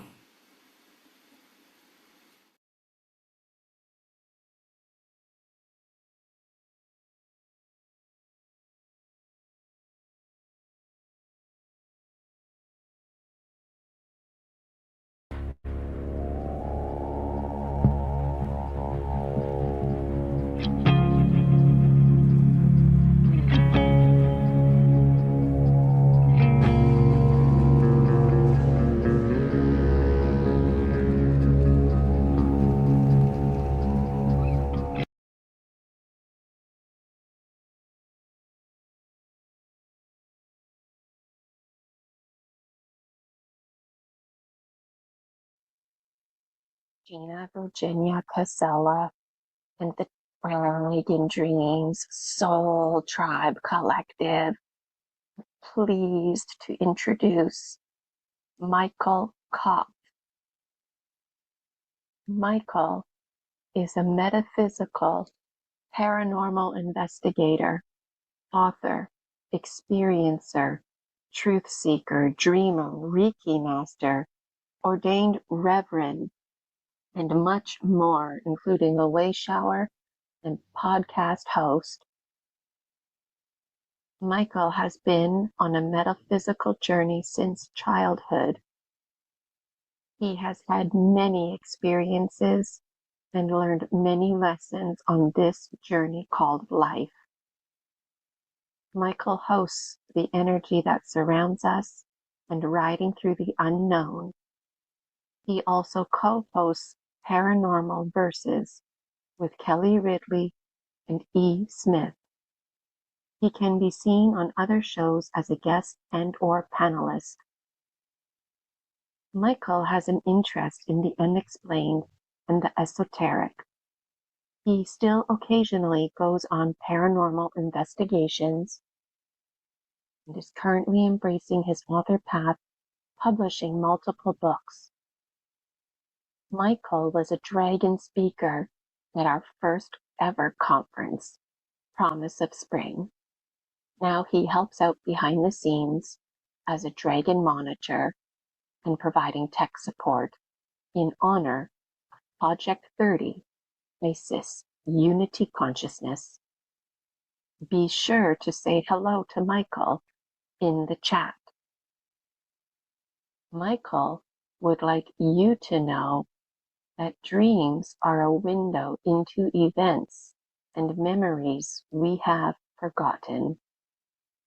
They are here to help us grow and see the truth of reality around us. Dreams bring hope and learning as well. Gina Virginia Casella and the Dragon Dreams Soul Tribe Collective. Thank you, Michael, for making days like today possible so Dragon Dreamers can share their story medicine and courageously dream with us. Thank you for helping us to create safer spaces to give and receive our story medicine. One of the best ways to heal is with the earth, and that's exactly what we do with each other. Gina Virginia Casella and the Dragon Dreams Soul Tribe Collective are pleased to welcome Michael Kopp.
Gina, Virginia, Casella, and the Dragon Dreams Soul Tribe Collective, pleased to introduce Julia Anchor Haven. Julia is a world traveler, Akashic Oracle Weaver, Pendulum Alchemist, Violet Flame Reiki Master Teacher, Sound Practitioner, Quantum Crystal Healer, and Retreat Facilitator. She identifies as a MyLab and Secret Space program survivor, currently exploring and documenting fragmented memories linked to clones, stargates, and alleged involvement in covert, classified projects on and off planet. Julia also helps out behind the scenes as a dragon monitor and provides tech support in honor of Project 30, ISIS Unity Consciousness. Be sure to say hi to Julia in the chat. Julia would like you to know that in these changing times, it is important to center our energies, to focus on the beauty within and around us, asking the question, what else is possible here? Gina, Virginia, Casella, and the Dragon Dreams Soul Tribe Collective. Thank you, Julia, for sharing your story medicine and for courageously dreaming with us, in addition to providing support behind the scenes as a dragon monitor and with tech assistance. Thank you for being a dragon medicine bearer, for helping us to create safer spaces to give and to receive medicine. One of the best ways to heal is with the earth, and that's exactly what we do with each other. Gina, Virginia, Casella, and the Dragon Dreams Soul Tribe Collective. Pleased to welcome Julia Anchor Haven.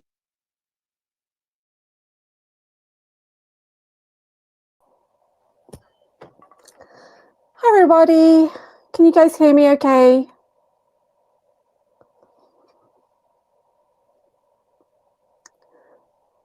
Okay, welcome everybody. I'm hoping that you can hear my sound. Just let me know. Okay, cool. Great. So this presentation is going to be a very fast run through, so we will take questions afterwards, but this is something that could have been a 2-hour or 5-hour presentation. So very quickly, I'm going to run through how I've been piecing together my memories of multidimensional lifetimes, working within special access programs on and off planet. And this is a trauma healing journey, so it is quite sensitive for me to talk about these things. So, but let's get started. So I'm just realizing I can't even see the screen. Everything's very tiny. That's fine. That was good, Gina. So yeah, this is a trauma healing journey. So the best place to start is we always get ourselves grounded. So please know that some of the information that I share today may be triggering for you guys. So if you do find it triggering, then please do step away, or just take a moment to kind of refresh your energy with water. And just waiting for that next slide again now. Okay, so yep, so we're going to be looking at a few different things today. I had the same questions like everybody else. Who am I? You know, why don't I remember my childhood? What am I supposed to be doing on this planet? So I connect in with the elements. So a big part of my trauma healing journey is activating my elemental energies and guides. So you'll see on the screen here that was working with anchoring your energy, earth energy, air energy, communication. Fire energy is transformation and shielding. Water energy is all about your heart healing. And then I trained as an Akashic record keeper to go even deeper into that shadow healing. So we're going to touch on a little bit of my journey today. So next slide, please, Gina. So I actually thought I was a regular person. For a long time, I thought I just had a mundane life, and I felt very limited, very isolated, and I didn't really know what was wrong, but I didn't sleep. I was a very angry person for a very long time. I did have insomnia and missing time, and I had a lot of unexplained pain in the body, and I was literally dismissed by the doctors as well. But I did start traveling, so there's some pictures there from India and Thailand, so you can see that I really did try and have a normal life before I realized there was a lot more going on behind the scenes. So next slide, please. The reality is that I actually have a dual life, or multiple lives. So Julia is the alchemist, she's the Akashic record keeper, she's the anchor and healer, and she's a sound therapist and has been doing lots of work over the last 30 years to really get tuned into energy and try and figure out what's going on.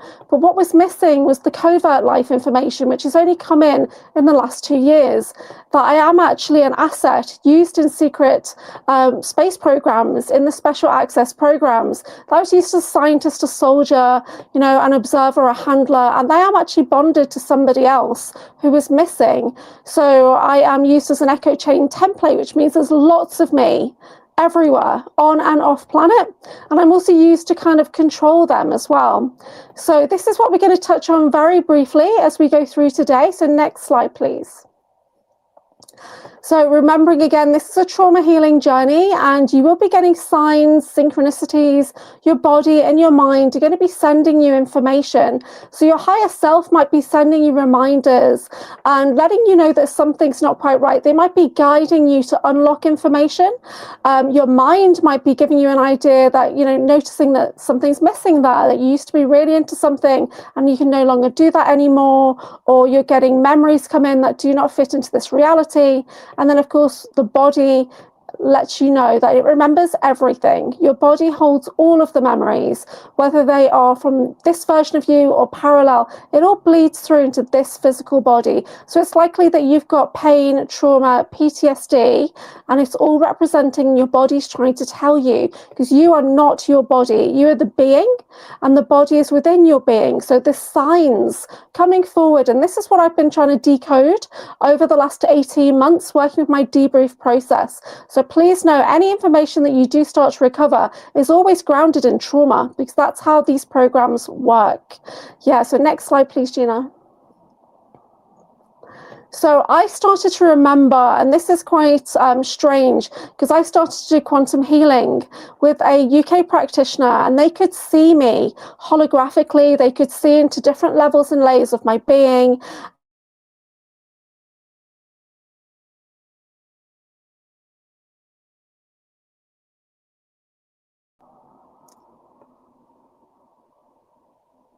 Can you guys still hear me? I'm so sorry. I forgot to put my do not disturb on. I know it is.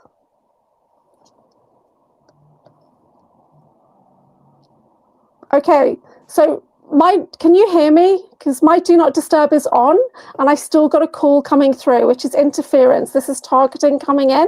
Just like how my laptop stopped working right before this, I literally just got a call invade by a potential handler. Right, so let's keep moving, let's keep going. Okay, so I started to unlock my energetic field working with a quantum healer here in the UK, and I started to get memories coming in that didn't fit into this reality, but it started to unlock as I was working with crystals and fire energy, and I started to remember. Now, I committed to doing daily meditations for the last 2 years or more, and I've been doing a lot of sound healing, working with gongs and singing bowls, tuning forks, and that has had a massive impact on my pineal gland, my third eye. But most of all, I've been questioning everything, because I'm an access consciousness practitioner. So I ask the questions all the time. What else is possible? How does this make any sense? Yeah, is this mine? And I keep querying. Even when I get things I'm really confident in, I still query and I validate with at least 3 other people if I can. So I started to find my context that wasn't really held in my energetic field. It was held with others. Other people hold pieces of your puzzle. And I started to get more and more information coming through. And that's when I realized the information coming through was actually covert information. So then I started to look into how can I access this information, and that's when I connected with the ACIO, the Advanced Contact Intelligence Organization, and they gave me 2.5 hours worth of information about me, different versions of me held in these programs. 75% of that has been verified and resonates. 25% I'm still working with. It's a work in progress, success in progress. But I got activated by specific code, a phrase, and we'll get to that. But I also had memories coming in from soul family, meeting people like you guys in the chat, meeting with people from the special access programs. It started a memory cascade. So this is a flood of memories coming in, a flood of information. And when that comes in, it actually upgrades your IQ as well. So I started to access different parts of me by interacting with others. So this journey, you can't do it alone. You have to connect with other people, and your higher self will guide you to soul family. They will. And so it's quite interesting. So let's go to the next slide. This was the very first memory that I ever got, and it was a couple of years ago now. I was working with a quantum healer in the UK called Felix Hyde, and we were at a Mind Body Spirit Fair, but this is the memory that came in, and I was the scientist. I was sitting there and I knew I was an Asian male scientist. I knew that next to me was a very large soldier, and in a split second my mind had gone from being the scientist to being the soldier, and back and forth a couple of times as if I was doing some kind of verification check. And I had no context for this, but the person I was working with said they thought it was Orion. And I have since confirmed, yes, I was an asset using the Orion Syndicate, and we affectionately refer to them as the terrorists in space. So I do have a link to Reptilian Labs working for the Orion Syndicate. Okay, next slide, please. I also started to connect in with versions of myself that are represented in soft disclosure, like the USAPs in cinema, USAPs in TV, so that unacknowledged special access programs in television. And the first one I connected in with was Umbrella Academy. And as I was watching this, I realized very quickly that number 7, Vanya, was me. When you look at her life and how her emotions were suppressed and controlled, how she was told that she didn't have any powers because of this. And then when you see her powers release, I have that exact same ability. So in the here and now, I released a plasma ball of light from my chest. And I was coming out of a meditation where I'd kind of I'd biolocated, and I saw an ET just walking down the street, and I challenged it and I said, "You're not meant to be here." And I came back into my body and I released a plasma ball from my chest, and I don't know where it went, but I have had this validated with a few other people that yes, I'm a phosphomancer. I have a light ability, and this gets utilized in the space programs for extermination of many different kinds of things. So I started to realize that there I was, number 7, and that was based in, I could link that back in because she blew up the moon. I had that verified in my ACIO records that is noted that I've also done that in another realm of existence. So I get used as a destroyer of planets at times. Yeah, so very severe work I get used for. Okay, next slide, please. So we talked about me traveling around a little bit. So I lived in India for a long time. After being in the UK, I realized that I wasn't meant to be here. I had an experience when I went to Tenerife, which is highlighted on the map there, and I encountered a dolphin. I just had a show. I was overcome with emotion, and that wasn't normal for me because I have an emotional suppression code. So even my family just thought it was, quite normal for me to be like Wednesday Addams, very shut down, very, less emotions, just rage, and that was considered to be normal. But I went on holiday and I encountered dolphin energies. and I telepathed with the dolphin, and I realized now I was experiencing the dolphin's emotions, and it unlocked something for me. So after that, I went back to the UK, I sold off everything I owned, and I started traveling. Now, I went to Australia, New Zealand, India, and Asia, but I realize now that I was just part of a global monarch program, that every choice I thought I'd made was actually a reassignment in these super soldier special access programs. So the map is showing you the different locations there where I have been as Anchor Haven, where I've been as Julia, and how that links into the Commonwealth and the G15 countries. So I have memories of growing up in Toronto in a base there with my dyad. I have memories of being at Project Phoenix in Long Island. I've got memories of being in Russia and other countries like South Africa as well. So I've literally been used in programs all over the globe, plus off planet as well. So I do have off planet memories, yeah. So there's a global program going on. So it's not separate factions. It's not India SSP versus Russian SSP versus UK versus America. It's one massive program. Yeah, this is what people forget. It is one huge program. And you can be trained in America and Canada and then reassigned to Australia or vice versa. So I started to research as much as I can and really go into my memories. And a lot of things happened to me when I was in Australia, especially when I was in Kangaroo Island in South Australia, and when I was in New Zealand and all over. So there's different versions of me. You'll also see that it's highlighted. Diego Garcia is located on the map there. And this is a naval base that's in the Indian British territory. So I actually have a version of me that's there. I call her Sam. She's used as a disciplinarian. And from time to time, I clone slip and I see through her eyes. And she does torture people. She does. I see it. So there's versions of me in Russia, North Korea, Japan, China. And from time to time, I clone slip into their bodies as well. So it's a very interesting connection that you have as an echo chain template that I can connect into versions of me, but I can also connect into versions of my dyad and observe their locations on the map as well. So we'll talk more about my dyad as we go on. So next slide, please, Gina.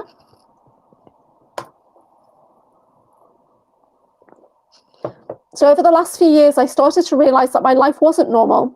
I started to see through the control around me, and the handler card that you see there, these are from the Breakaway Oracle deck, which is now available at breakawayoracle.com. But the handler, you know, your life may be limited. It's the people that are around you. So your relationships, your colleagues, you know, people that you might just bump into on a regular basis in the shopping center. These are all handlers placed in your life, and unknowingly, they don't realize they're handlers. They are also handled to handle you. And then we've got observers who watch and monitor you from afar. And then we've got the targeting, the empowered interference. So I realized that I was in limiting relationships. My opportunities were getting shut down. Wherever I wanted to do something, it would always get shut down to keep me in a particular location. Or if they wanted to reassign me, they would literally tower everything around me. So my relationship would fall apart. I would lose my job. I would lose my money to push me back to the UK so I could be controlled further for another assignment. When I was in the UK, I got voice to skull coming in, and I was alone in a field when this happened. I was in a tent. I got a warning because I just unlocked something else, another quantum healing session that I was doing at a Mind Body Spirit event. So I got 2 male voices coming in, overpowering my mind, trying to scare me, to make me go home so that I would stop digging. Yeah. Unexplained illness and pain in the body. I did have to eventually go to the doctor and ask, why can't I walk? What's going on with my bones? Why am I in so much pain? And I had osteoarthritis. And this is actually also a signal that you have been through these programs, that you've been aged and de-aged, that your body has been through lots of changes. It ages the internal body. So I wasn't convinced basically that I was in this TIRAP program for a long time until I saw the sign from the birds. So I was sitting outside my home. There's a street lamp across the street. We have very big seagulls here, you know, like 2-meter wide wingspan seagulls, because I'm by the River Mersey, which is right off the Irish Sea and everything. So the birds were flocking around, and then one of them flew right into something above the street lamp that was invisible. So I heard the bang, I saw the bird shake itself off, and I tuned in my mind, and I saw that there was a box that was cloaked. It was a monitoring station directly above my home, over a street lamp. Yeah. So in the last year or so, I've had 2 black helicopters over my house. The most recent one was like a couple of hours before I was about to do an interview with Christy Campbell, CC33, and we were delving into Montauk, into Project Phoenix. So I just unlocked a new altar. So I got another warning from the black helicopters. So yes, like it's documented in my ACIO files, I am targeted and controlled. That is my entire life, just like the Truman Show. So I did not realize that my life should be different because it's always been targeted and controlled. I was told that I'm in the TIRAP program, which is supposed to stand for Targeted Individual Research Advanced Projects, but I realize now it's just the aftercare program. So if you're an asset, you will be put into an aftercare program, which is basically your targeting pattern. So I started to realize if it's a pattern, if it's a program, I can analyze it. And that's what I've been doing for the last year. So let's have the next slide, please.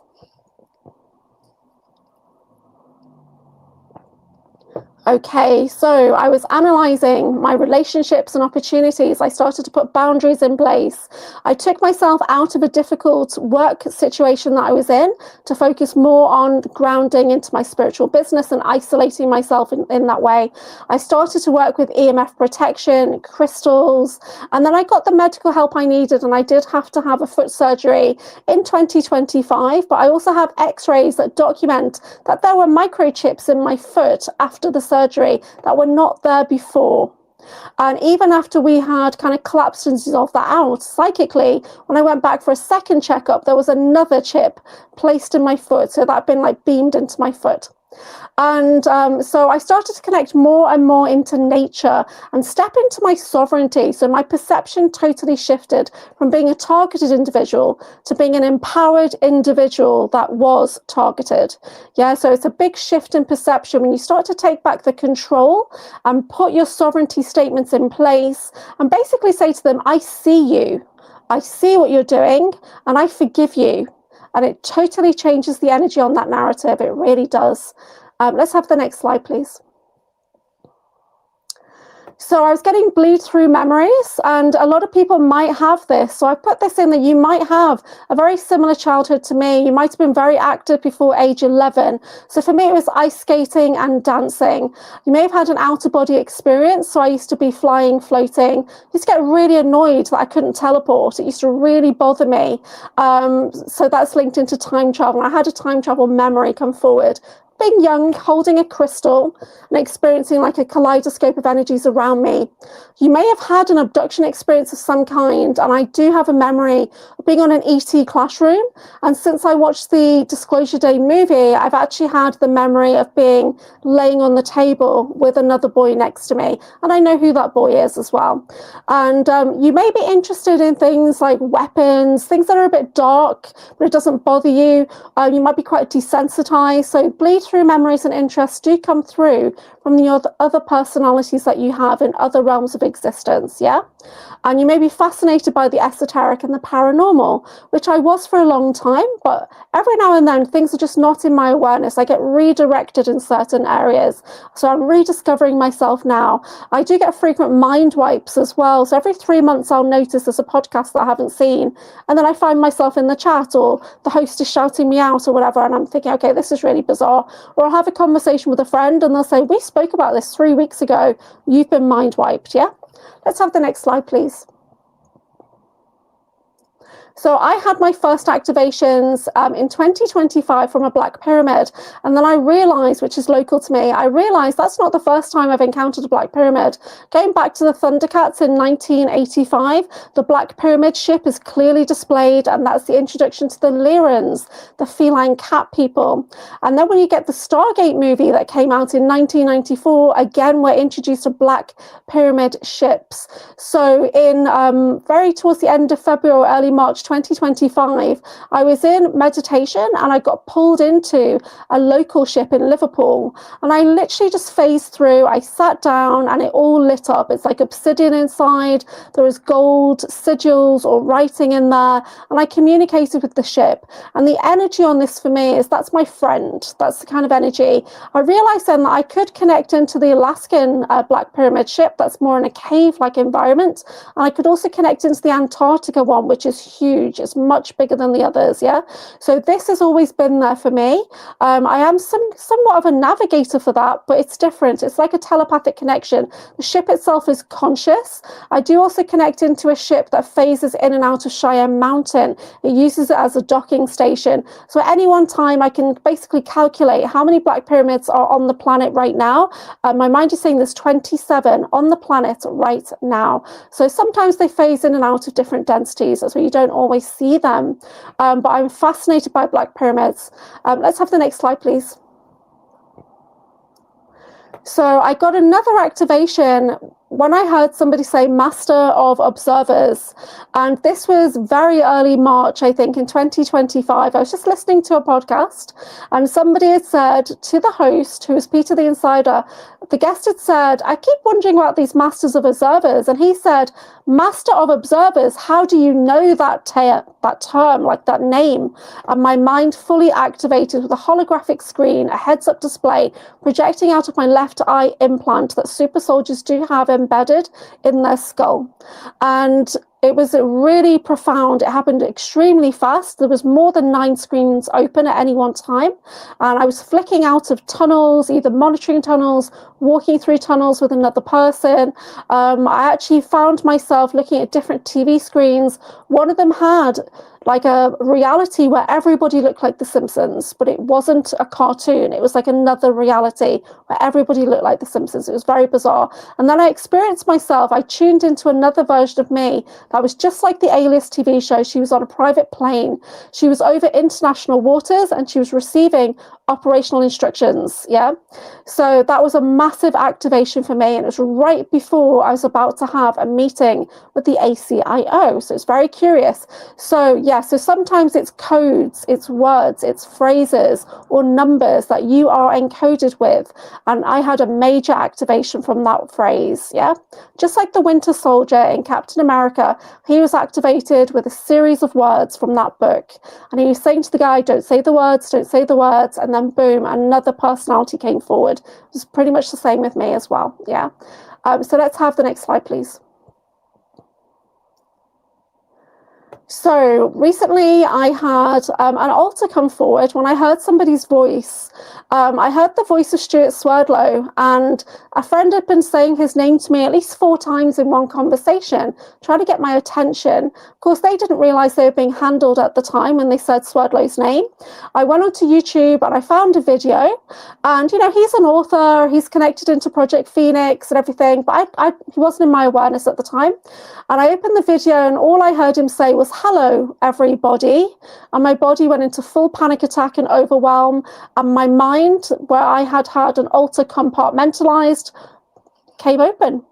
And when Christy Campbell did an energetic Reiki scan, she connected into another version of me called Kit Kat, who you see sitting in the center of the screen there. And she's age 7. So the other picture of me, that's Julia at age 7. And you'll notice that her eyes are extremely dark. There's some kind of entity. When you look back at that photo, there's definitely something not quite right. So this altar of me, this personality, was created as a survival altar. I believed I drowned in a swimming pool in Liverpool City. I was in a health club. My dad was in the sauna and there was a man there. And my dad had introduced this man to me saying, oh, he's like a secret agent at the docks. And I thought, oh, that's interesting. And then one day I found myself alone in the swimming pool with him. And as a game, he held me under the water until I left my body. Now, in my mind, my dad dove into the pool and saved me. But I knew I could never talk about it to anybody.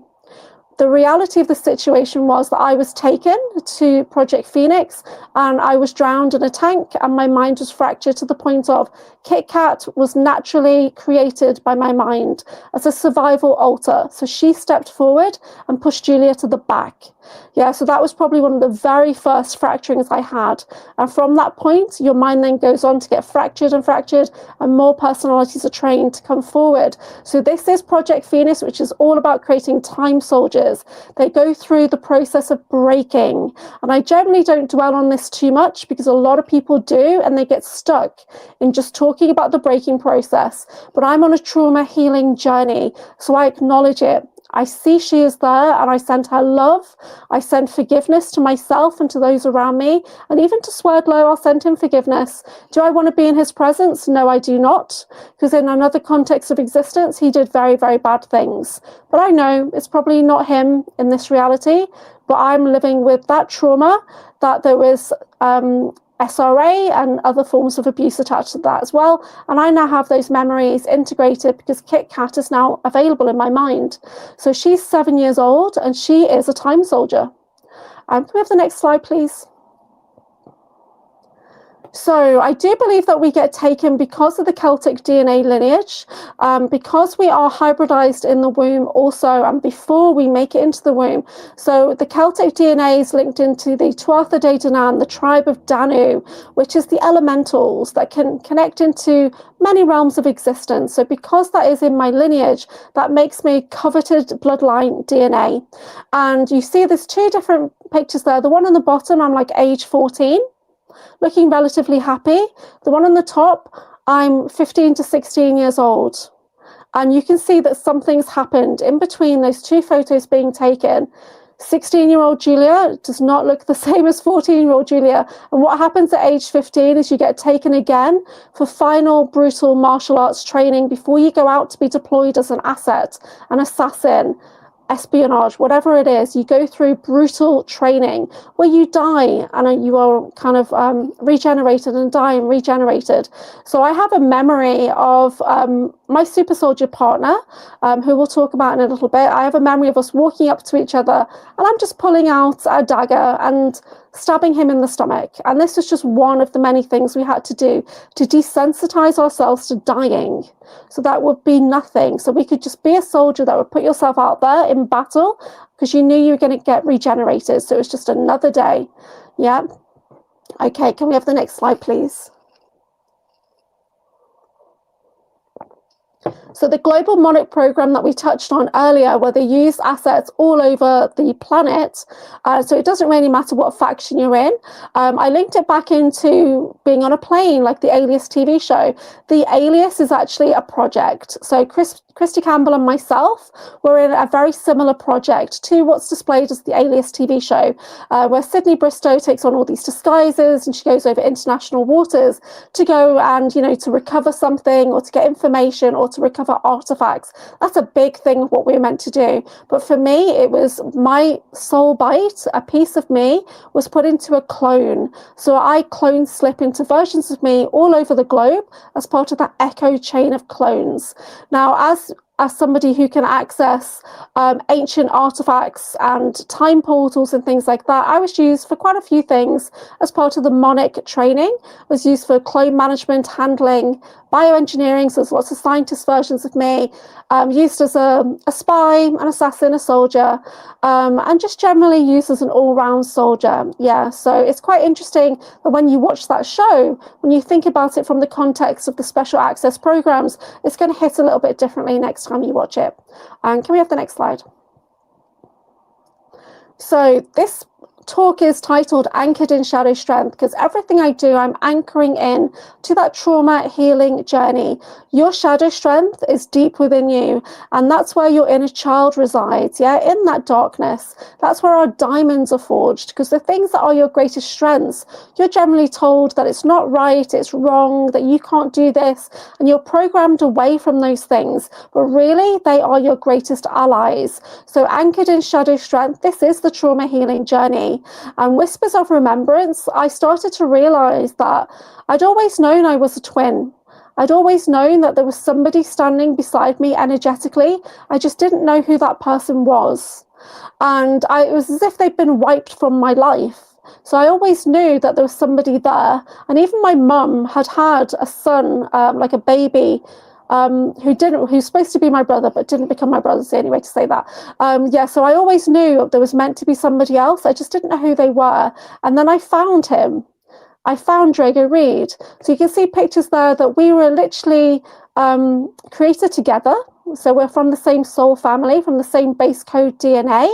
And then we were separated into bloodline families, and then we were brought back together for training and assignments. Yeah, can we have the next slide? So we are dyads, we are made as a pair. And the great example of this is when you see the Orphan Black TV show, which was very activating for me. If you've not watched it, please do. It's a great example of clones in our society, or Kruger cloning programs. So in that TV show, you see Sarah Manning, I think her name is. She gets off a train, she sees a lady who looks exactly like her, jump in front of a train, and then she goes and assumes her life and discovers that that lady was a police officer, and she had been uncovering a cloning ring that was massive. So this is literally based on the energy, the information, the testimony of myself and Drago Reed. And this is documented, that is based on our archetypes. It's based on our files, yeah? So the lived experience I had was that I always knew I was a twin. We do have telepathic impressions. Sometimes we're working on the same projects of research at the same time. It's very freaky. And I kind of always felt that I was in the wrong place at the wrong time, and that's because we weren't together. And then in December 2025, we did actually get together in the same place, the same time at the BASES 2025 International Conference, and our energies recalibrated. And it was a massive deal for us, because not only did it mean that, yes, we were made as a pair, we could literally feel ourselves go back into hemisync, yeah, so that our minds are linked in a way. Obviously, that's not always active all the time, because that's not appropriate right now, and we're on other sides of the world from each other, but that is there, and we both verify it. We both testify to this publicly, that we were made as dyads. So when we get together as super soldiers, and there's still versions of us working across time and space, that we are a powerful team working together as one. Even if he's boots on the ground and I'm on a ship, my mind feeds telemetry into his mind and vice versa, yeah? So we are synced. So this is something that we've both been having to deal with for the last 18 months and try and make sense of this reality. But we've experienced it, and this is our true testimony, yeah? So, yeah, so let's have the next slide. So we were in the Kruger Corps, which is actually the Kruger Mercenaries LLC. I do have memories of being a Kruger asset in South Africa, and that came forward when I was in BASES conference in December. I met another asset, a British guy called David, who I remembered from being in South Africa, from being in the same unit together in South Africa. So when you think of Kruger, think of them as they augment the body. And when you look at the video games, there's great representations of Kruger doing that there. So yeah, so Kruger is brutal, but they are very efficient soldiers. But it's quite hard to talk about the work that they do. So let's have the next slide, please. Yeah. Okay, so we're going to get on to how Kruger is different to Monarch in a minute, but I wanted to touch on the cloning program slightly. So I have a real world experience of meeting myself in France in 2016. It was witnessed by 2 members of my family, and we still talk about it to this day. And they are not into any of the stuff that I do. They're very religious, but they know what they saw.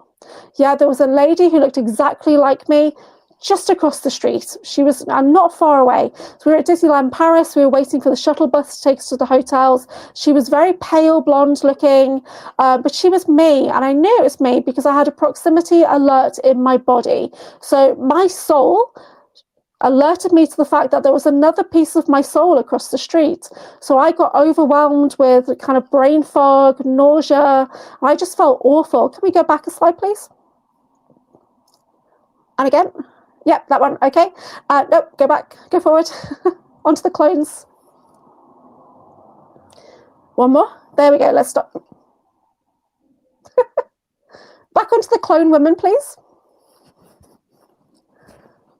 Next one. This one. Stay here for just a minute. So you'll see that there is 2 text messages there basically. So from people who have seen versions of me. So December 2025, I was sighted in Bristol right after the BASES conference by a friend of mine. And then recently I was sighted just a few miles away from my home working in a pharmacy. So I have millions of clones, and it's been documented that there are more than the average number out there. They're used in general society. They're used in deep underground military bases. They're used on and off planet. They might even get sold for currency or food at times as as well. So there's a lot of me. So one of the things I've been doing over the last year is working to tune in, are they helpful or harmful? So are they being used nefariously? And if they are, I do my best to try and release them from whatever they're in. And working with Sean Bond, we've gone back to uncreate them. So from the point that they were created, we go back and we stop that happening energetically and psionically. So it's very important to know that your clones have real lives. These are real people. They are not always drones. Yeah, these are real people, and they could actually have families, could have friends, could have a job. They do not realize they are clones. Yeah, so that's one important thing to remember. So next slide, please. Okay, so the Monarch Umbrella Refugee Group is a faction, like a team that I was in with Drago Reed, and I think Brian Seng is reportedly in that team as well, and it's a small unit of super soldiers, and we were reassigned into a special team because we kept breaking through our programming, our monic programming. We kept waking up, and we kept trying to wake up others, so they literally reassigned us. But the narrative is that the Kruger, working with ACIO, rescued us from Monic and Umbrella and put us into a special group. But you'll notice there that Umbrella is not actually called Umbrella, it's called the Spencer Biotechnic. Yeah, so Umbrella either is just a like a familiar term that people use, or it's a sub-program or something like that, but the company is not called Umbrella, it's called Spencer. And I talk about that a bit more in my Breakaway Oracle. So yes, so even in Merge, we're still used for the same kind of projects: time travel, artifact retrieval, and asset retrieval and neutralization, bioengineering, corporate espionage. It's the same kind of things we're used for every time. So next slide, please. This is an experience that I had last year when I tuned into a version of me who was on a merge time mission, but she was 15 years old.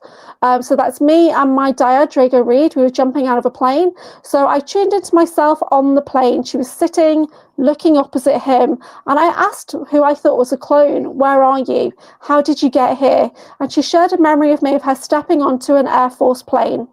And then I could clearly see I was with my dyad. I could feel that connection energetically. And then we stood up to jump out of the plane. And I asked the version of me, "Where are you? Verify." And she said that she was in Russia. And then she jumped out the plane and my consciousness came back into my body. I do conscious quantum meditation. So you can come in the room and I'll still have a conversation with you. But that particular moment in time, my mind had linked into my mind, which was in my here and now. So 15-year-old me was in her future, which is in my time. So that is a very unusual situation, but that's what happened. Okay, next slide, please. So the Monarch, they are pretty much used by all the three-letter agencies. People go into Monarch programs and you're put through MK Ultra, which we'll talk about in a second. So the MK Ultra is the mind control, but Monarch is pretty much used by all the government black op programs on the planet, and even moving into off the planet as well. So they make super soldiers, they make spies, assassins, and honeypots. And even as a honeypot, you are used as an assassin, as intimate espionage, to get in there. So Monarch Global Program is that whole world program. Monarch have a DUM, that's the biggest deep underground military base, one of the biggest on the planet. That's in Toronto, and that's where I believe that Drago Reed and I were trained and basically raised as children. Let's have the next slide. So the MK Ultra. So there's two different techniques here that you can see. There's modern, which is for people who are a bit younger, and then there's traditional methods. Traditional methods had a lot of torture, ritual abuse involved. So people who are like, I'm 50 years old, so people who are around my age group and older would have gone through traditional methods of MK Ultra to fracture your mind, to create alters. Alters were then used to create soldiers, basically, other personalities. If you're a bit younger, getting into the 1990s, so the newer generation of super soldiers would have been put through something slightly kinder in a way, meaning they didn't have as much physical torture, but they still had a lot of kind of drugging and programming through TV, movies, and encoding through words as well. There's information there about assassins and espionage and the honeypot as well. So everybody has those initial training. Even somebody who works as a diplomat would have been trained to be an assassin, a spy, and a honeypot. That's standard training for every single asset. Yep. Next slide, please. This is one of the main memories that I have, and that is as a scientist. So a lot of people remember me as a scientist, and these memories started to come forward first because in a way they're gentler for my body to remember. There's not as much trauma seeing me as a scientist. So scientist memories are very quiet, very isolated at times because I'm still me. I'm still very aggressive and uncontrollable.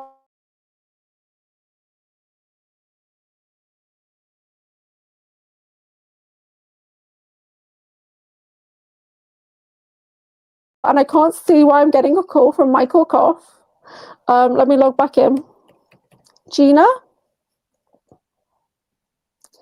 Am I okay to continue? I can't hear you, you're on mute. You're still on mute.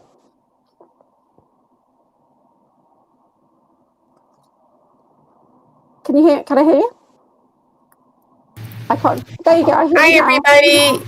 Okay, we're into overtime with Julia's presentation, but that's okay. Julia, let's give her another 5 minutes. I've got 1:14. Let's go until 1:20 because I know Julia's got lots of great information there. Sorry. Okay, let's speed through. Okay.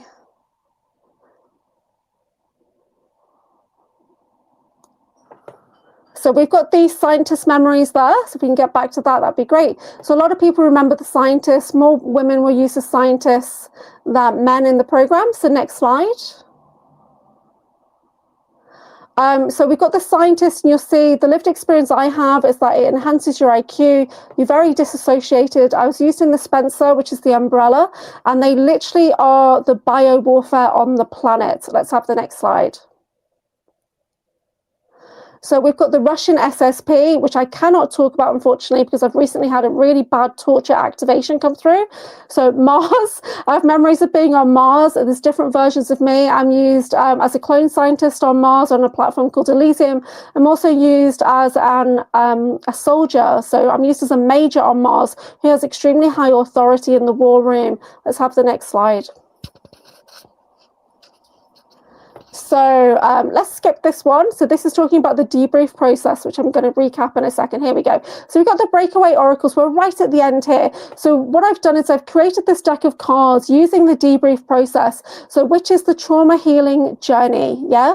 So when you're getting memories come forward, the first thing we need to do is just document everything. Not thinking about is it good, bad, right or wrong, just document it. And then we'll start to think about after that, okay, does this make sense to me right now? And only pick out the things that make sense to you now and focus on those, getting the context for those. The other things, you just put them to one side until you are ready to go back to them. So the breakaway oracle, what it does is it gives you a foundational level of information to help you make sense of your memories. So there'll be tools in the guidebook that comes with it. There's an activating meditation. There's also going to be a masterclass on pendulum alchemy to help you shift some unwanted energies and do healing. So that's going to be included there as well. We have the next, is there one more slide? Okay, so the cards themselves are an introduction into everything we've been talking about today, into the unacknowledged special access programs, which is Nachtwaffen, Solar Warding, Kruger, you know, all the different things. So it does look into many things. On the next slide, you'll see that we do get into healing as well, and we do get into different levels of targeting. So there'll be practical things there to help you. There'll be questions to help you see what makes sense to you. Let's have the next slide. I think we should be right towards the end. There we go. So you can connect with me at anchorhaven.co.uk, which is my Patreon, where I do readings, which coming from next week will be breakaway Akashic readings. So I'll be working with the breakaway oracle. I'm still in a daily memory mining process. And if you have a look at my Anchor Haven Origins playlist on my YouTube, it goes into a lot more detail about what I've been talking about today. I will also be speaking at the Basis conference if there's time to do so. But you can find my videos on my channel or the Basis project as well. So thank you so much. So just know that you're not alone in this process. It might not make sense to you right now, but it's because you haven't found the context, but you will. Okay, you will. So we start with grounding, we move into connecting into the elements, and we start that healing process together. So thank you so much.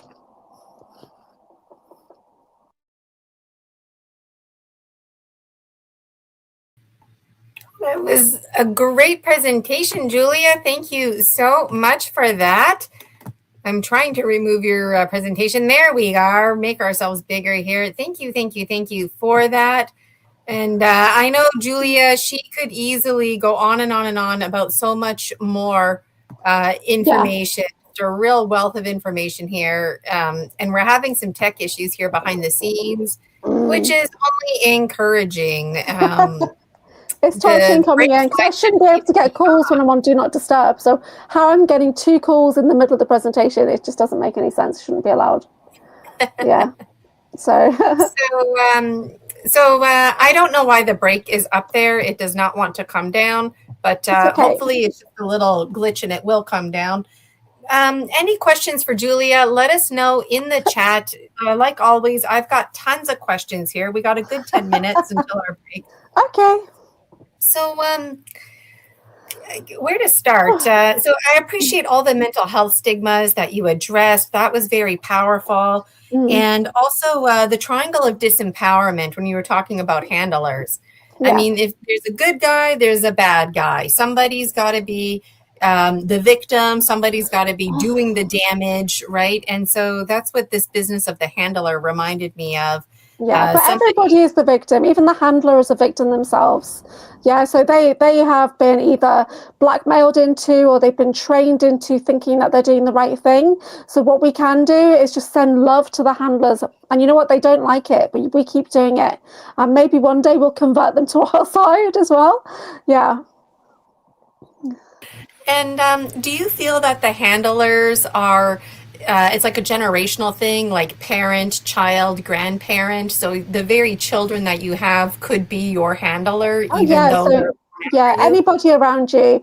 So my personal situation, so the partner that I had, and even my son at times had a very limited narrative, shutting me down on certain things all the time, and the people I was working with. So anybody can be kind of controlled with voice to skull technology to put messages into their mind. Or my partner at the time, there was like activations coming through the lights in the kitchen. The lights were flashing to program him. And as soon as he left, that never happened ever again. Right. So, so I've done videos with Miles Johnston based on this, about the psychotronic warfare and the different types of electromagnetic frequencies, high frequencies, low frequencies. So I've got videos on my channel about that and on my diary videos as well. Interesting. And when you were talking about how the body holds all the memories, I really appreciated that because the body does remember everything. And it reminded me of energy medicine work and the stigmas that come with mental health. And then even just like the voices that you were hearing in your head, that in itself is probably a carryover from past life, alternate life experiences. But we don't make sense of any of this until we start having these conversations. And so I was wondering, is the soul family the same thing as our handlers, or are handlers created as like a rape of the soul family? Like, is there a difference between soul family and handler? Anybody can be a handler, anybody. And that's one of the biggest fears that we have, is about getting close to somebody and then getting used against us. And when you're looking at empowered people who have psionic skills, who are psychic, so one of the biggest fears I had about going to the BASIS conference in December was that I would get activated to target my brother. I was really worried about it. And he'd already looked into it as well. He'd actually remote viewed me before he came out to see if that was a possibility, right? And and he knew that he would be able to stop me anyway, because that was the role that we had. That I was used a lot of the time as a weapon, but he had like the calm down codes to control me. The soul family is anybody pretty much that you're drawn to spend time with. You're going to find that there is a soul family connection. So just like on the podcast, we're all finding each other because we have had past lives together, or our souls have literally incarnated here together. But the voices in my head at that particular time were definitely intrusions, male voices coming in. So that was a form of targeting coming in. But it's always important to question, is this mine? who's talking, right? Who is this? Yeah. And if it's not yours, just by questioning, is this mine? It should start to dissipate the energy. But if you're getting a targeted attack, it will be overwhelming. Yeah, it will be excruciatingly uncomfortable and painful. So I couldn't talk about the Russian SSP because whilst I was trying to write about it the other day, it was as if my handlers said, "Oh, you want to talk about that, do you? Here's a memory for you." And they activated a memory that was so brutal, I could feel the torture. And I was on the phone to my friend at the time, and he could feel what I was going through as well. I couldn't speak, my nervous system was shutting down. So we're all at that point where we can be used against each other. So it's getting to that point of sovereignty and empowerment that's so important, to check your energetic field, to make sure it's super strong and shielded so they can't get in. Yeah. Yes, and what you're saying is true. Energy can be projected and reflected a lot easier than what we think. And it is easy to send somebody negative energy and they start feeling sick. It also, I wanted to thank you for role modeling transforming trauma into treasure, because it's not easy telling this story. And behind the scenes, it was sheer hell for Julia to create this presentation. She's open about that, which is why I say that. Yeah. But it was real hell for her. It was really triggering. You know, like, how do you sum this all up in a 35-minute presentation? Exactly. But what's really upsetting for me is this business of the amount of bullying that goes on. And why are people bullying? Ultimately, because power and control hungry. They need they need to shoot you down so they can go up, right? Yeah. And it is intimidating, especially cancel culture, when you're singled out. So that was really powerful. I see some questions in the chat. I will get to those. The black pyramids, I think that's really interesting too. Like, they're organic, biological, but are these black pyramids, do they have a mind on their own, or are they sentient and being controlled? Like, are they being handled? Yeah, they are sentient beings in a way, but I'm not sure how they were initially created. They're basically obsidian and gold, but they're not from here. But when you're there, it's like you're telepathing with the consciousness that is the ship. Yeah, so maybe the ship is made and a consciousness is placed inside it. I'm not too sure. But I know the feeling that I have when I connect in is that that's my friend and I feel at home there. Yeah, and I even have a vision of I'm sitting there and I'm looking through the walls and I can see the soldiers outside of me. I can see there's alarms going off, right? And I'm just like, well, they can't see me, so I'm all good in here. And but that was quite funny. So they knew that I'd penetrated the ship, but they didn't know. So it was very much like Flight of the Navigator situation. If you've seen that movie reference, some people will get that. Yeah. Wow. And black and gold, I associate with black and gold. Everything is black and gold. And my dragon was so, it's actually a dark purple color that looked black. And so it's just it's interesting. The same with the ships as well. Some people see them as purple obsidian, like obsidian sheen, which can be very purple looking. Yeah. And in my dream life, I mean, I've got my own memories coming back here, but I feel like I'm more elemental related. And so I can't help but wonder, maybe I'm a ship, like maybe I'm not an actual soldier, maybe I'm a ship. And so it's interesting, you know, all these connections. Like you and your relationship with Kid Kat, I was 40 going on 14. It's one of my books is named that. So I totally understand that. Yeah. My question kind of goes with somebody else's in the chat here.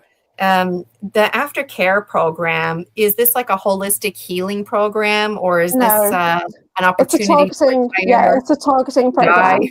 Yeah, okay. So you come out of, say, the special access programs like the super soldier programs, and it's Olivia James that talks about this and said it was the aftercare program, which makes a lot of sense to me.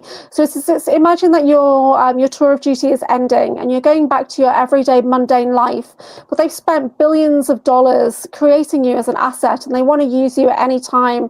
They want to control your whereabouts and everything. So the aftercare program is a targeting pattern, and everyone's is personal. So like for me, I'm generally okay if I plan things weeks in advance. But if I suddenly decide that I'm going to leave my house right now and get on a train and go to the other end of the country, that's going to create a massive problem for me, and I will physically feel it in my body, and I will be targeted.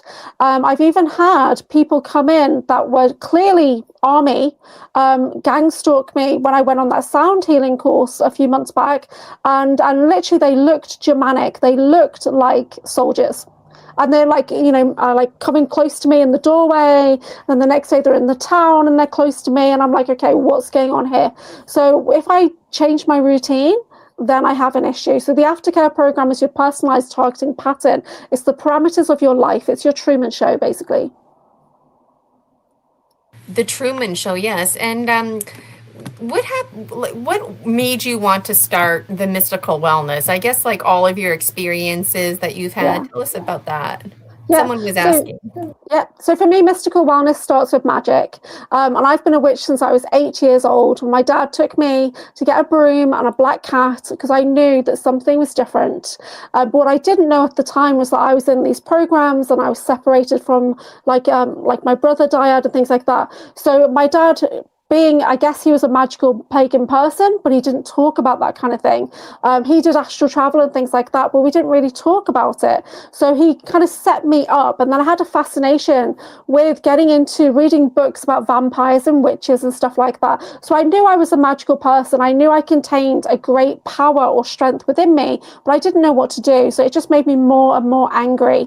So I started to get fascinated by anything that was esoteric. And I started to read books and things like that. And then eventually I started to move into wellness because I didn't know how else to heal myself or make sense of what was going on. I started traveling and I connected into Reiki. So I had Reiki Master Attunements. Then I had Violet Flame Reiki Master Attunements and everything. But what I've discovered, and I call it the mystical wellness pathway, is that you go through cycles in your life where everything makes sense for one moment and then life happens. You get reassigned or you get married, you have children, then you forget who you are again and you're trying to get back onto your mystical wellness pathway. So when people come and do training with me, I generally show them everything I know. See what resonates with you and let's create a pathway for yourself. So primarily I started off trying to make sense of my life because I didn't have the memories for the longest time. So I was trying to heal myself. That's how it started. Yeah.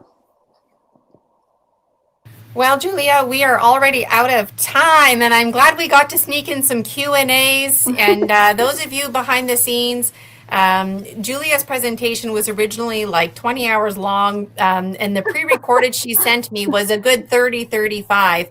But as you can see, once you start sharing the story medicine, you really start taking the deep dive, right? And thank you so much, Julia, for all your work. You can tell you spent a long time presenting it and taking the time to plan what you wanted to say in advance. It did have a nice flow. So thank you so much. Can I just answer one question? Yes, one question. sure. Okay. It says, is aftercare part of the Project Oblivion? So Project Oblivion is something that Olivia James has documented. So she did a remote view into the future and she connected with a soldier in the future that basically said, you are all the saviors. Pull yourself together. Okay. So Project Oblivion, I believe, after doing some work on this recently, is actually like an AI system that once we start talking about the secret space program and things like that, it activates and your life will be targeted. So Project Oblivion in a way is automated and it will continue to target you and target everyone around you until you stop and walk away from the secret space program narratives, yeah, or even disclosure or truth or whatever it is. So Olivia James brought back information that they were going to target people who are using their voice, the podcasters, the influencers. That's who's going to be targeted because they were having the biggest impact. And she also talked about the Olympian children, people who are kids now, but in the future. So right now they're basically gamers. Like my son is a 16-year-old gamer. He plays the games. That's what he does on PlayStation. But in the future, he's battling the AI. He's battling that Project Oblivion system. Yeah. So in a way, yes, it is an aftercare program, but it's something that we have basically activated ourselves. Like Skynet, like from the Terminator movie. We've created something, and while we keep, going on about that narrative, it's going to continue to target us. That's what I believe. Prove me wrong, guys. Okay, please do. Please prove me wrong. So I'm open to. But I've been working with Igron, who's a conscious plasma being with Eva Pico, and this is how Eva described it. Was like, think of it as a holographic hotel. You've opened the door to something, and it's just activated now. right? And until you walk out that building and close and lock the door and step away, it's going to continue. And recently I discovered a super soldier who had literally gone dark, 15 years, gone dark, and he's just created a new life, and he had to step away. So at some point, we all have to just drop it. For your own safety, for everyone around you, you're going to have to drop the narrative. Yeah, that's how I feel about it right now. Okay. That's very powerful. And as you can see, it's easy to slip into timelessness with Julia. Drop the narrative. That's going to be the next name of your oracle deck or something. Break away and then drop the narrative. And it's true, you know, until you drop that narrative or change the program, you are on repeat, right? So I'm going to remove Julia from the stage because I'm tempted to keep talking too. But thank you so much, Julia. Thank you for being with us today. Super appreciate you. You can also find Julia in the chat. She's double timing today. So I know there's some questions that we didn't get into there. So we're going to take is it our third break now? Maybe our fourth? It is our third break. Got my notes here to keep me organized. I'm going to play my little break video, and then we'll listen to Jason H. Missing Time 420's little biography. If there's time, I'll play some music. Let me know if you like that jazzy music. And what else are we going to do? Oh, and before you know it, we are going to be listening to Soma Ara. And Soma, I saw you sign in there at the bottom, so that's really great. All right, let me remove myself from the stage. Let us know in the chat how you're staying hydrated, what you're eating, what you're drinking. We want to know it all. Okay, we'll see you in a little bit.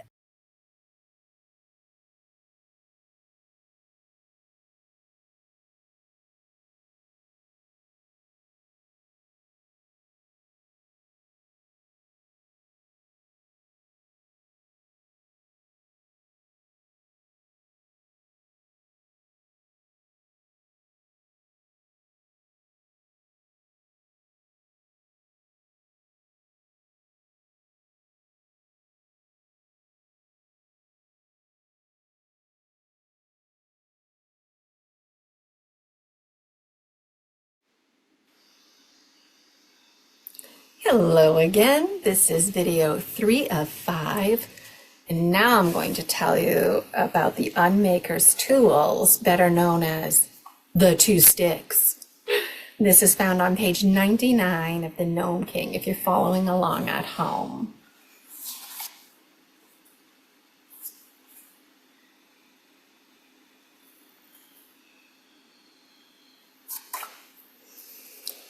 The 2 sticks.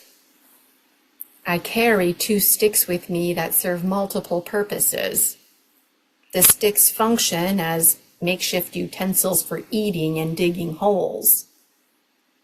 By tying them together into a boomerang shape, I can knock down fruit from tall trees. The sticks also act as a dowsing rod to locate water or measure a location's energy. Additionally, they serve as a compass for navigating or as a cross shape for spiritual work. The versatile sticks gifted by Toby transform into different shapes to meet my needs. Whether practical or mystical, these sticks go back to the time of the lizard lady. And there's an amazing, amazing story in book 8 where the 2 sticks get confused as a cross. And I yield the biology of belief, which I later learn is one of my ultimate tools. See you in the next video.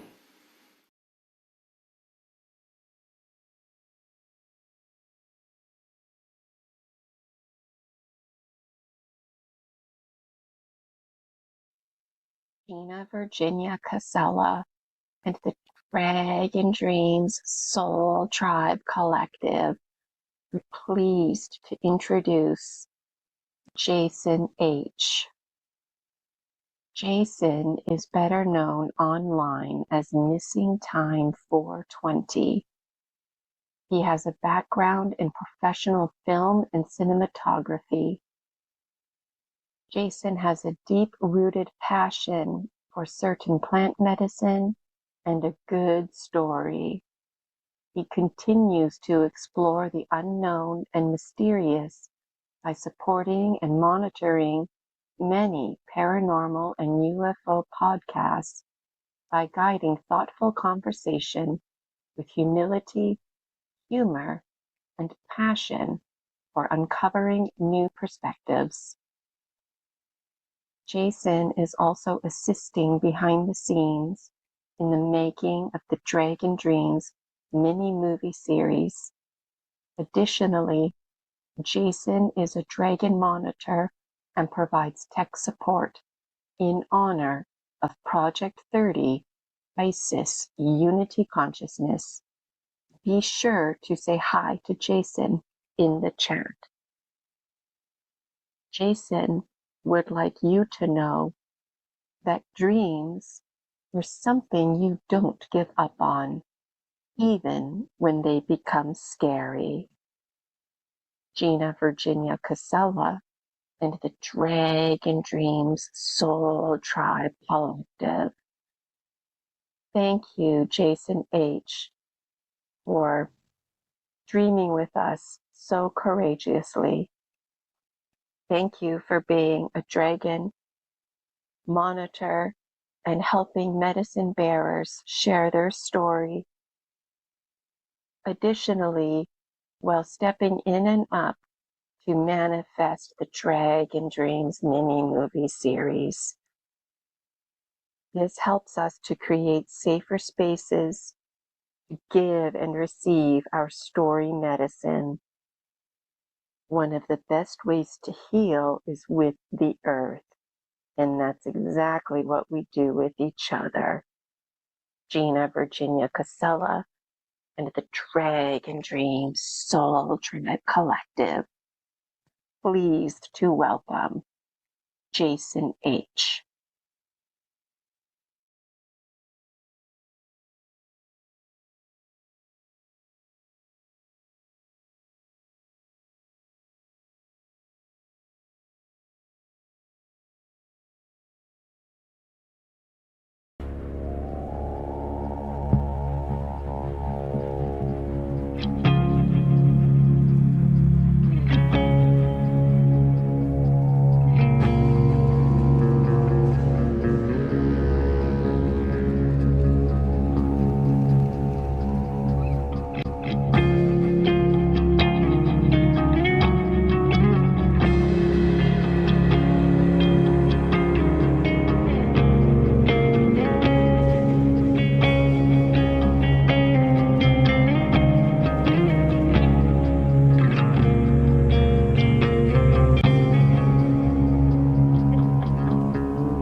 Gina, Virginia, Casella, and the Dragon Dreams Soul Tribe Collective are pleased to introduce Soma Ara.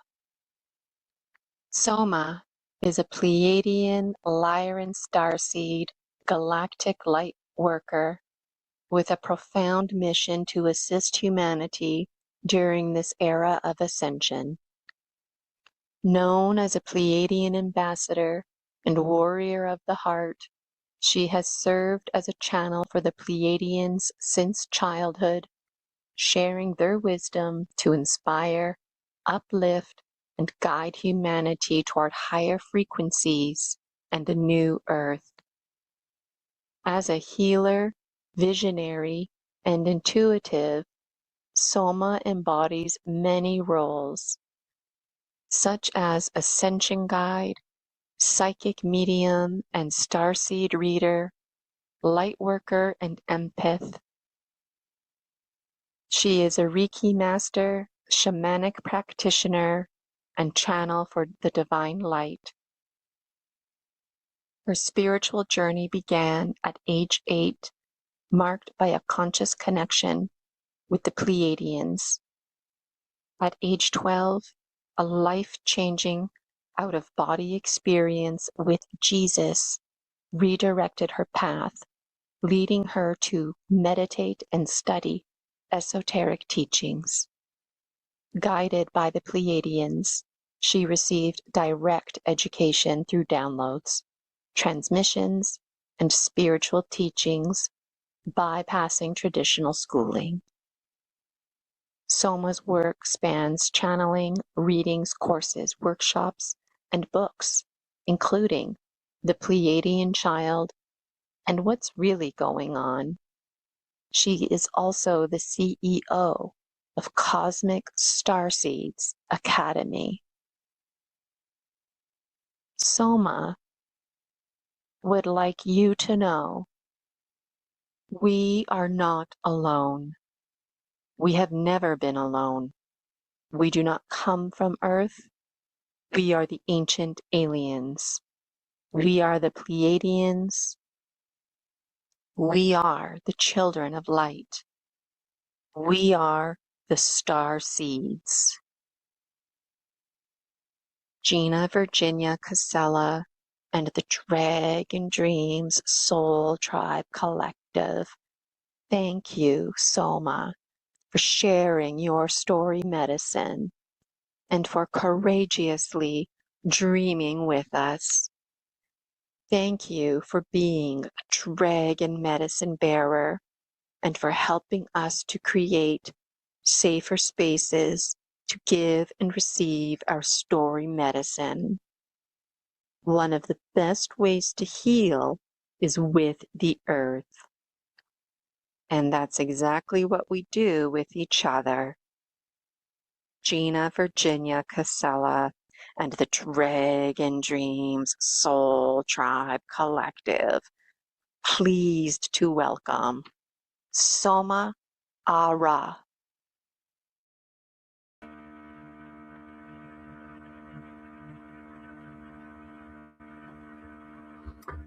Hello, Gina and team and everyone. Thank you for that beautiful, beautiful introduction. We are in such great change. This time now is really off the scale on an epic level that we have never experienced before on planet Earth, not in the way that we are now. This is unprecedented. Unprecedented times that we are in, and we have been preparing ourselves and been prepared for lifetimes by not just our own souls and own selves, but also by galactic beings such as the Pleiadians and Syrians and Lyrans and many other beings. There are some things I would really like to share with you this evening, that some key aspects, some key points for the time that we're in now, which is epic. We are in such a great change of humanity, and as starseeds, we are here to initiate, activate, create new Earth. So one of the key aspects I'd like to share with you this evening is about ascension and parallel timelines, and how we were invaded at before the downfall of Atlantis, which is what caused the downfall of Atlantis. I'd also like to go over some of the DNA starseed activations and codes. So there's 3 or 4 main points there I'd like to share this evening with everyone.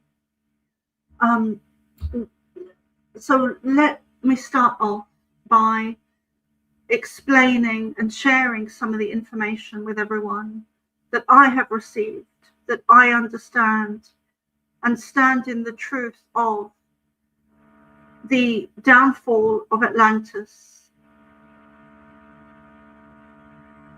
and how we were invaded by a group of negative alien species or race. Many people will know them as reptilian beings. But our universe is teeming with life. Teeming with life. There are many different races. We are not alone in the universe. We are not the only living species in our universe. We are, as human beings, we are part of a much bigger picture. And there are many different species. Some that we know of are Pleiadians, who I happen to channel this lifetime. And as a Pleiadian and Lyran hybrid, part of my mission is in this lifetime is to channel the Pleiadians. That is part of my mission as a starseed, as a hybrid, having DNA Pleiadian rhesus negative blood type. So let me begin with ascension and the invasion of Atlantis. So there have been great resets on planet Earth. There was a time of Lemuria, there was a time of Atlantis, and we have now the time on planet Earth now, which is a parallel timeline and correlates to Atlantis and what happened in Atlantis, but also Lemuria, because those 2 times previous are connected to now, because they were resets. There was a reset in Lemuria and there was a reset in Atlantis. So before the downfall of Atlantis, we were invaded by a negative alien race. Many people will call them reptilians or Anunnaki. I simply call them, and always have since I began channeling the Pleiadians, I've called them the negative ET race or species.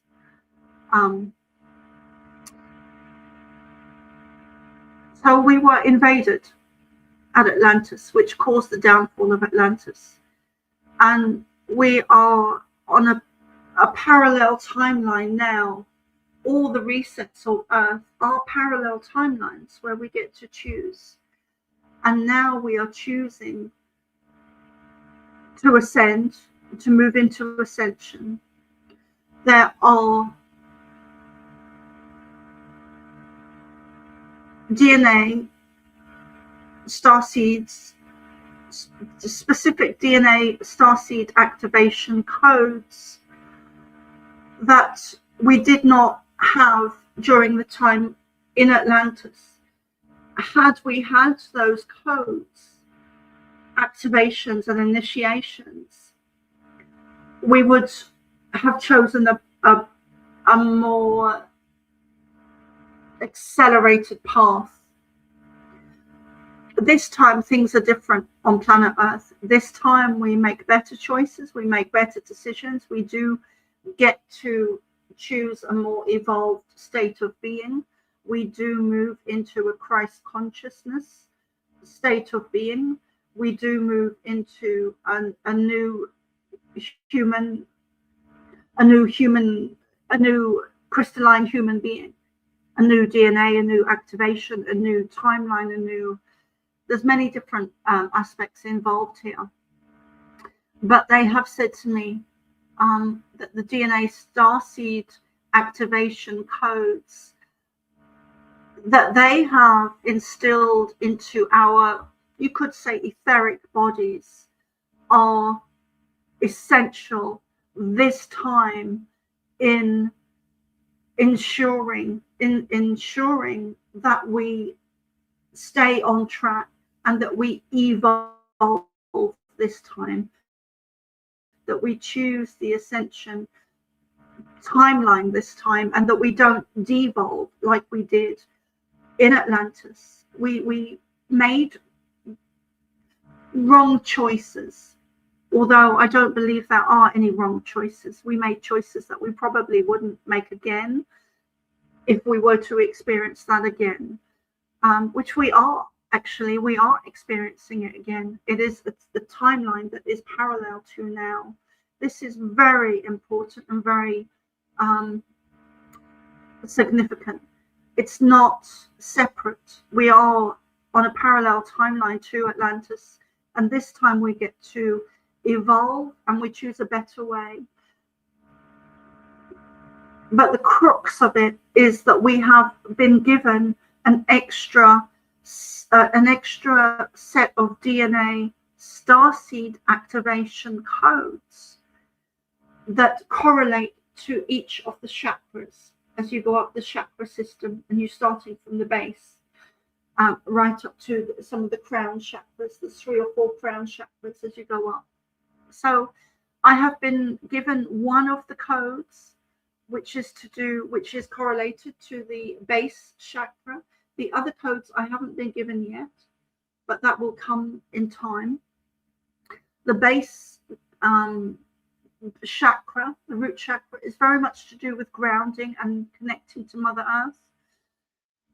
So I'm going to be doing some recordings around those codes and activations, which will be within the umbrella of the Cosmic Starseed Academy that I have created, and I am CEO and founder of that Cosmic Starseeds Academy. So if you would like to join, you are welcome. I have free and paid subscriptions for that. One of the there are many aspects to ascension. However, there's some 4 main points that I would like to go over this evening, and one of them is ascension. I don't have the time here this evening to go in depth into everything, but I do have hundreds of channelings that I have done previously. If you'd like to listen to those, they are on my YouTube and they're also on my Substack. One of the other things that I wanted to share with everyone this evening, I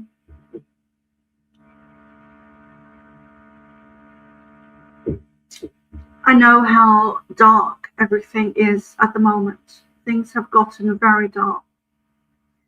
and things will continue to appear very dark for some time. I'm not going to put the time on it. I'm not going to say, well, it's going to be this long or it's going to be this long, or I'm not going to put a date on the time. I'm not going to give a prediction of timing. But I will say that the dark is being exposed, and the dark is rising to the surface, being exposed, being seen. It's raising its ugly head. There is a huge light that is shining upon the dark, and the dark is rising to the surface and being exposed. I will also add, and please forgive me, I forgot to say earlier, but every system on our planet is run by these negative alien species that invaded us before the downfall of Atlantis, which is what caused the downfall of Atlantis. So we have been run and governed on our planet Earth since the downfall of Atlantis by a large group of negative alien species or race or beings. There was a contract that was written and drawn up. That contract has now also come to an end and ceased and been torn up. We are in great change on our planet. And part of the dark that is being exposed and occurring and happening with some very demonic situations are happening on our planet at the moment, so that normal human beings can become aware of what is happening. It is a meeting of different groups of people. So as starseeds, we are up here. The Pleiadians do not like using terms of hierarchical terms or phrases. However, that is how we judge things on our Mother Earth. So starseeds would be a more developed soul group of people. And then you have the normal people down here. Or you can turn it into a circular type of an example, rather than a linear where things have a hierarchical. So starseeds would be at a higher, more developed level, being older souls and more developed, more, more of a university type situation. And then you have the normal people over here. I won't say down here, but over here. And the dark is being shone so that these people can raise up to this level on an energetic level, awareness, understanding. And once that happens, then we get to it's a ever increasing cycle, ever increasing development, ever increasing moving into higher dimension. But there needs to be some type of equilibrium where new souls or normal people are at a level that we can raise, and it is an ongoing process. It's an eternal process. It's eternal process, and this is part of a natural law. I will also add here that the ascension process is not limited to Earth. Not limited to Earth. This is a process that involves effects,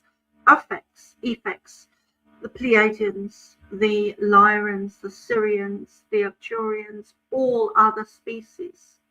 This great awakening of humanity is not limited to Earth, is not limited to human beings, which is one of the reasons why we are assisted. It is also one of the reasons that they cannot step in and do this for us. Yes, we are assisted, but this is something that we need to, as normal human beings, if you're in that category, but also starseeds, if you're in that category, you know, hybrids and starseeds and healers and channelers and medicine people, if you're in that category, we are all evolving and moving up. So there are many aspects within, you know, the ascension process. So let me see, have I covered everything? I'm just laying foundation here and covering kind of the main points that I wanted to talk about this evening. There are two things that are extremely important within the ascension process. One of them is the frequency of love, and also grounding is extremely important, which is also connected to the DNA starseed activations and codes, as we have been given a new set of codes that we didn't have at the downfall of Atlantis. We were given these codes not just by the Pleiadians, but also by the Lyrans and the Syrians and other species, other positive alien races. We were given these codes to ensure that we would ascend. And the reason for that is partly, hugely actually, is because it affects the whole universe. Ascension process is not limited to Earth. I'm coming back to that again now, but it is not limited to Earth.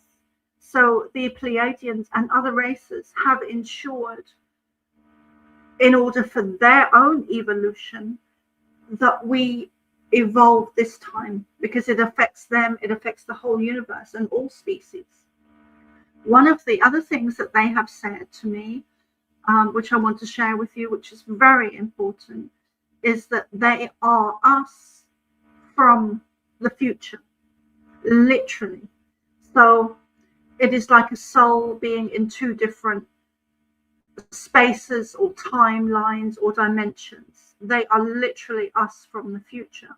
So take, for example, someone who has had a past life, who is part Lyran and Pleiadian and other races as well, because we are a mix of everything, although we often feel a very strong resonance with very closely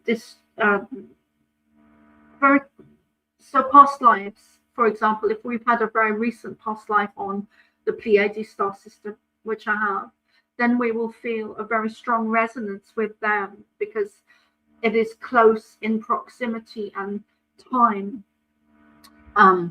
So we will feel a great resonance with the Pleiades star system, or whichever we've had a recent past life on, because we've all come from somewhere. As starseeds, we are a mix of all different races, and we have carry that DNA, cosmic DNA within our blood. So the grounding and the activations are very important at the moment. And when I talk about the grounding, it is moving on to a next level. There's information that I've had recently that is coming in to do with the activation codes, which are specific to do with starseeds. This is not a generalized term. This is specific codes that they will share information with me in the future. I know that, and they have shared already some of the root chakra information. However, the grounding is not simply anymore about just going and walking on Mother Earth. There's new techniques that are coming in that we need to start working with. It's going to the next level. It's not simply about,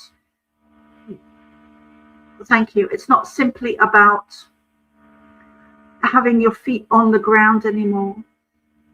or simply about hugging a tree or having your hands on a tree and communicating. There's more to come. There's more on that we need to do. It's really coming from a heart space where, thank you, where we are really working with the energy of the frequency of love, which is measurable. And anything that can be measured can be created. So it's about working with the frequency of love, working with the frequency of love, working with the grounding energies, working with the DNA starseed activation codes, and coming from our heart center. So there's 4 things there that I'm going to start to be teaching very soon. And so I'm just going to pause there. I think I would like to perhaps do a meditation this evening. I'm hoping that will be, wondering if that will be okay with Gina. Yep, you still got 10 minutes, Soma, so if you want to sneak that in, that's fine. And if you start going into overtime, I'll just magically appear here on the stage again with you. Wonderful.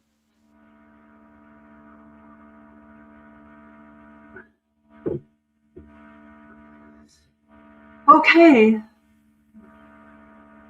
And for those listening now, thank you for being here.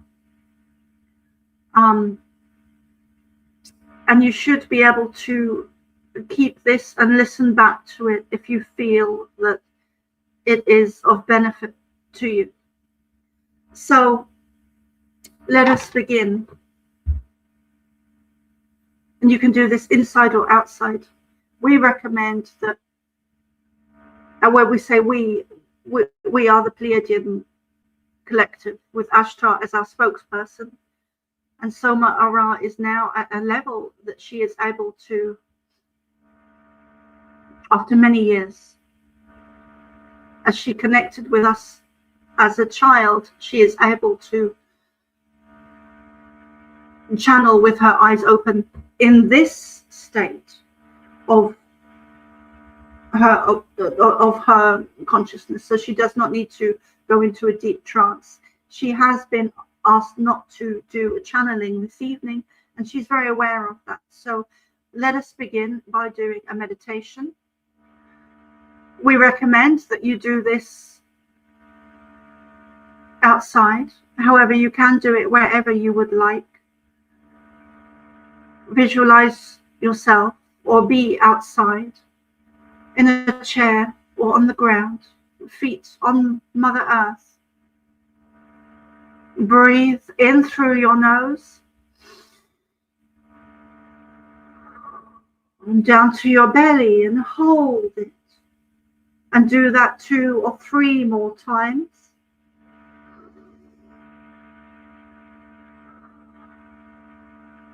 And then breathe out through your mouth.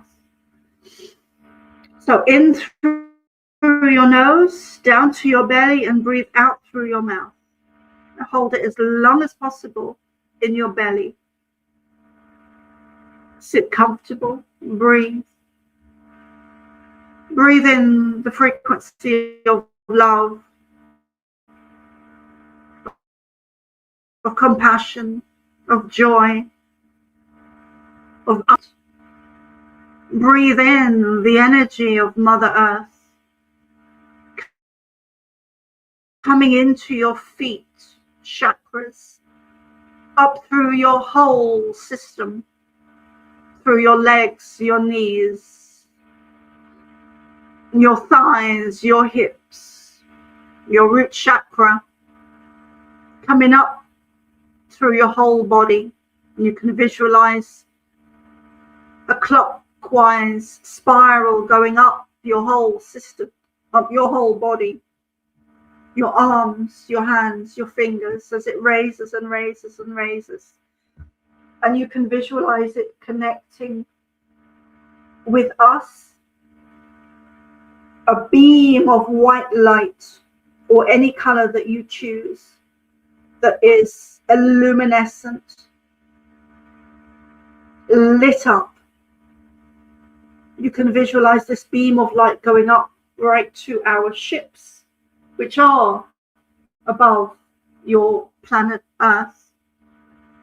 You can also at the same time visualize this light coming up over and around you in the form of a heart shape and going back to the Earth. A coil, a clockwise spiral, a coil that is energy working through your system, coming from the Earth up through you, down and around, and moving back down to the Earth. So you are working, thank you, you are working energetically there with a coil, with a double spiral of coil, which is connected to your DNA. You have been lied to on such a mass scale about energy, about who you are, why you're here, where you came from. You have our DNA, you have Syrian DNA, you have Pleiadian DNA, you have Arcturian DNA, you have many different DNAs within your system, within your DNA. You are a blend, you are a mixture of different species, different races. Let us work together. We invite you to join us. We invite you not just to join us, we invite you to step up. We invite you to join those you resonate with, whether it is Soma, Ara, or whether it is other teachers, other healers, other starseeds that are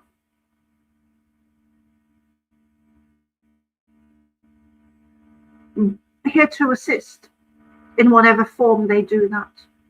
Let yourself be led to your next level, and let yourselves embrace the beginning of the great awakening of humanity. It is time now to step up, to honor yourselves, to reclaim your power, to take back what was taken from you. Take back your power, take back your energy, take back your abilities, take back your voices, take back your power. Reclaim your sovereignty, reclaim your energy, reclaim your God-given right as sovereign beings. You are creator beings. You are creator beings, and you are here to assist humanity in a great change that is epic, that is off the scale. And as that comes into fruition, the dark has to be exposed. There is no other way. You cannot skip over or ignore the dark on your planet anymore. It has to be exposed. Otherwise, you will continue in that loop, as you did in Atlantis. This time, you do get to ascend.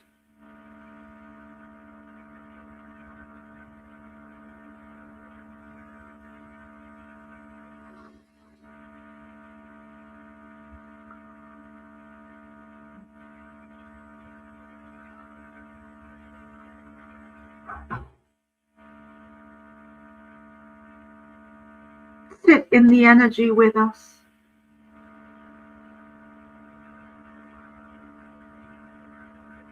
Go outside. Talk to the trees. Talk to the dragons. Talk to the fairies. Talk to the elves. You have been conditioned and programmed to believe that if you cannot see it, hear it, feel it, taste it, it does not exist. And yet, here we are communicating with you. Many of you cannot see us, but we speak through many, and we invite you to connect with us, whether it is by yourselves or through others that channel, whether it is Soma or others, is no concern of ours. Our concern is that you connect with us.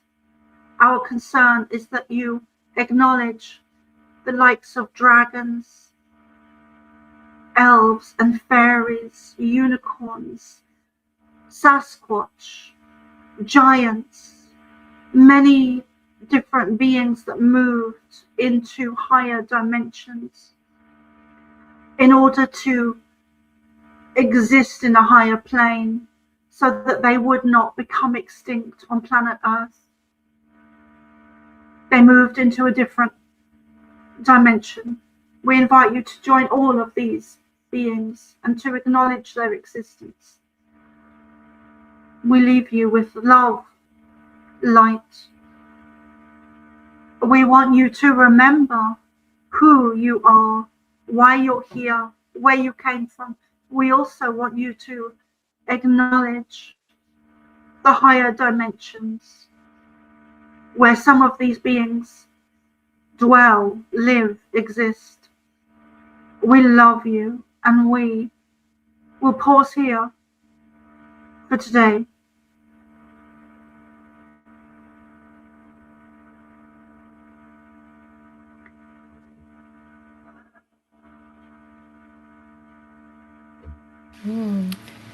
Thank you so much, Sheila.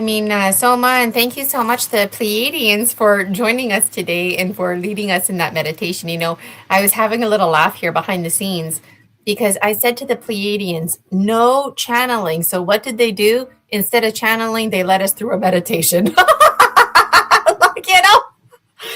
So I feel like the Pleiadians and I, we're like having this communication going on here. Where it's kind of being funny. And I've got tons of questions. Let us know in the chat if you've got questions. Soma, that was a powerful presentation for all kinds of reasons. I don't even know where to start here, but this business of letting yourself lead and, Let me say, Gina, go ahead. I'm sorry. There is a bit of a delay, but let me say I'm sorry because I know that and I didn't want to channel today either. But that is very,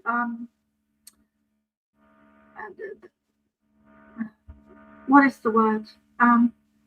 There is a word for it. Diplomatic. When they call. That's how it works, I think, you know. When they call, you have to respond to the call, you know. You don't have to apologize for that. Thank you. I really liked how you were talking about finding what works for you and how we like taking it back, right? Because we have so much guilt and shame and things that we're embarrassed about. And all these natural abilities that we have, psychic abilities, goes back eons and eons ago where we were made fun of, we were humiliated, we were totally beat up and literally smite because of this, basically untraining our superpower abilities. And so when we take it back, it actually might spook us and make us feel uncomfortable because we don't even know how powerful we are. And so I really, really liked that. I got lots of notes here. Let me know in the comments if you've got questions for Soma as well. I appreciated when you were talking about negative ET races that you didn't categorize because that's where I'm at too, Soma. Like I was falling down the rabbit hole, reptilian, Arcturians, Pleiadians, this, that group. But really, I've come to learn that any species, they're really no different than us. It comes down to the individual. So it's really not fair to say, oh, the reptilians, this and that, because I don't think every single reptilian out there is trying to conquer us and take us down. You know what I mean? So thank you for that. And I was wondering, do you feel that different ET races and species are collaborating, or is it like Pleiadians only work with Pleiadians, reptilians only work with reptilians, or do you think there is a collaboration going on?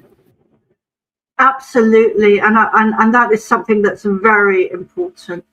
Let me just quickly add that you were mentioning there about claiming and accepting our abilities, and I think there is a very common theme amongst the likes of us, where we've had lifetimes where we were burned as witches or drowned, or we many horrific lifetimes where we were persecuted and prosecuted and murdered for our gifts. So there is a common theme amongst many of us where we are having a temper tantrum, where we don't want to publicly speak out. We want to stay in the closet, and that is partly because of those unconscious memories that we don't remember often,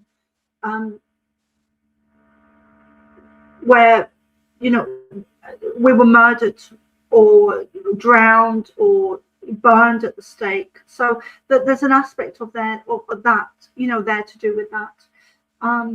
But also, you were mentioning there about, you were mentioning about the reptilians and the different kind of categories and everything. And I think what you were saying is very important, because the Pleiadians do not work by themselves.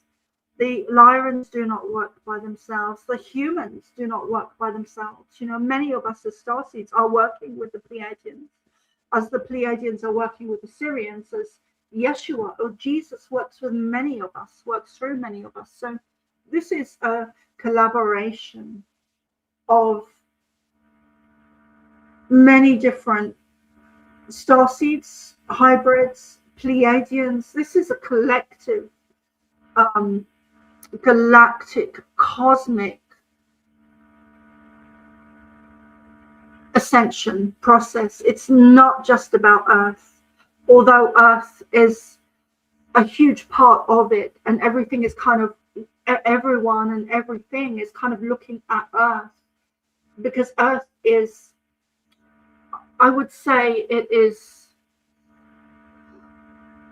at the front of the battle. It is, everything is kind of revolving around the situation on Earth at the moment. But there are many beings that are working together to ensure that we choose ascension process this time. And it is, the last year I have really struggled to, and I'm not a novice at this, and I've really struggled, like many other starseeds, to navigate the energy I've needed to. And I think we've recently gone through, many of us, and I'm not speaking as an individual, I'm speaking as a group of us as starseeds and light workers and hybrids. We've really just gone through a major shift forward and upgrade. And I think the timing of this conference that you're doing, Gina, is very relevant. I feel that we've moved forward in the last few days, even, that we've moved forward onto a more a higher energy octave. But it's been very difficult. It's been very dark to move through that, because as we move forward into a new Earth, into a new human being, into a new awakening, into a new galactic understanding of who we are and where we're from and why we're here, the dark forces on our planet have been trying to hold us back and hold us back and hold us back. And as we've been moving forward, it's been very unconscious for us, even those of us who are awake and aware. it's really, they've been holding us, really wanting to hold us back, and we've now broken free from a lot of their karmic ties. And I think some of that is also to do with the white hats. I think there's energy work going on there to do with the white hats, where they are using technology to, in a very positive way, to help to free us from the chains of the negative powers that be, that have been running every system on Earth since the downfall of humanity, since the downfall of Atlantis. Wow, that's so interesting. And, every time you chat, I just get more and more and more questions. You talked about there's an emphasis on love and grounding in the root chakra. And to me, that makes sense because our very survival, anything that has to do with survival, our sexuality, that's all root chakra, the very basics, right? And for what it's worth, when it comes to spirit work, if the biological ones we are, if we're not okay, if we're not in alignment, basic food, water, shelter, those very things are not taken care of, then spirit simply can't do its work. So if we stay in survival mode, then spirit will struggle to do its work. The black hearts, if you will have an easier time taking us down, keeping us stagnant. The white hearts, if you will have a harder time rising us above. And when you talk about technology, I can't help but think about feelings, because our very emotions are being used against us to manipulate each other, to second guess ourselves, gaslight ourselves. And our emotions, when it comes to ascending, well, everybody wants to ascend, right? But really, what are we ascending for? Are we not good enough the way we are? Are we being pushed to ascend faster than a certain timeline for the sake of some other species, And so it's easy to get caught up in a hurricane, if you will, of thoughts and emotions, and which way this hurricane is going to steer. And so it reminded me when you were talking about this survival mode business and transforming surviving into thriving, because if we can thrive, then it doesn't mean our lives are perfect, but if we can thrive, at least we can live consciously and take charge of ourselves instead of just being some robot where somebody else is constantly, like, I do believe somewhere in history we required a lot more nurturing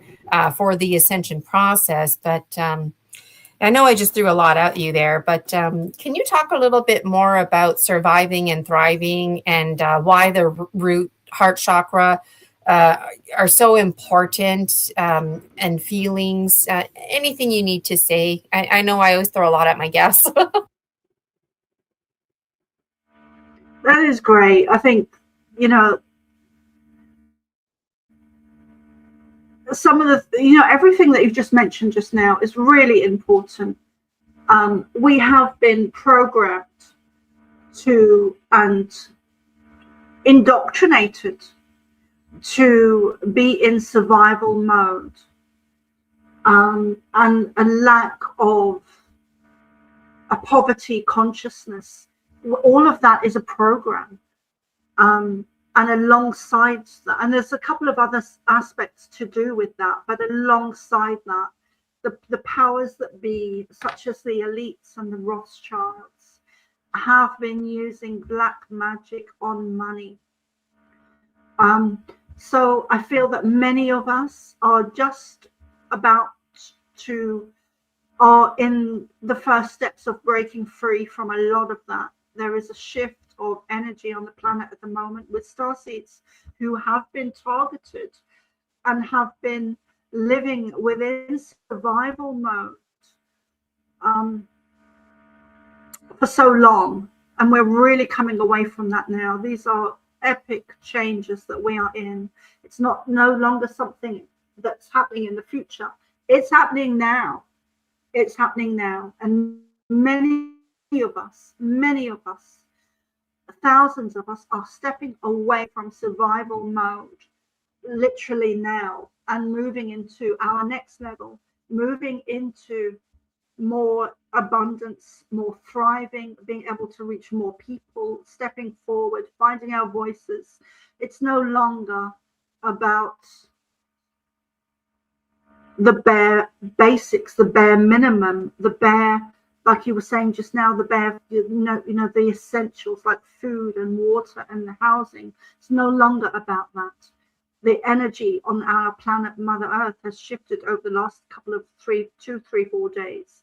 And a huge part of it is to do with moving into a higher state of awareness, a higher state of being. And that's not a singular thing. There are aspects going on energetically that to do with the frequency of love, to do with grounding, to do with moving into a higher level, a higher dimension, to do with our own energy, to do with freeing our own shackles and moving forward and stepping into more of the love frequency, stepping into a higher dimension, connecting, channeling, stepping into higher consciousness, higher frequency, stepping into a higher state of being wherever we are on that trajectory.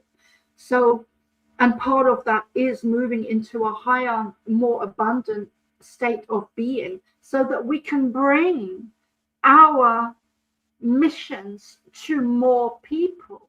This is a collective within the universe where we are all working in conjunction with each other. We're no longer separate species working individually, and that's never really been the case anyway.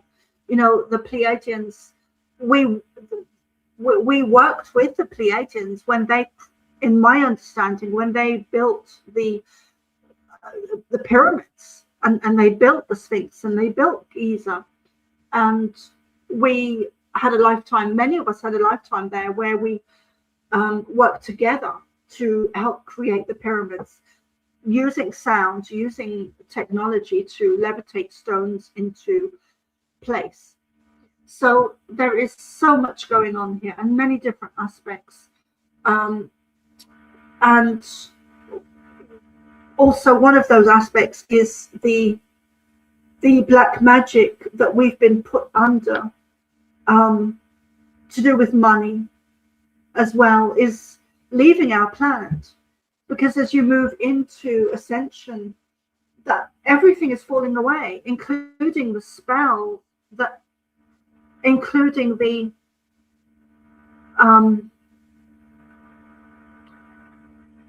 amnesia of the collective of humanity that is leaving. So we are waking up and remembering our past lives, our true nature, who we are, where we're from, why we came here. And we are on the fast track. There is, it has speeded up since 2019. Things have speeded up. And I feel that kind of ever increasing speed and velocity is just speeding up all the time.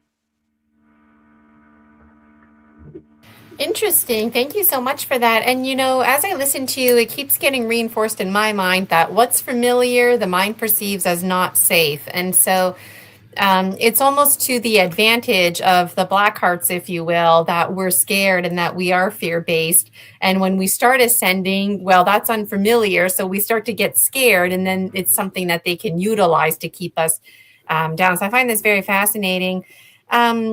So when you were a little girl, you had some trauma, but before this trauma, you weren't aware of the Pleiadians. At what point did did the name Ashtar come to you? Is that a name that you heard in your mind? Was it a name presented in your dream? Or did you go on your own research and come across and just make connections on your own? Like, oh, Ashtar, that's who I'm talking with. Tell us a little bit about that, because there's a lot of somas out there who are children or adults who are having these exact experiences and they don't know what to think of this. So what are your tips for people out there who are like you all those years ago when you first started hearing the Pleiadians? And tell us about Ashtar and how you got that name, where it came from.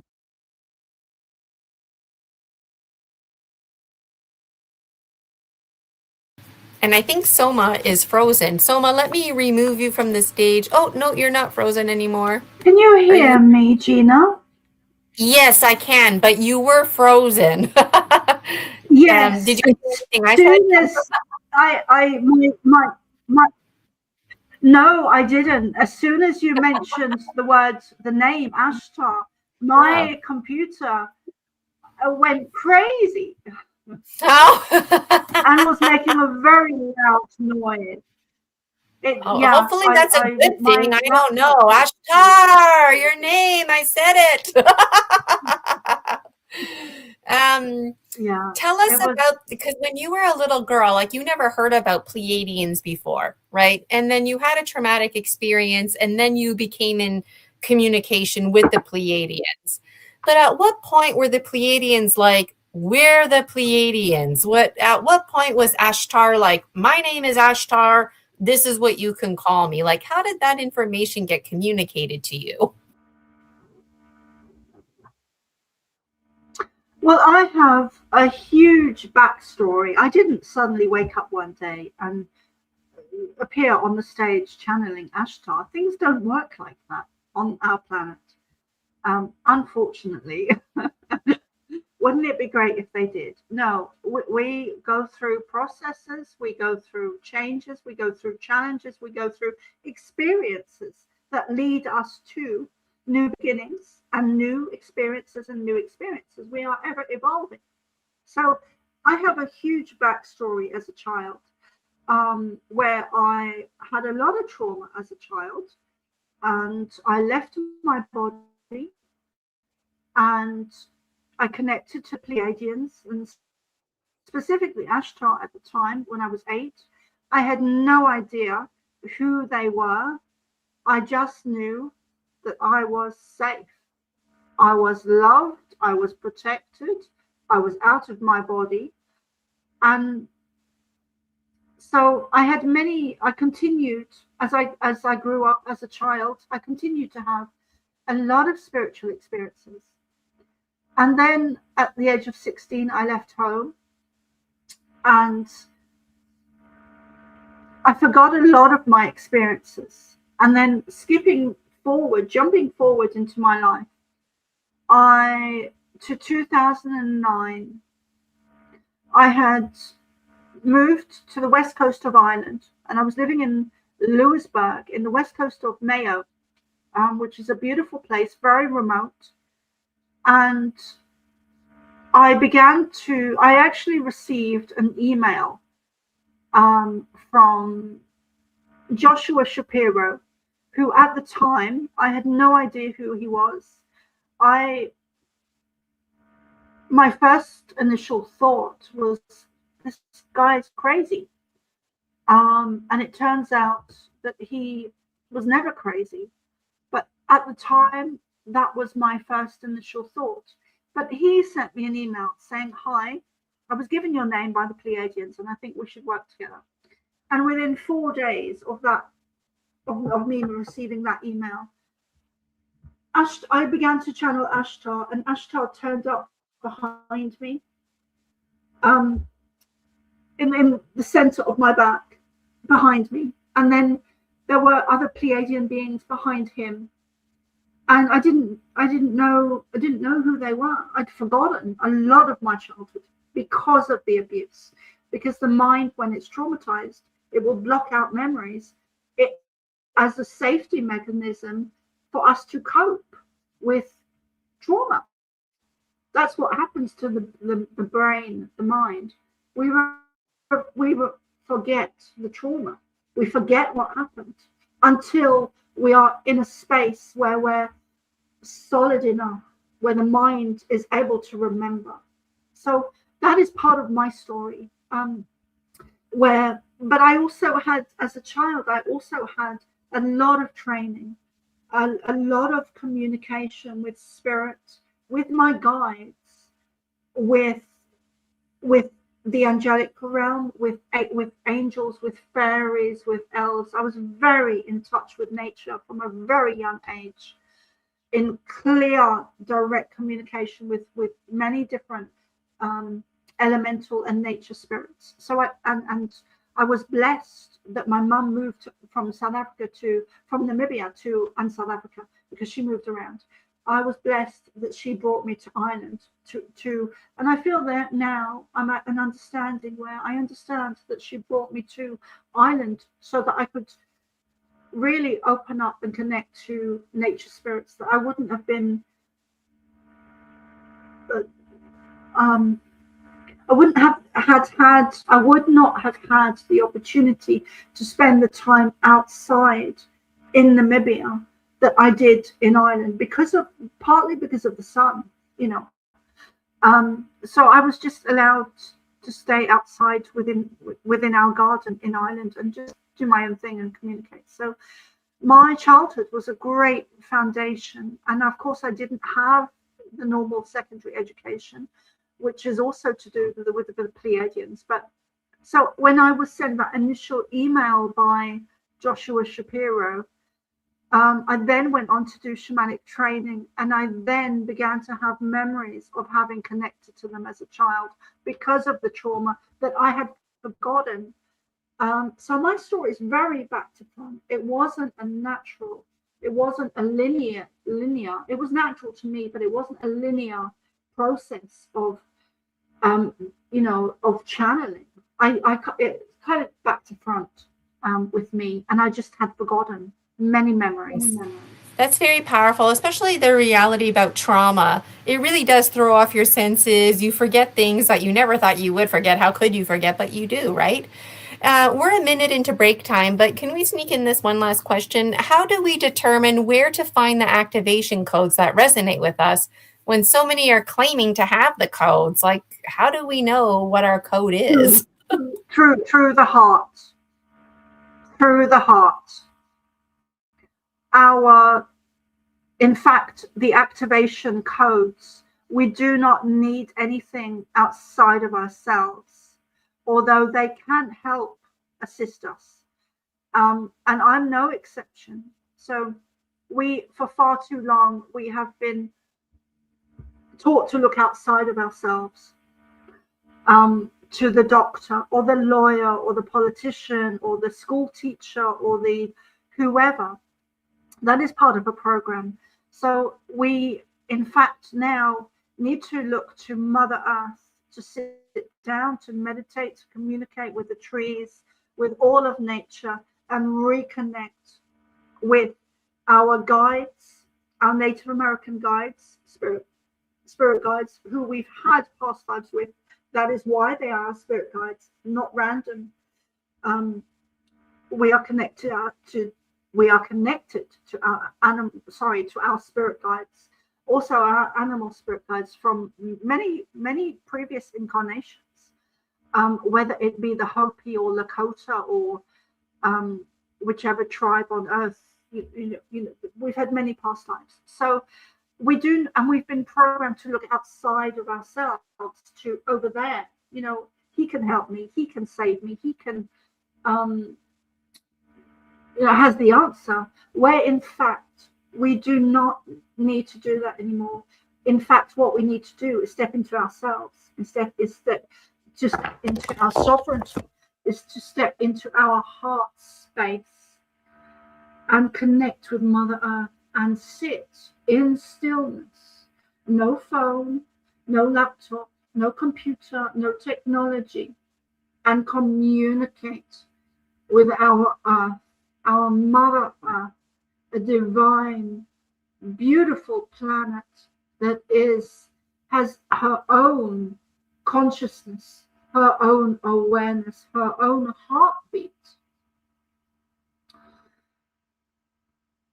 A part of the one of the programs that we've been led to believe that many people have disconnected from Mother Earth, are wearing plastic shoes, are wearing plastic clothing, are wearing plastic hats, are wearing plastic. A lot of plastic seems to be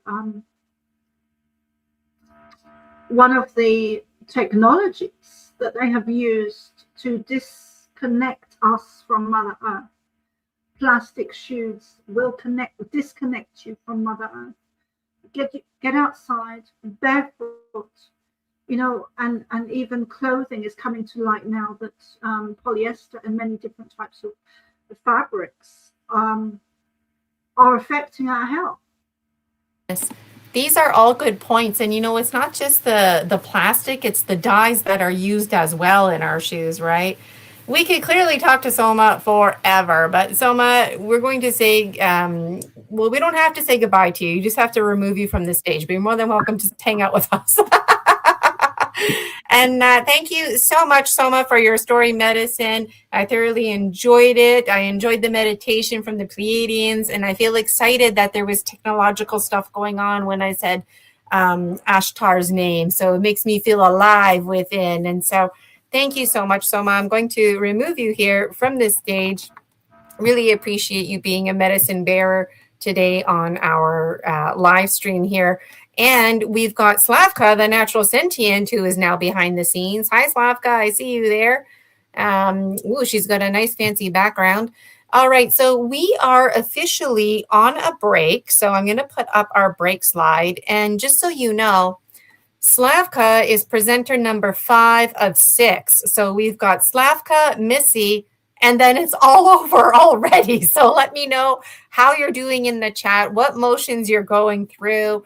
When we were doing the Pleiadian meditation, I immediately sunk into it. And then I had to tell myself, no, Gina, nope. And I got up and I got a glass of water just in case I got lost in timelessness. So I'm really looking forward to catching the replay on this, just for all those little moments. And you can bet I'm going to be looking forward to the chat as well, because I tend to catch a lot of it and then I miss a lot of it depending on what's going on behind the scenes here.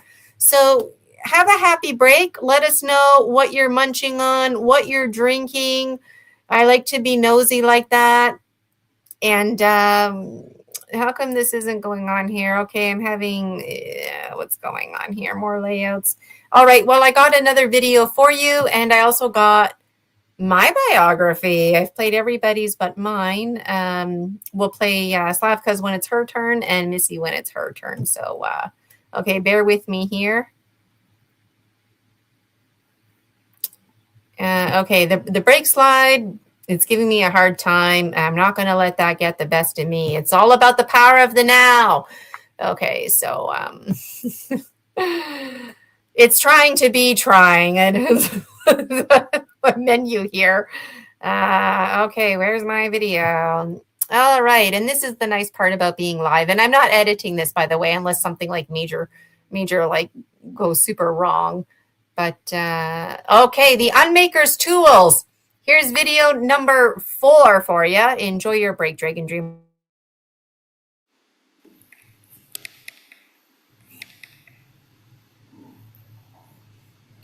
Welcome back. This is video number 4. I'm going to tell you about another tool I use as the Unmaker, better known as the book. And you can find the story again here in book 8, Scary Dreams.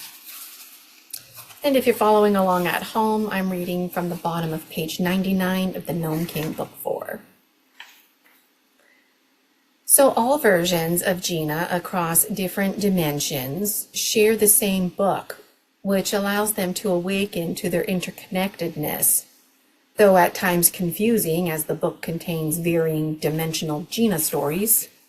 It merges with the dimensions so that the Ginas can communicate and connect through its pages. Ultimately, the singular books shared by all Ginas enable them to gain insight from one another, and they can provide mutual aid by collaborating on a shared text. The Ginas discover they are represented by many selves, like her spirit guides, and they discover the same. When I first opened the book, I found a different story each time.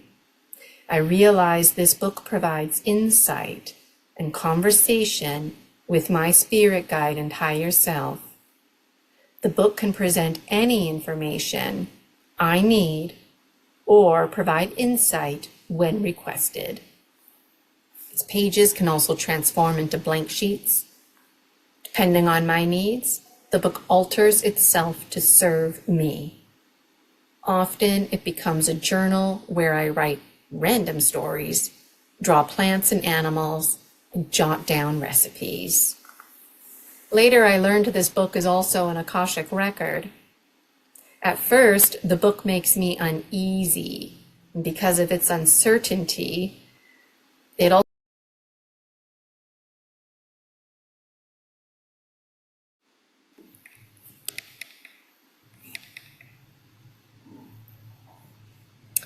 well.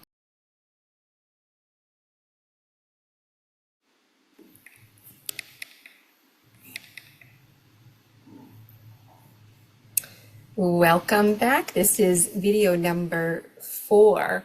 I'm going to tell you about another tool I use as the unmaker, better known as the book. And you can find the story again here in book 8, Scary Dreams. And if you're following along at home, I'm reading from the bottom of page 99 of the Gnome King book 4. So all versions of Gina across different dimensions share the same book, which allows them to awaken to their interconnectedness, though at times confusing as the book contains varying dimensional Gina stories. It merges with the dimensions so that the Ginas can communicate and connect through its pages. Ultimately, the singular books shared by all Ginas enable them to gain insight from one another, and they can provide mutual aid by collaborating on a shared text. The Ginas discover they are represented by many selves, like her spirit guides, and they discover the same. When I first opened the book, I found a different story each time. I realized this book provides insight and conversation with my spirit guide and higher self. The book can present any information I need or provide insight when requested. Its pages can also transform into blank sheets. Depending on my needs, the book alters itself to serve me. Often it becomes a journal where I write random stories, draw plants and animals, and jot down recipes. Later, I learned this book is also an Akashic record. At first, the book makes me uneasy, and because of its uncertainty, it also conveys a powerful certainty I feel unprepared for. And after this, I have an intriguing dream called Summoned. And I share this information with a group that I belonged with at the time. And one of the members of that collective encouraged me to dream more expansively about this book. So I did just that. Later, I realized the book is my dream journal. The dragon dreams. In the role of the unmaker, the book can symbolize authoritative texts like the Bible. Throughout history, my book has represented different texts depending on the era. What's fascinating is that the accuracy of these texts matters less than the power of belief itself. This gift from Toby has become the very pages you hold. See you in the next video.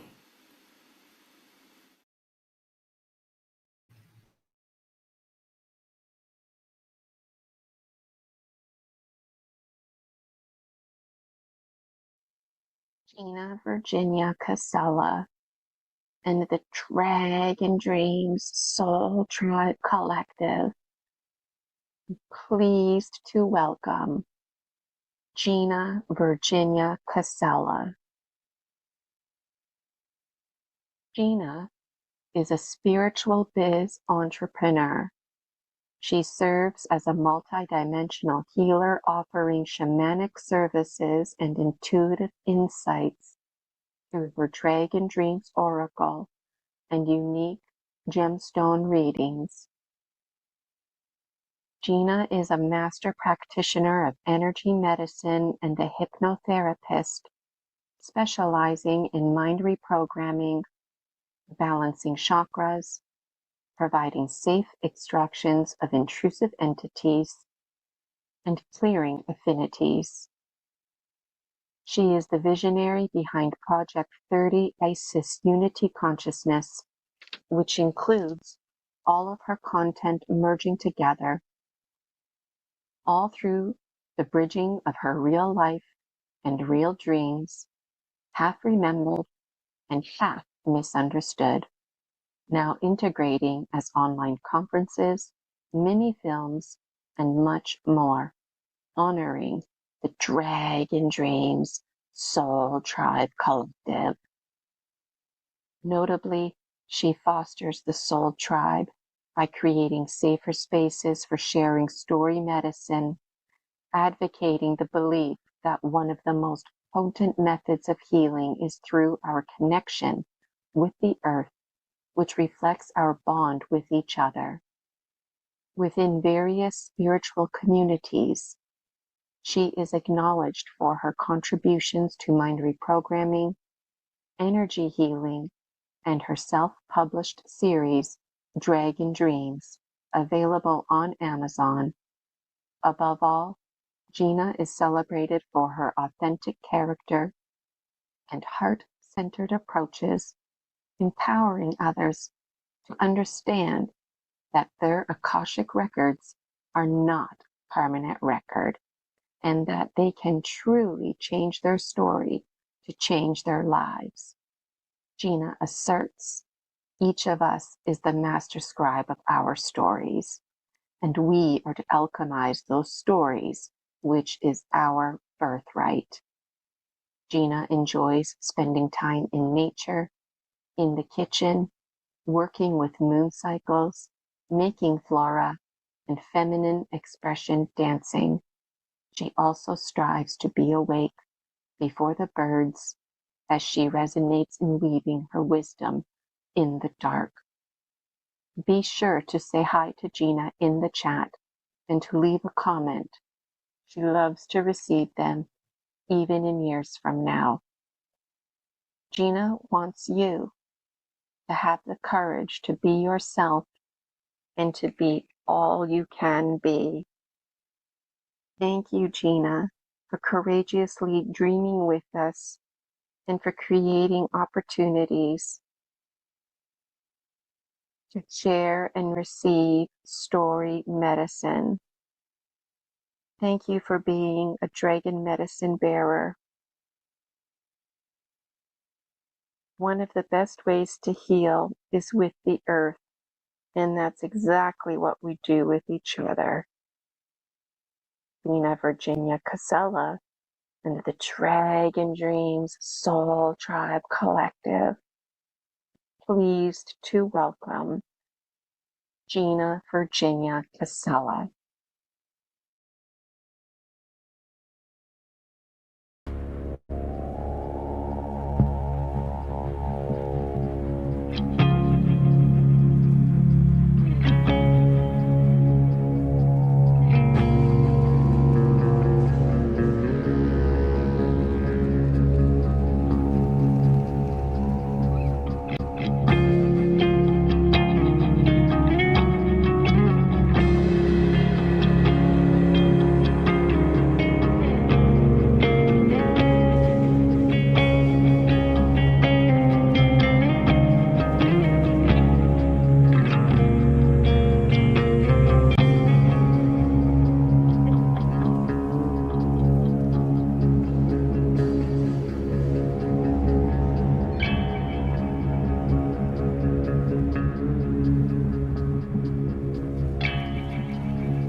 Gina, Virginia, Casella, and the Dragon Dreams Soul Tribe Collective, pleased to introduce Slavka, the natural sentient. Slavka is an alchemist, mystic, earthkeeper, and nature lover. She offers intuitive oracle readings, soul empowerment, emotional healing guidance, and hosts her own podcast, The Natural Sentient. Slavka shares the unique experiences and perspectives from her wonderful human journey, aiming to raise awareness and expansion of human consciousness. Slavka would like you to know that you're both a masterpiece and a work in progress. Trust your journey. Trust your inner wisdom. Gina, Virginia, Casella, and the Dragon Dreams Soul Tribe Collective. Thank you, Slavka, for sharing your story medicine and for courageously dreaming with us. Thank you for being a dragon medicine bearer and for helping us to create safer spaces to give and receive our story medicine. One of the best ways to heal is with the earth, and that's exactly what we do with each other. Gina, Virginia, Casella, and the Dragon Dreams Soul Tribe Collective, pleased to welcome Slavka, the natural sentient.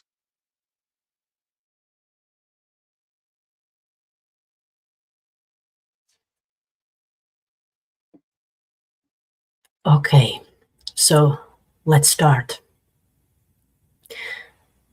I have a very touching question.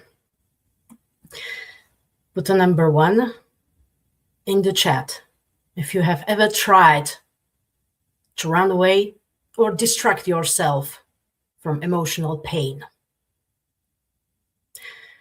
Or perhaps you experienced emotional shutdown. Let us know. Emotional pain can be a powerful catalyst for personal growth and paves the way for deeper self-awareness, authentic self-love, and lasting self-acceptance. The process of knowing, loving, and accepting self is a continuous journey, an evolving practice that requires courage, patience, and compassion with self. Today, I want to share with you my story medicine about my own emotional journey and finding healing, and also why the deepest emotional pain is actually the greatest teacher in self-love.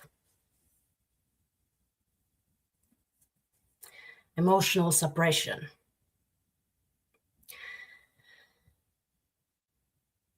How we stuff away our emotional wounds and why we run away from our emotions.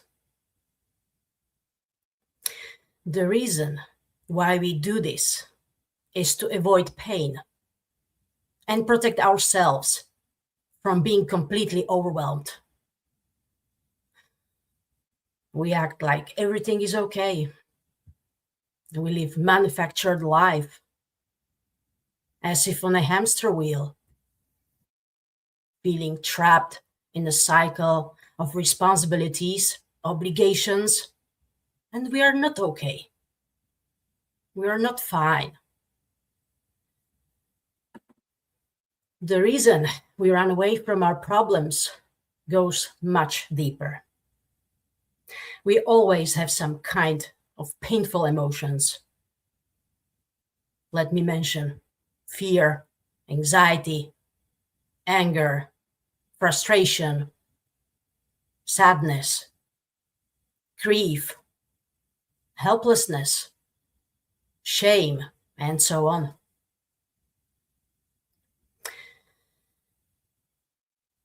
Now, I'm speaking for myself,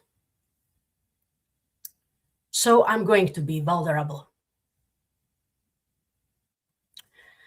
Put a number 2 in the chat if you think that we need to be vulnerable in order to discover and learn from our emotions, which guide us in life by shaping our perception and driving our daily choices and decisions. We tend to be supportive of others, yet we neglect to create safe space for our own self-care. Recognizing this pattern is a powerful step towards building healthy boundaries and breaking the old cycle. A handful of years ago, it was maybe in 2020, I began to investigate my own emotional wounds and traumas on a deeper level, so I could overcome things that were holding me back. I realized I had repeating old patterns and codes that were there, but I couldn't identify them. At the time, I didn't have the tools and knowledge I do today, nor my parents did. Put a number 3 in the chat if you can relate. So what's the wisdom behind the wounds? My childhood, like the rest of you, was saturated with conditioning and programming. I tried to fit where I didn't belong to. And I somehow always knew it. I felt it inside me, that something is wrong. Since my childhood, I was observing how we live and why we make the choices we make. I thought about many things, like the meaning of life, my role, what's my essence, my core. I was gaining a lot of self-awareness and learned a lot just by observing my own parents and all the world. I have to say my parents did the best they could to raise me in love and ensure I have a good start in life. However, they had often conflicts and didn't know to deal with that. They had their own emotional pain that was passed on to them through the previous generation.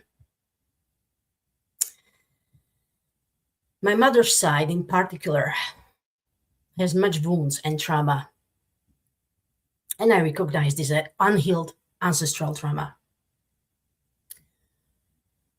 Her parents were expecting a male, so when she was born, there was a disappointment, and it manifested in adulthood as a feeling of not being enough as a female, low self-esteem, no boundaries, not able to speak her truth, people-pleasing,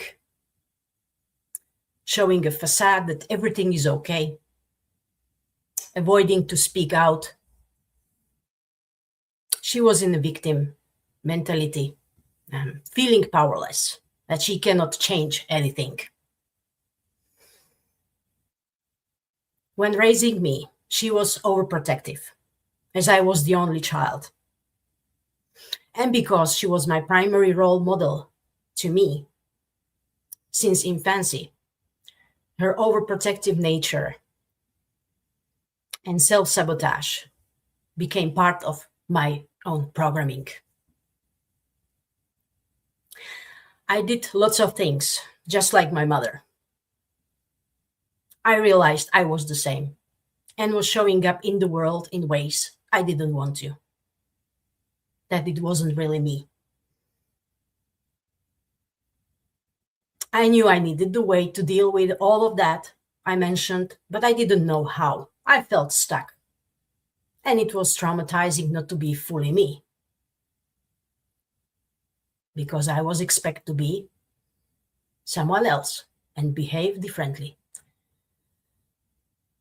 My father had a huge scarcity mindset that manifested in fear of not having enough resources, love, or safety. I realized he had difficult childhood, started to work early, so he practically didn't have any. He didn't enjoy his childhood. Eventually, he lost joy of life and overworked. He used to bury his emotions in alcohol and not to express his emotions. He didn't give importance to what he felt. He was not feeling seen and heard. Feelings of being unhappy, unsatisfied, and not willing to look at it what is behind. I had a time when I consumed alcohol, by the way. Not excessively, but I realized very soon that it's just a numbing. It didn't make me feel better, rather worse, so I stopped. Both my parents, they simply didn't know how to manage themselves. I realized I was the lightning rod in between them, going through the emotional abuse.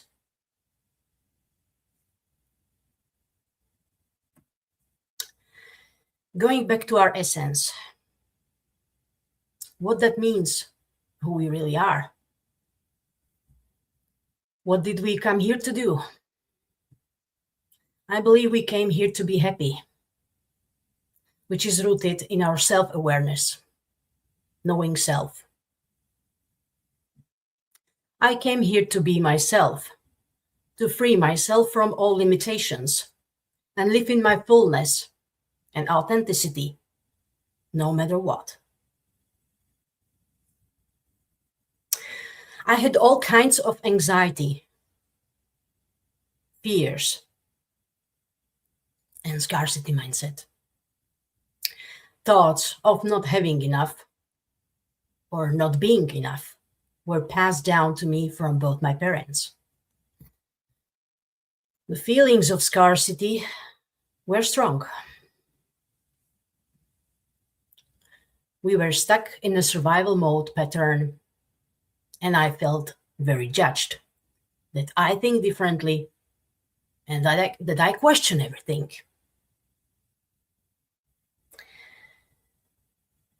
By the time I realized I had tendency towards depression, but I was used to show up strong, showing no vulnerability,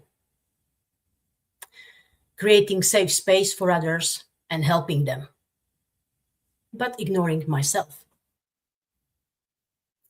When I cried, I did it, but not publicly.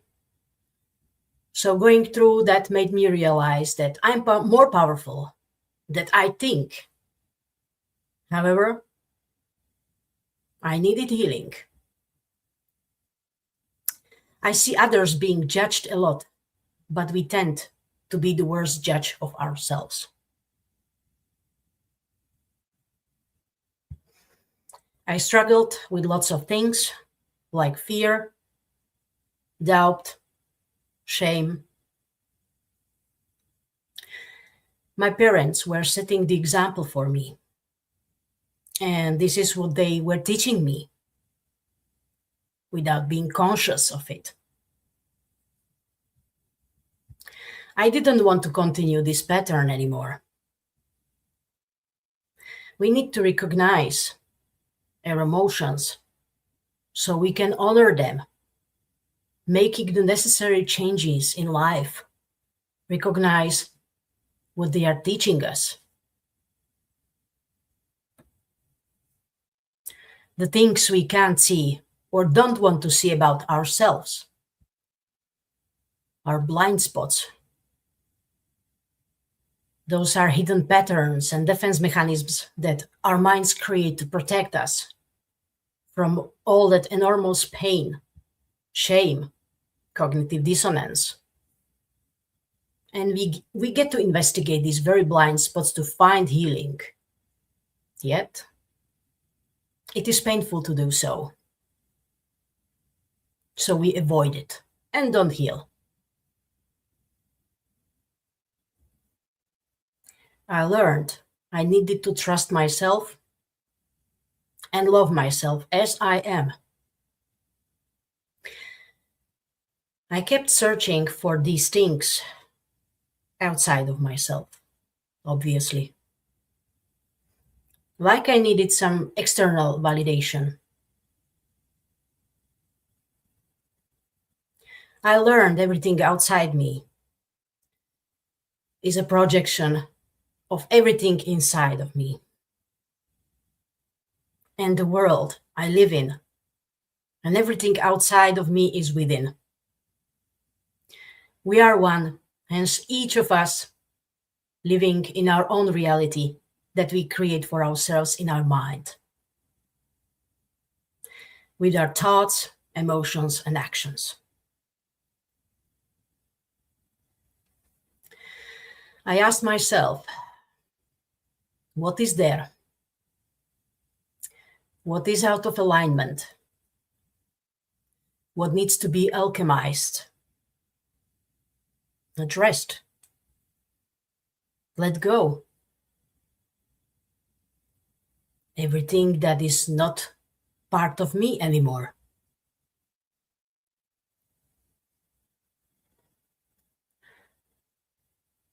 There are many people who are very negative and don't want to do any healing or inner work. These types of people always blame others and lack the accountability for their own actions, attributing their problems to external circumstances or other people. They believe they are powerless to change their situation because the world is unfair or life happens to them, not for them. They also tend to look for quick fixes. And healing really is a lifetime journey. Since high school, I always meditated and enjoyed the pendulum, dowsing rods, crystals, medicinal herbs, even healing, Reiki. Intuition and inner wisdom guided me, telling me I needed something more. So by 2021, I began to join an emotional medicine course. It was a big awakening for me because it pushed me out of my comfort zone to address my healing. Even though I was very intuitive, I needed more ideas, and I also needed to be around others. I needed to speak out and seek outer guidance. Through this, I learned about the secret language of the body, to identify and name what was going on inside me and around me. I learned about symptoms, diagnoses, ailments, which are all rooted deeply in emotions. precisely in negative emotions. All the dark negative stuff is what we tend to focus on, and it's not healthy for us. It's creating toxicity in the body. My awareness expanded about myself as I learned about tools to use. Some of my favorite tools include simple methods like grounding and anchoring myself in the present moment, and journaling exercises. I lovingly invite you all to do things that appeal to your senses, that bring you joy, whatever makes you happy, like listening to music, meditating, practicing energy exercises like Qigong, listening and talking to your body, connecting with the nature. Because you are your best healer. One major tool is identifying what triggers you and why, so you can make the changes you need to make. For everyone, it's different, and it's a case-by-case scenario. Ask yourself, what is there that I ignore? Asking me to pay attention.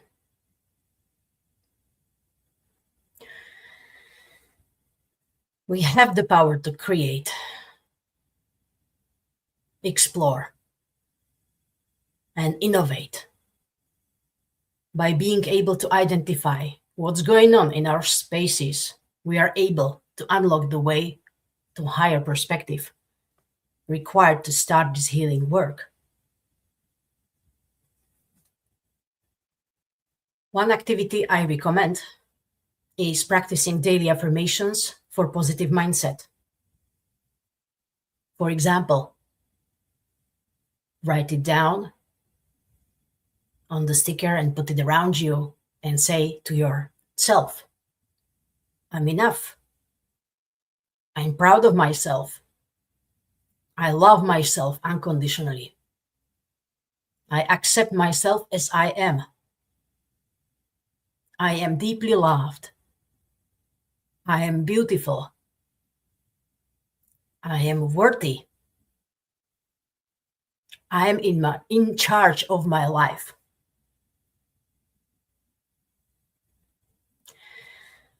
Another powerful technique is to connect with your inner child, to go deeper to your wounds and traumas. Ask the child in you, what do you like to do? How can I make you happy? What can I do so you smile more? What do you enjoy?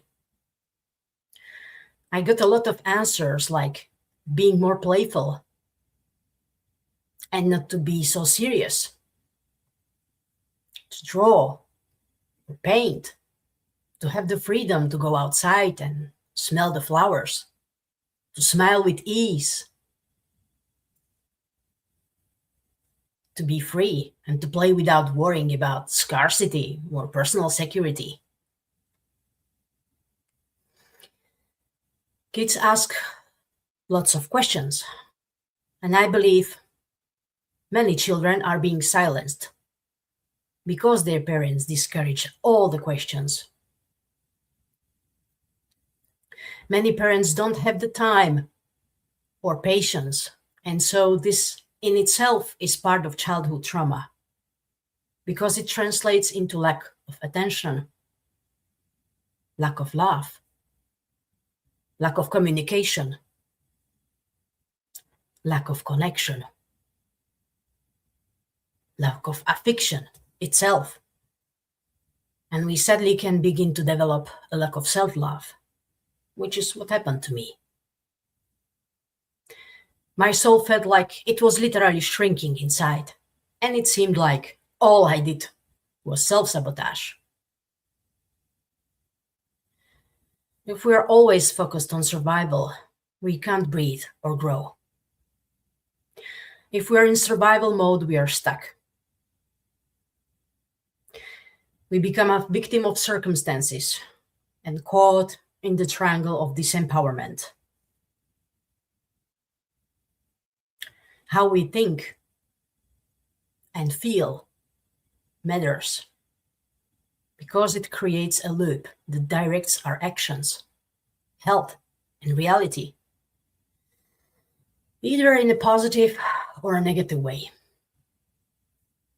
In conclusion, opening up and sharing my vulnerability really helped me through the healing process. I learned to dismantle my silence, emotional walls, and express my emotions freely without feeling overwhelmed and having a safe space. I always knew I wasn't alone. I enjoyed a lot of free activities like Qigong, journaling, meditation, walking in the nature. But I also spent a lot of money on various courses that helped me stay focused on my goals. I was able to learn what was in my way. It was me, and it is still me standing in my own way with my self-limiting beliefs. I learned I was afraid of people always judging me and not being enough. I had an imposter syndrome, doubting myself and my abilities, not being ready to speak out publicly, and being found out. I like to be in the shadows, in the background. I learned the importance of setting up healthy boundaries because I teach people how to treat me. Building awareness helped me to step out of my old version with limiting beliefs and become a deliberate designer of my own reality. Complete shifting from living on autopilot to conscious creation. I lovingly invite you to gain awareness and to go deeper, questioning things, to guide your own healing journey, like I did. Recognize that your deepest wounds are profound teachers, showing you what you get to heal. Additionally, engaging in social media, listening to other stories, receiving oracle readings, healings, clearings, and so forth, all benefited me because I gained a lot of perspective and learned a lot. It brought more clarity into my life. The journey is never over. Although I was able to overcome many things, my life is not perfect, and I'm not guru. I don't regret anything in life and see everything as a valuable lesson. And I want to point out that these lessons are gifts. So thank you, universe. Thank you, everyone who crossed my path. Without you, I would not be the person that I am today.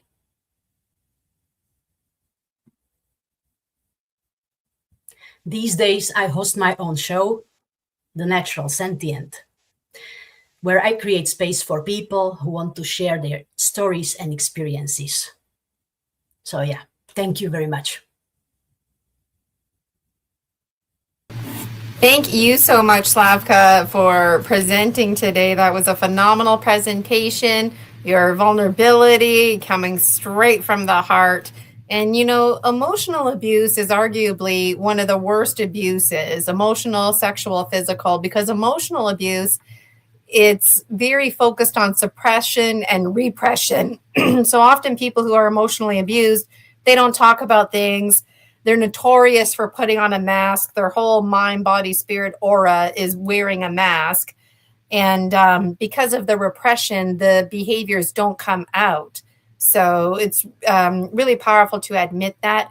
If anybody has any questions for Slavka, put them in the chat. I really enjoyed listening to your presentation, Slavka. Following your parents' programming, the scarcity mindset, especially your mother in particular, self-sabotage, people pleasing, this false need to be validated. You don't need anybody validating you, but the false belief that you needed that. And this blurred sense of identity, not even really knowing who you are and showing up in the world in ways that don't even, represent you, showing up in ways that you don't want to show up in.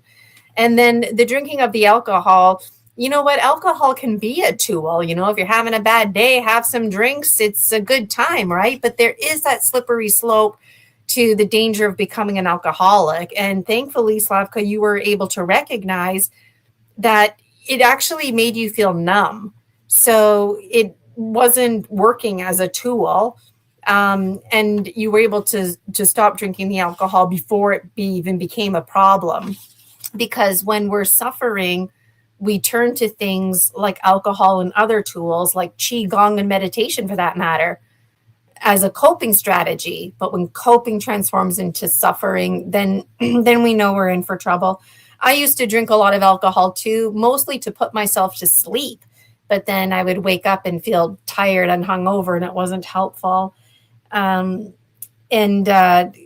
Recognizing all the mistakes that you made and not blaming yourself because you didn't know any better. But now that you know better, you can do better. You can live consciously so you can die consciously. And I love how you reiterate, like, your life's not perfect. You're not some guru, but you know what? When you fall, you're going to fall less hard. When it's time to get back up, it won't be so much of a struggle to get back up. And I love what you said about healing being a lifelong journey. There are no quick fixes or magic pill, and what might work for somebody might not work for somebody else. And the appeal to the inner child as well. You said so many things that resonated with me. A lot of parents, they don't have time to listen to their kids, or they simply don't want to for all kinds of reasons. Well, if your child can't even go to you for something small, why would they even go to you for something that is big? And before you know it, you have a huge disconnect between primary caregivers and their own children. And so just this business of being trapped in a cycle and how we can really empower ourselves with tools. And I love the examples that you gave, the mantras that you can be proud of yourself. And I don't remember if it was Michael, but somebody had a question. I was just getting ahead of myself there, but lots of beautiful comments here in the comments about your presentation, Slavka. Oh, thanks, Michael, bringing it to the stage. What do you do when you see an old pattern coming up again? How do you keep yourself grounded and aware, Slavka? What do you do? So when you start feeling that scarcity mindset, that's an old pattern. What do you do or tell yourself when you experience that? Oh, and I think Slavka is frozen. I'm going to remove Slavka and bring you back to the stage. Okay, now she's just blank. Okay, Slavka, we are removing you and bringing you up again. Well, the good news is we got through her presentation. Okay. Slavka, you are frozen on the bottom. Okay. Slavka, I don't know if you can hear me or not. Oh, but it looks like she signed out and is coming back in again. We still have time. If you've got questions for Slavka, put them in the chat. And hopefully it's just her Wi-Fi connection. But this is why we plan the schedule the way we plan it, for these exact reasons. Let us know in the chat how you relate to Slavka. I'll keep an eye for her over here. But a really powerful presentation. The mind's job is to protect you, to move you from pain towards pleasure. So any kind of crap that you're putting up with in your life, your mind immediately starts lying to you, or like, when you're in a social situation and you think somebody's talking crap about you, well, your mind immediately is like, no, that's not true. They're not talking crap about you. Yes, they are talking crap about you, but your mind is protecting you, right? And this is a good thing, but the trouble is that it ends up creating blueprints that keep us stagnant. So we'll keep an eye out for Slavka. Let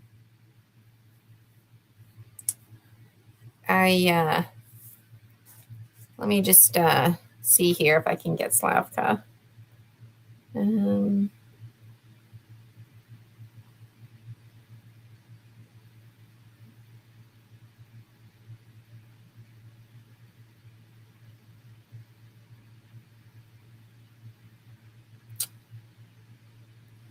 I don't see her. Oh, she's coming back. Okay, Slavka, we're bringing you back to the stage. I was just going to message you. I'm glad you were able to make it back, Slavka.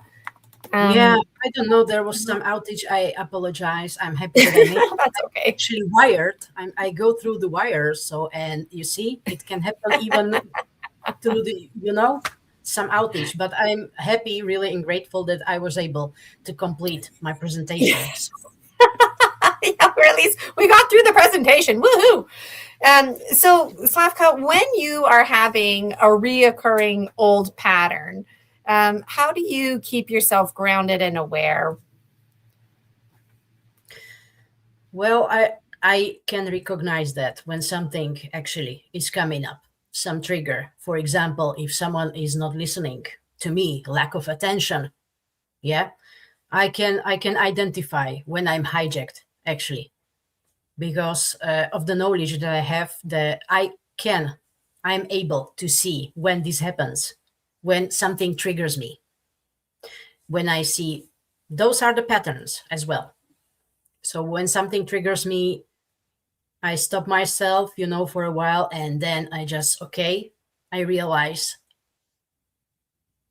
come back, stop, don't shoot the arrow, just calm down, and just to practicing present moment, yeah, and not be reactive. I try to stay calm and respond differently. It still happens to me that I get hijacked when there is a lot, I'm not, as I said, I'm still in that process. So I'm not a guru, and I still get hijacked sometimes. But I have that awareness when this is going on. So I'm able to bring back myself to present moment. And then I just, I calm down, and then I just do whatever to engage, at least to stay in that present moment. And that was actually often from my parents, that they triggered me. They used to trigger me a lot because that was my picture. I was them. So first I was upset, angry, and it made me really furious sometimes, and I was frustrated. And then when I had this knowledge and awareness, why? Because they don't know, and they didn't know, and they chosen not to do, because they didn't have that knowledge, and they didn't make the decision to start the healing itself.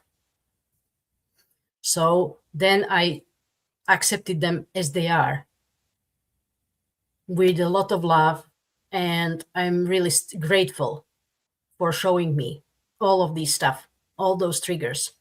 So yeah, the important is to identify the moment when it happens. Yes, the moment it happens, and giving yourself that grace to recognize, okay, I'm being triggered, I'm having a moment right now, take a step back, don't make any decisions, let the feelings wash over you, and then reevaluate. Yeah. When you were speaking, I wrote down, forgive them for they do not know. Yes, Some people, forgiveness. like, they really genuinely don't realize how much they trigger you or upset you. And you know what? Sometimes you can say to yourself, well, I'm not going to hang out with this person anymore, right? But what do you do when that person is a family member that you desire to have a relationship with, right? Like, you just have to forgive, and let go, and really come from a place of indifference. Otherwise, you're going to spend your whole life beating yourself up, but also having the grace to really honor yourself and recognize, hey, these people are abusive and epigenetics matters. And it is unhealthy and toxic for me to continue having a relationship with certain people or to continue to put myself in a certain situation environment. And this is where feelings of guilt and shame start to come into play. And so having conversations and listening to presentations, exactly like yours, Slavka, is very powerful because people know they're not alone. They're not alone in how they think and feel. They're not alone in their experiences. And it's one of your favorite ways to ground yourself is through meditation. Can you tell us a little bit about that? Like, do you just write whatever comes to your mind, or do you follow a guide where you answer certain questions? What does your journaling routine look like and sound like? I enjoy meditation by myself, not guided. When I just find a quiet place where to sit, and I'm in stillness, and I just observe what's coming through. I'm just being, and I make my notes. That's my journaling. Whatever I see or whatever comes through, whatever I hear that I get by download. I usually do that because sometimes it's very powerful what's coming, and a lot of it is coming through synchronicities as well. So I make the notes. If I feel, if I have something unusual or something that I find that is remarkable, I write it down, and I usually connect it with synchronicity, how it came. So I do the journaling, and that is a sort of way how to keep evidence about how you are now, and when you look at it, like in 1 year, in 5 years, so you can compare, you can see the progress that you did. Yeah. I also write how I feel, and anything that comes through that I feel, I make it on my mobile phone because I don't have always the paper and pen. So I make the notes and I journal on my phone. And then I see I have the million notes. But that's the trouble that I get into. You've got your phone notes, and then your journal notes, and then you've got the random paper over here and there. Wow. Well, I can't believe it's already time for our next break. Slavka, I can't thank you enough for being here today and sharing your story medicine. I really appreciate it. Thank you so much for being a medicine bear. Time is just flying by, really, So I'm going to remove Slavka from the stage. Thank you again, Slavka. We only have one more presenter left. So this next break that we're going to take is the final break. So if you got to go to the bathroom or do whatever you need to do, make sure you do it, because after Missy presents, we're going to, I'm getting excited about showing my movies and a little bit nervous here. But yeah, after Missy presents, we're going to do some Q&As, and I can see her now. Hi, Missy. She's just at the bottom of the stage. We're going to reveal the first two movies. And then I'll thank everybody. We'll exit the Pine Tree Forest, check out any final chat connections, and wanted to remind everybody now, I'll remind you later too, that tomorrow, 11 a.m., we're having post-conference hangout. So no promises, but if the presenters and monitors are available, they'll be joining us. And we're just going to be hanging out. It's free to the whole public, and we're going to reminisce about the highlights today. So if you want to get in on that, Sunday, 11 a.m. Eastern. And I wanted to remind everybody about the free Facebook group, the Dragon Dreams Soul Tribe Collective. That's where we hang out. So visit our group. Let us know how your snacks are, what you're drinking. Let us know how your candles are doing. And, while Slavka was presenting, I blew into my stick a lot. So let me know if you're blowing into your sticks. Maybe you forgot to blow into them. And if you don't have a stick, just blow into the monitor, and representative of that blowing in here. We're going to do fire ceremony when we come back. So yeah, I'm like in denial that we only have one more presentation. Did I play all the break videos? I'm having a time warp right now. So I'm going to remove myself from the stage, and you're going to enjoy the final break video created by yours truly, Gina Virginia Casella. And then I'll play some music again for you. We'll pull up Missy's bio, pull up Missy. I've got the presentation here.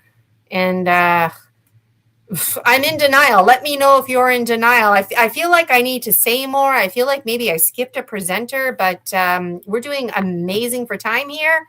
So let me remove myself from this stage. And this next one, you may or may not want to have a pen or paper, or use your cell phone notes if you're like Slavka. And okay, here it is. This one is a little meditation so you can discover your tools. Hope you enjoy this next break video.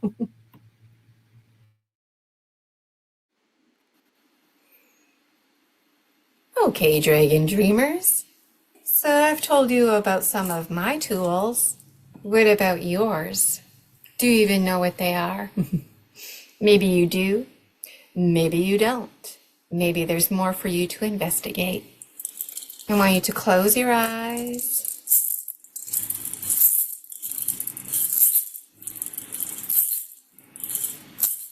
And I want you to imagine yourself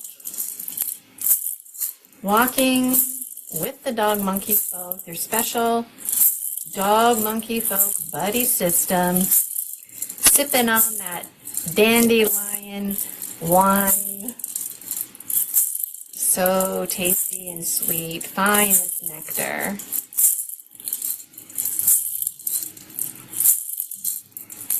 You find a tree to relax right there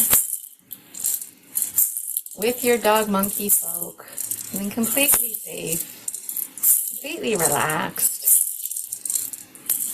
And they remind you about the many, many aspects that are part of you. Past, present, future lives, all mingling. One of these forms of energy would like to give you 1, 2, or maybe 3 tools, or perhaps a tool you already have that they've cleaned up, alchemized for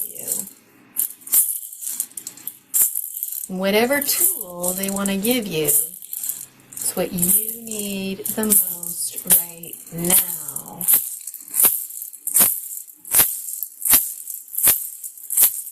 Focusing, focusing. You don't know if your eyes are open or closed, but all you know is you feel safe.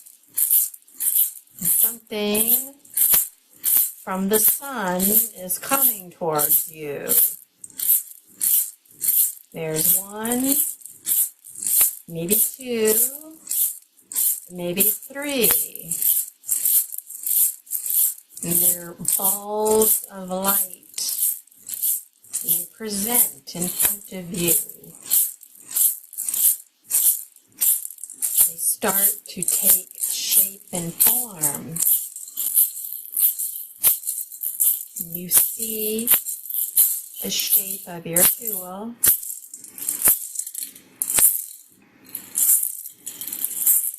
And the tool wants to go where it belongs. And the dog monkey folks, they help stand you up This is a special moment for you. You open your arms wide and you allow the tool or tools to go where they need to go.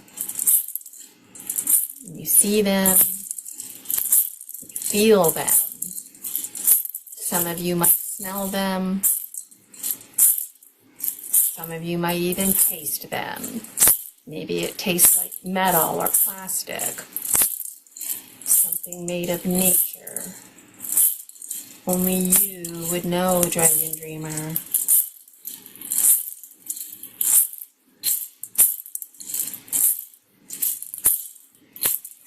Tools find interesting places. Your belt, button, inside your pocket, a barrette in your hair, a rattle just like the one I have.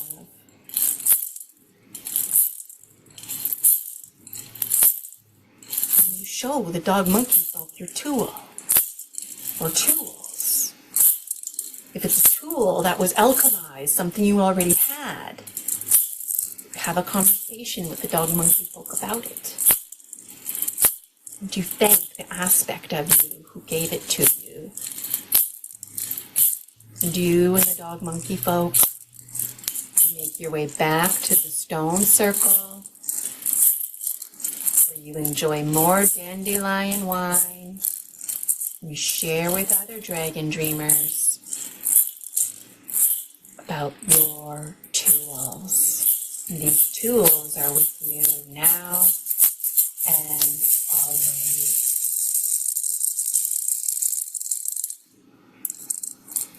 Now, I'd absolutely adore if you took time to journal about these tools. You might have dreams about them in the next few days, even few weeks. The integration process takes time, timelessness. And when you're ready and if you feel comfortable, I would love to hear all about it in the free Facebook group, the Dragon Dreams Soul Tribe Collective. Okay, Dragon Dreamers. Those tools are for you, and you know what? You are always your number one tool. Those tools were always you. Those tools are just another expression of you. You're always the number one tool. All right. Take care, and we'll see you next time. Hope you enjoyed these 5 videos.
Gina, Virginia, Casella, and the Dragon Dreams Soul Tribe Collective, pleased to introduce Missy Hill.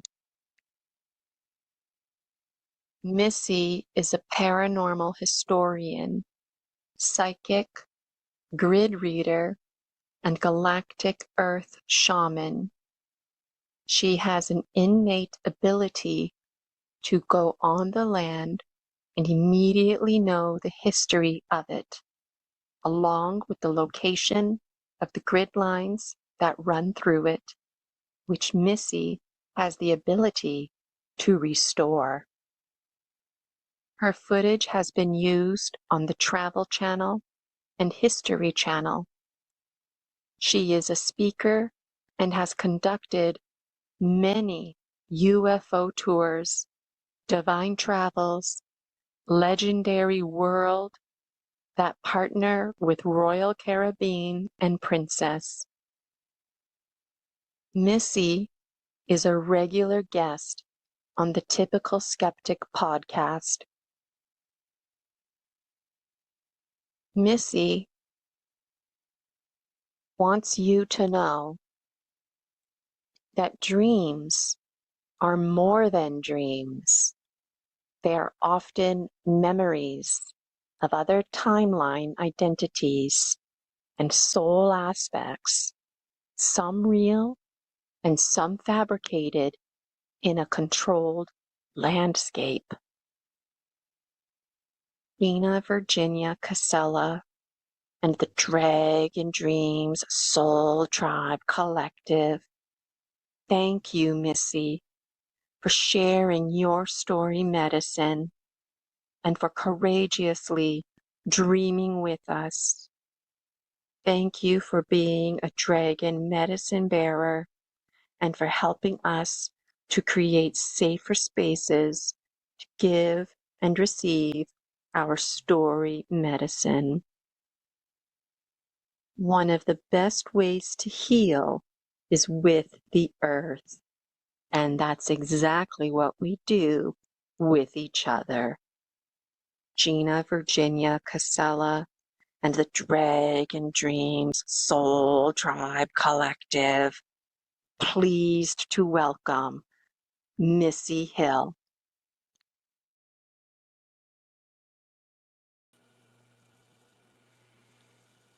Hello, everybody. What an amazing day this has been. And thank you, Gina, for that lovely intro.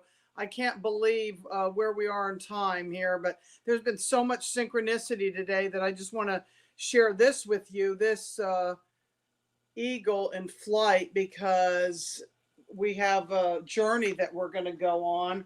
And I also want to share this with you, the globe. Now, whether you believe we're on a flat earth or a pancake or a round earth or any of that, it doesn't matter.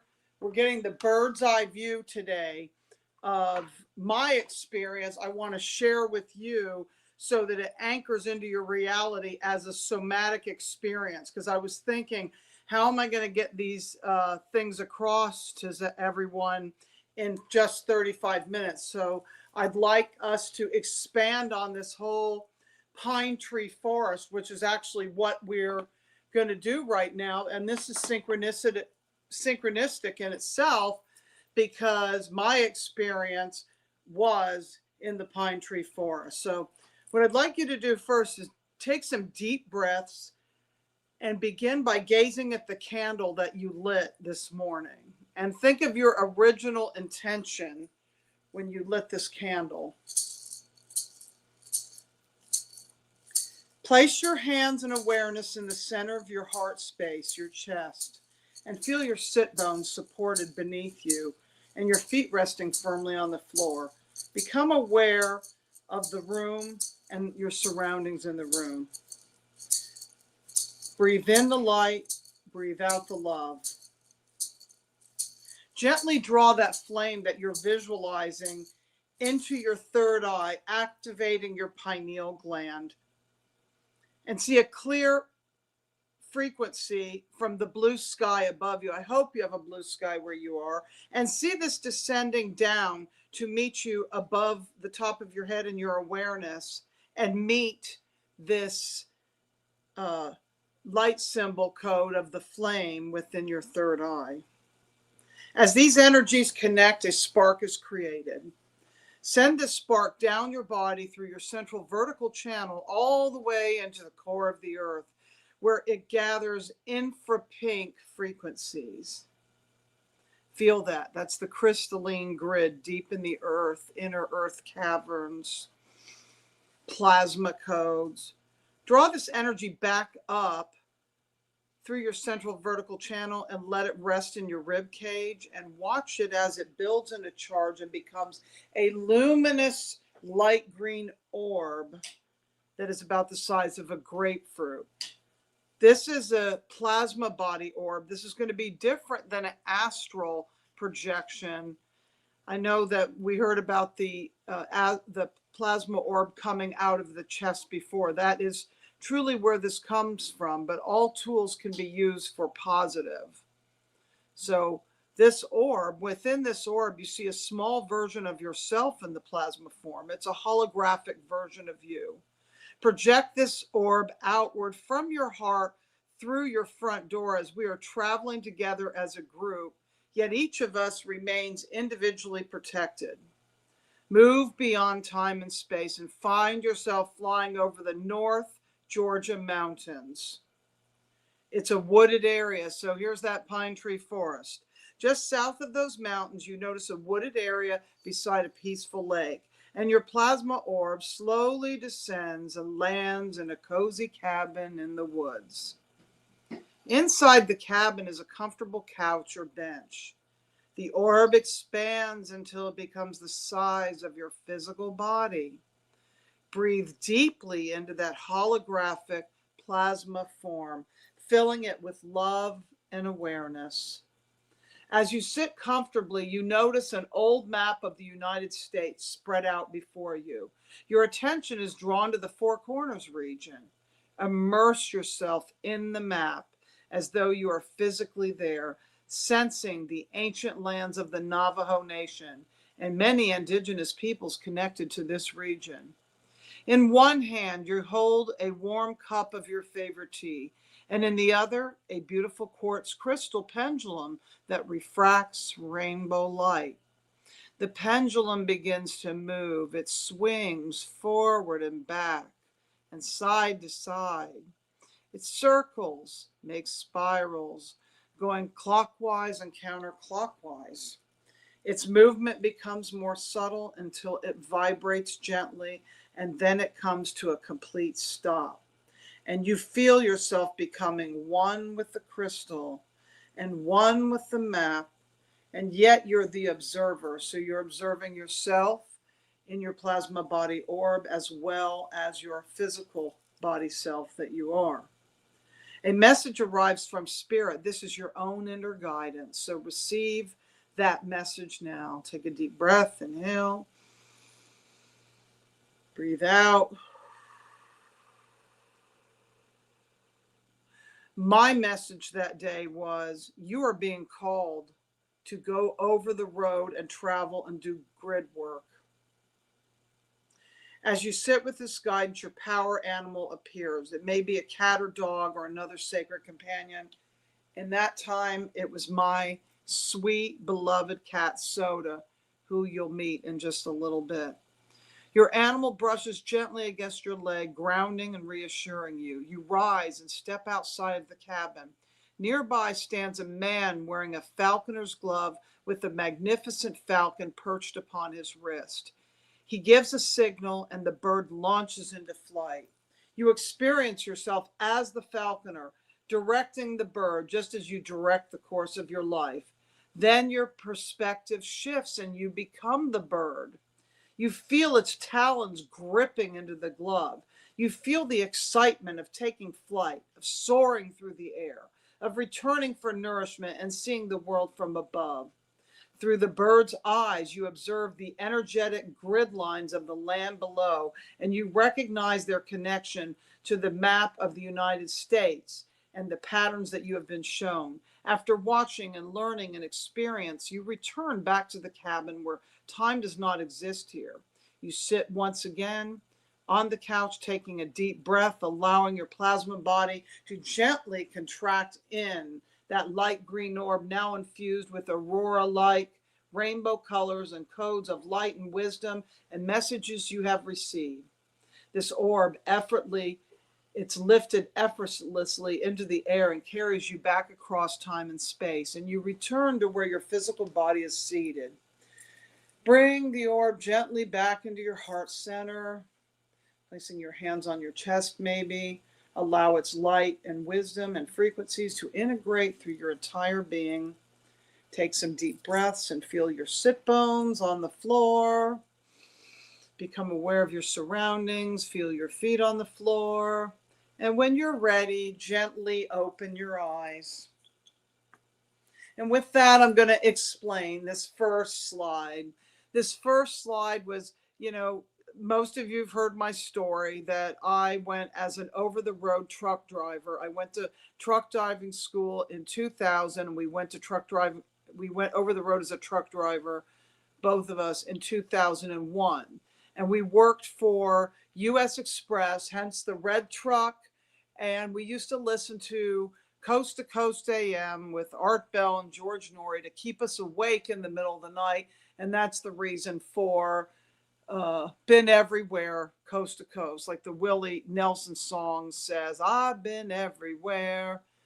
And Soda is directing with the map because Soda is going to be a big part of the book. So with that, Gina, let's go ahead and show the next slide. This is my beloved Soda, who came to us in 2000 her birthday was May 20th. So it would have been like about 6 weeks after that. Let's see the next slide so I can see where we're going, because I forgot to set the timer. So anyway, okay. So we've covered a lot of things today, including we've covered Mars, we've covered some other things. So at the bottom corner here, this is Meteor Crater. Some of you've heard about my talks about Meteor Crater on other shows. And Niagara Falls is in the bottom corner. These are some of the places we went on the road, as well as the Luxor, which is in the front here, and that's Memphis, Elvis's place, which is going to cue me to, as you look at this, what we're looking at here, these photos, some of you are probably saying, what does this have to do with me and why grid work? Well, first of all, we're sentient beings, we're holographic unto ourselves, and we are a living grid of consciousness, as Gina would say, in the biological one that we are. And that creates connections to the grids of the land, as well as to deep space, our ancestors from space, whether you believe it's space, non-space, holographic imagery, how that plays out as far as whether it's a pop-up book, and none of that matters. I look at this whole thing as sort of like a Russian doll. So everything is stacked within itself.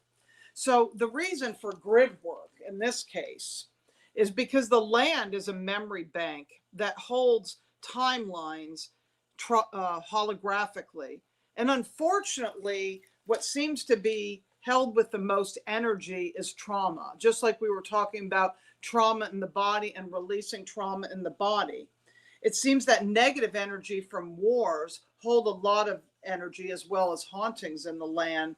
And that shared belief system about a land being haunted or having war codes and everybody focusing on that similar timeline is actually going to keep recreating the same thing over and over again, where there's like a trauma loop within the land, which is called a phantomal. I started to learn this and understand it deeper when we actually went to where that pyramid is that you see, the one at the top above the Luxor that's has the pretty sky and it's purple. Memphis has a pyramid. Now that's not where Graceland, Elvis's place is. I couldn't find a picture of that, but it's something to research. If anybody's ever been to Graceland, when we went to see Elvis's grave, I wondered why people felt his ghost. I said, because he's not here. But the awareness came to me that people wanted to see his ghost, so they're creating what's called a tulpa or egregore, which is holding that memory in place. The same type of thing has also happened when we went to another place I've talked about on radio shows.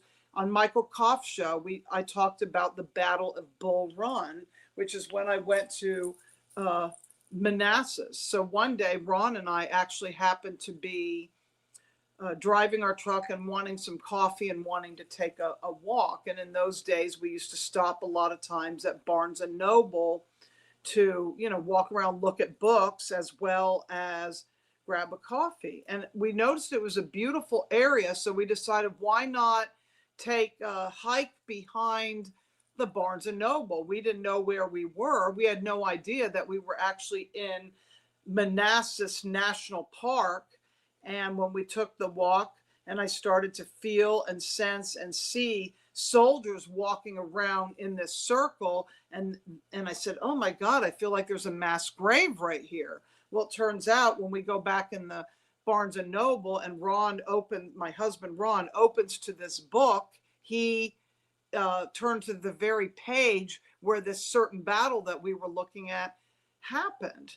And doing research later on, I realized that there's people that will get pictures of things like ghost ships or soldiers walking across a fence, like the Battle of Gettysburg, and you have to wonder, why is this?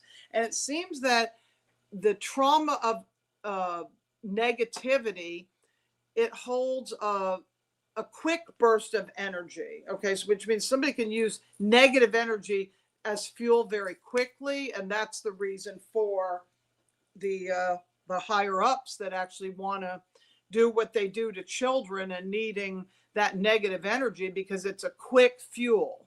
But if somebody wants a slow burn that's consistent and for a long period of over time, the positive emotion is going to give you fuel in the long run. But people don't know this, and we, as a human race, focus on a lot of things, which I like to call the good, the bad, and the ugly. It seems like the ugly is what sells, like when you're on, watching things on, social media, the news, it's always the most traumatic thing that gets the ratings, right? I mean, that's starting to change, but people still like a good story, and some of that is why. So when I started learning about topals and egregores, another thing I realized later on when I was doing my Biltmore Village mystery tour, this was later, this is after we came off the road. We were on the road for 3 years. I've had a lot of experiences being on the road, going to all kinds of places, Niagara Falls, which was absolutely gorgeous, has its own type of energy. Going out west to the Great Salt Lake and standing on the Salt Lake and feeling like, oh my God, there's mummies that are buried here, Egyptian artifacts and things like that. Going to Colorado and being on Loveland Pass at 10,000 feet when it's snowing. Every one of these experiences, they all had different energy signatures, and I would feel different emotions in different places, and I had to start going within myself and figuring out why. And another thing that comes up later, storms, the different storms and how they're created. We know about HARP and things like that, but how when the terrain of a place is changed all of a sudden from some kind of storm, it can wipe out the previous storyline that was held in the land, which is like a reset. So even when you go to a place like the Grand Canyon, you can feel by looking at the Grand Canyon that something happened instantly over time, just by the way the rocks are on their side. I mean, there's a lot of places like this. I remember in southern Arizona, there was a place off of I-10 somewhere, and it just looked like all these rocks were like piled on top of each other. Like if you were a huge giant being and you decided you were playing with rocks and you just threw them and they just landed however they did. I know I've seen pictures of places in Aruba that have the same type of look, and you have to wonder why all over the earth, why are there's different places that have similar terrain from the way the cataclysms were. So I learned something recently to go forward in time when Hurricane Helene went through, because I used to do something called the Biltmore Village Mystery Tour, which was in the Biltmore Village, which is not on Biltmore Estate land, which is, George Vanderbilt, if you know anything about George Vanderbilt. This was the land that his lawyer, Samuel Reed, actually had owned, the 22 acres that was sold back to George Vanderbilt. Well, Western North Carolina had a hurricane that came in September of 2024, Hurricane Helene, that should have not actually been directed to a place like Western North Carolina. A hurricane of that magnitude should not happen unless it was brought there by something other than Mother Nature, which I feel it was. But I'm using this as an example of how instantly I'm sharing certain storylines of history and ghostly activity of what was in the land from 2024. It would have been 108 years prior, about a previous hurricane storm that went through, that the Catawba River and the French Broad River and the Swananoa River, how all those flooded and it changed the terrain then. This happens multiple times and it has happened again. So that was another change in the terrain. Let's just go with the next slide to see what we are looking at, Gina.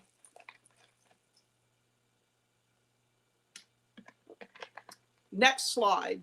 Oh, okay. This is just something fun here. This is Art Bell's Alien, who did some grid work. He actually lived in Pahrump, Nevada, went to Asheville, North Carolina, and went back to Las Vegas, Nevada. Okay. We may come back to him. Let's see where we are in time, because we have a lot of things there's a lot of things I want to cover. So let's go to the next slide and see what we're looking at here. Okay, this is the Biltmore Estate. So this is perfect. I was just talking about the Biltmore.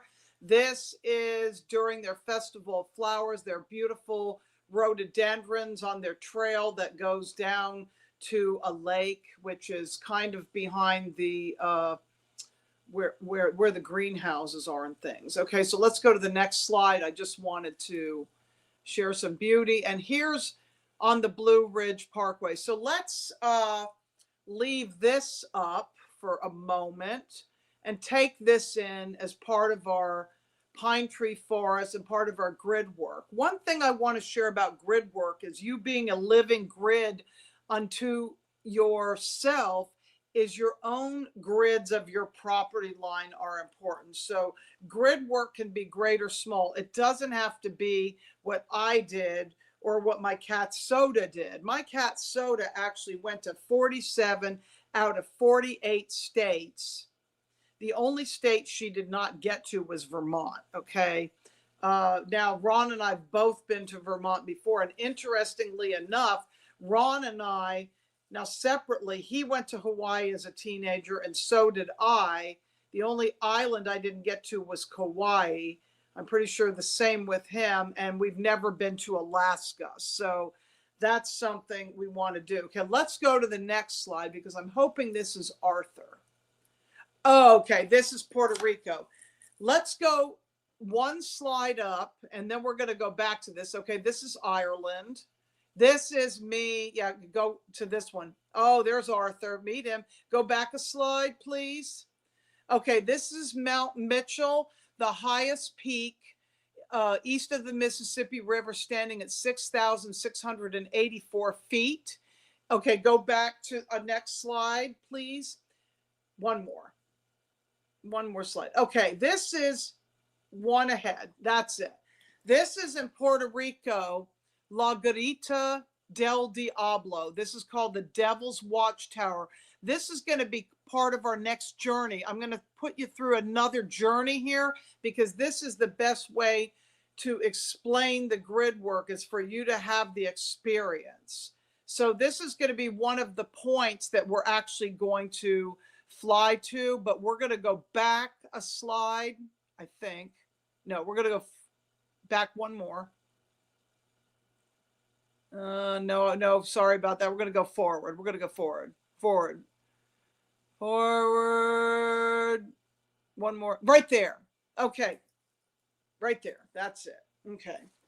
So you're going to experience this journey, and then I think we'll have some time for some questions, because Mount Mitchell, what came to me is in 2012 2012 was an important year, not just because of the Mayan calendar, but because I was invited to an event that a friend of mine actually had brought to Hendersonville, North Carolina, called Star Knowledge. And that was actually the first time I met Laura Eisenhower. Now, when I started working on gridding that project with my friend, I realized, and the ladies that were involved in this, I realized that Mount Mitchell was holding all timeline memories of polarization, of war codes, even though specifically there wasn't necessarily a war there. It was something to do with the magnetics, the crystalline structure, it being the continental divide, and it also being the highest point east of the Rockies and east of the Mississippi. I was feeling the Cherokee removal. I was feeling the Civil War, race wars, wars between masculine and feminine. And I want you to know that I'm doing this next journey with you through the perspective of coming from America and being on American soil and land grid. So everybody's going to have their own perspective of this, depending on where you are on the earth when you go remote view something. However, clearing war codes, no matter what country or city, city, country, state, whatever, this just all needs a major clearing, okay? Because all of us want peace and don't want to be having these issues, especially if we're supposed to be going out into space. We have to get it right here and get along with everyone here. So with that, let's take another journey here, the same as before, where you're gazing at your candle and you're just taking deep breaths and you just listen to my voice and I just read you this story here. So take some deep breaths and breathe in the light and out the love, and feel yourself totally in the present moment, and bring awareness to your entire body. Now, as you focus on the candle, again, bring it through your pineal code. This is called pineal code induction, where you're bringing this flame in, then send it down, and you're bringing the blue sky down, these blue frequencies. I call it the fire and ice frequencies, the ice and the fire from down below. And visualize this spark igniting and forming a luminous green orb of plasma inside your chest, and step into this ship this time. You don't have to go all the way up and down because you've done that. That's in time and space already. And we're going to travel to Mount Mitchell. This is Mount Mitchell, this picture that you're looking at. So you can actually project through the screen to Mount Mitchell and be there, which is the tallest point east of the Mississippi. Your plasma ship lands and you find yourself at the summit, looking out at all the directions. You see vast mountain ranges, including Table Rock and Hawksbill in the Linville Gorge, which is home of the mysterious Brown Mountain Lights. As you take in the landscape, your awareness begins to turn inward. You enter a state of remote viewing. The mountain reveals its continental divide and magnetic field structure within its energetic body. It has been holding timelines of conflict, degradation, division, and polarization. You witness memories of civil wars, civil rights wars and struggles, divisions of race, color and class, and the imbalance between divine masculine energies and divine feminine energies. The mountain shows you a time before North Carolina and South Carolina were divided, before borders and before names and before ownership and before history, a time when the land was simply the land. And before that, something even older. You see peace. Peace is possible. You see it. You feel it in every fiber of your being. You watch as the light and the darkness dissolve into each other. Opposites become complements and polarities start to soften. With each breath, you release the trauma held within your body and witness the land releasing these ancient memories as well. Breathe in the light and breathe out the love. Your awareness expands. You see the Mountains to Sea Trail. It's actually a hiking trail that you can do off the Blue Ridge Parkway. You see this Mountains to Sea Trail. You see the Appalachian Trail. You see all this stretching eastward towards the Atlantic Ocean. And you're following this pathway. You follow this pathway as if you are a giant and you could walk it, and you follow it to Charleston, South Carolina. That's where I am now. I'm actually south of Charleston, South Carolina, in a small town called Edisto. You perceive Charleston as a city layered with history, memory, and lingering echoes of the past. Now, it's interesting that alcohol was brought up. I saw a whole big piece to do with the spirit of Al Ghul connected to algorithms, connected to reverse rainbow codes with all this transhumanistic and transgender agendas that had been promoted and things like that. And the Al Ghul and the algorithm in Charleston, because of the fact that the first liquor store in the United States, as well as speakeasies, were in Charleston. So you also observe the symbolic structures and energetic patterns and encoded narratives that are woven deeply into this southern landscape, along with all the religious overtones, all this patriarchal religion. You witness histories connected with commerce, conflict, and transformation. Then your awareness moves to Fort Sumter, where the opening shots of the American Civil War were fired on April 12th at 4:30 a.m. in 1861. You remain a compassionate witness, and your journey continues. You are now transported to San Cristobal. Okay, go up a slide. Okay. One more? Okay, just leave it there. That's great. You are transported to Fort San Cristobal in San Juan, Puerto Rico, arriving at La Garita del Diablo, the Devil's Watchtower. Standing at the edge of the sea, you perceive a great vortex-like gateway where the world's timelines and possibilities seem to converge. 5 iguanas bask in the sunlight, and together they begin speaking to you as a collective intelligence. You question what you are being shown and remain open to understanding. Images of ancient civilizations and genetic experimentation, creation myths and archetypal stories of divine feminine and divine masculine emerge. You observe narratives to do with Inanna, Enki, and Enlil. The iguanas actually told me that their name was was Inanna. You watch without judgment. You witness differing approaches to creation, power, compassion, and stewardship. You are shown patterns of wounded feminine energy, scorned woman programs, and unresolved emotional imprints carried through generations. Then, for a brief moment, you glimpse the volcanic goddess Pele in Hawaii, embodying both destruction and creation. Your awareness moves back further, and you are shown visions of pre-Atlantis and pre-Lemuria, and the Bermuda Triangle appears as a vast plasma womb gate connecting worlds before distortions emerge.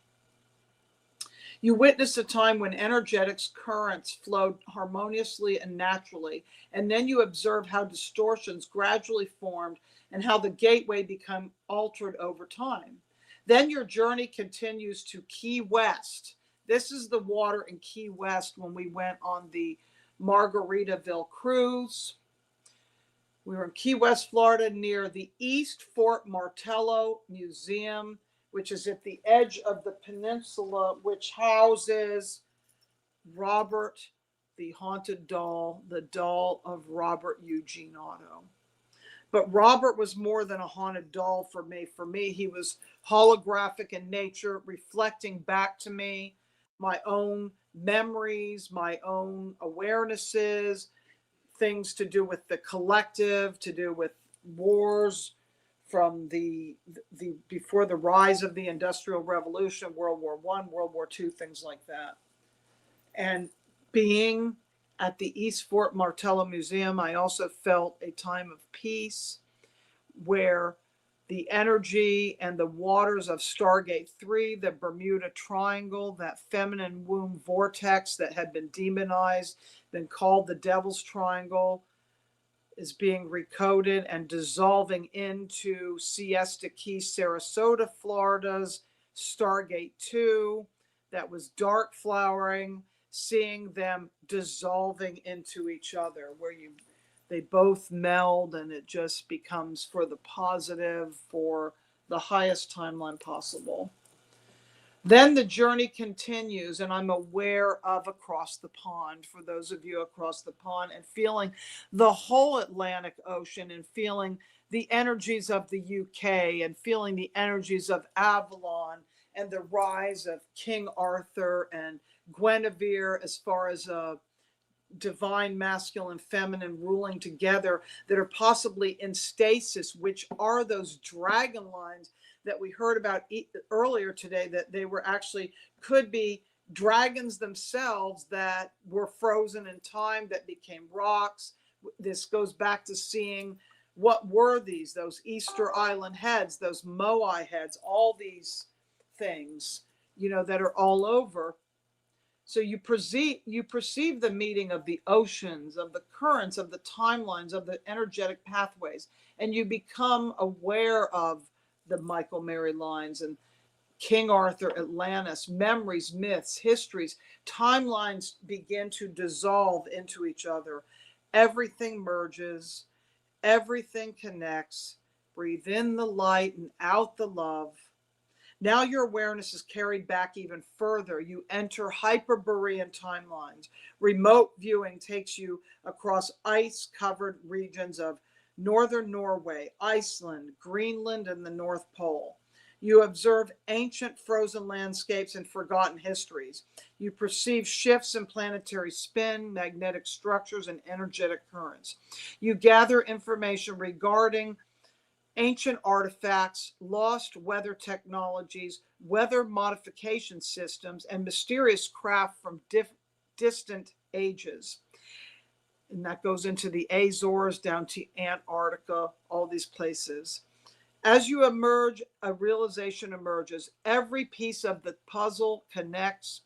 Every timeline interweaves. Every story influences the whole story. Medicine for a story species. As your own puzzle piece matters as well. You are gently returned back to Mount Mitchell. The mountains stretch endlessly around you, and you take your final look across the horizon, and then you contract your awareness back into the light green plasma orb, now glowing with an aurora-like rainbow colors and carrying the wisdom and insights and messages gathered throughout the journey. Your orb lifts into the sky and carries you back across all the distance timelines, and then you return to your sacred space. Return to the room where your body is resting, doing this meditation. Feel yourself on the couch.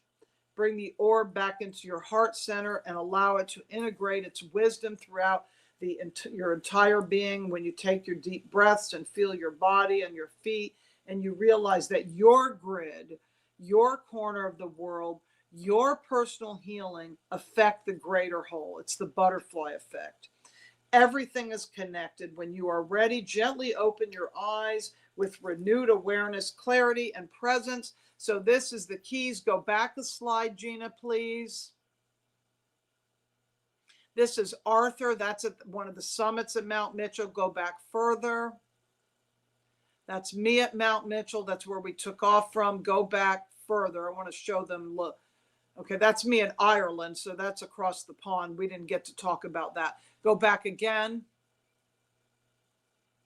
This is Lagarita del Diablo. This is where the iguanas were sunning themselves, and this is where I heard, and I'm questioning, why are Anunnaki goddesses talking to me? This is kind of weird, you know, because I wasn't sure what I thought of, you know, the Anunnaki, and I was, you know, had read Zechariah Sitchin and all that. So let's go forward our slides and see what we have left to show them. This is my psionic kitty behind me. I chose this because I'm very connected with cats. Okay, this is Robert the doll. This is at the East Fort Martello Museum that I was showing you at the point of the keys that dissolves into each other. This is him. This is the little Robert. And go up another slide.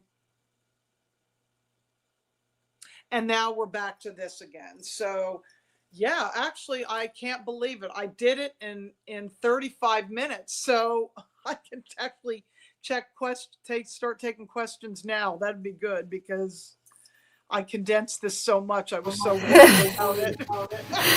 You did a phenomenal job. You even have 3.5 minutes left over. So yeah, I figured we'll just use it for the Q&A. Absolutely. If anybody wants to actually hear all my stories, they're everywhere. They're on Typical Skeptic Podcast. They're on your show. They're on Julia Anchorhaven's channel. They're on Slavka's channel. They're going to be on, you know, there's some of them are on my channel. They're just spread out everywhere. So, you know, you can go back and just listen to, yeah. Yes, and you know, Missy's got lots of books coming out too, because it's time to start transforming all of those transcripts. Even today, getting the transcript, you know, and transforming it into a book. I wrote lots of notes as per usual. If anybody has any questions for Missy, let us know. I thought the Pine Tree Forest link was really cool. And then I like how you did the Mount Mitchell guided journey as well. That was a cool way to do a presentation.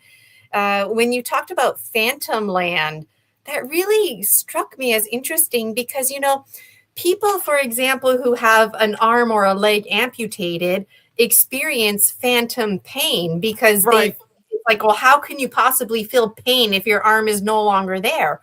But right. The land remembers, even though the land isn't there, the rest of my body remembers that there's a part that's not there. And so I just... wow, I was very wowed by that. I've never made that connection before. And when it comes to healing the earth, healing the land, people in real life who have phantom pain, what they do is they'll take a mirror and put their arm or their leg that they do have, so it looks like they have two arms. It looks like they have two legs. And through this illusion, they actually find healing because they can see it. And it made me think about your grid work and all that you do, because you can't see the grid. Like, you just get all the spidey senses going, information coming to you. So I thought that was really cool. And then when you were talking about egregores and how the egregore is holding the memory in place. Can you talk a little about egregores a bit more? Because there's so much information out there about egregores. You can call it. Tell us about that. You can call it a tulpa or an egregore. So when I went to, like I said, the first time I really became aware of it is going to Elvis's grave in Graceland, Tennessee. Like that song by Paul Simon, I'm going to Graceland, Graceland, Graceland, Tennessee. I mean, because people expect his ghost to be there. So I think that it's their thoughts that actually create his ghost, because if he's moved on, and I'm not saying that his ghost to a degree, or there's not some memory in place where he is there, because he also had a big love for that property, but human emotion is holding that in place. It's sort of like the timeline that we recently experienced with this crazy pandemic. I mean, I was surprised when I went to the pool the other day to hear teenagers talking about that memory, and the power of something like that, or like 9/11 and how that creates things in the land grid. So anything that's a trauma, death is a trauma, because I feel like we should be like Star Trek. We should just be able to will ourselves to leave, not to have to see the ugly and the disease patterns and all these things to escape here, and have that be like traumatic. I can tell you, when my mother passed away, to have to look at her unalive was very traumatic. And then for a while, you can almost not see the memory of when the person was alive. It takes a while to actually recode that and say, I need to remember, and I choose to remember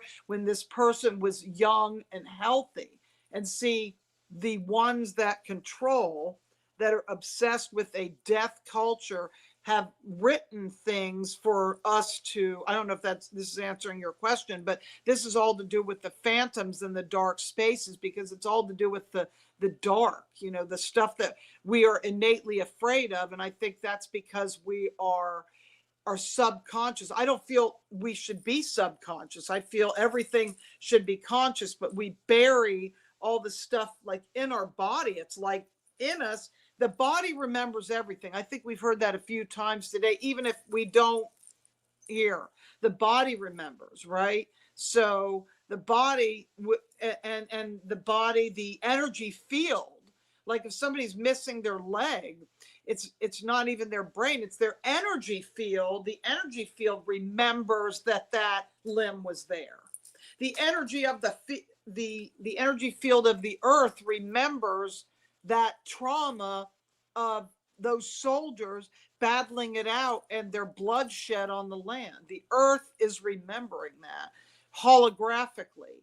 And that is, even still, if something is built over it and it's cleared, it becomes a phantomal, because a phantomal is something that plays over again like a skip in a record. Like if you play a record around and around, it skips and goes back, like it doesn't progress forward. That's kind of what's happening on some of these land grids if they don't get cleared, and a story with more energy takes their place. So by doing story medicine, we're rewriting our story so we can choose what story we focus on holographically, so we can remove that skip in the record, if you will. We don't need to have that skip, or if we want to skip in the record, maybe we want the skip to be in a different place. Maybe we don't want the skip to be where it's been.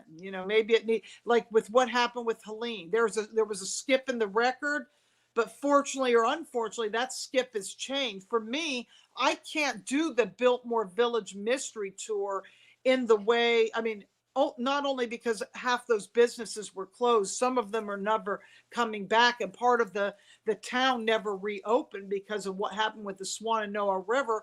Those stories became obsolete, and I picked it up before it happened. I started talking obsessively about hurricanes, and I would always sing the song by Led Zeppelin that goes like this: if it keeps on raining, the levee's gonna break. If it keeps on raining, the levee's gonna break. Because the Biltmore Village, even on a day that you got too much rain, it may flood the next day the way it's built, because it was low down. And there was people that talked about coming that were in a hurricane, like these people that lost their house in a hurricane in Texas.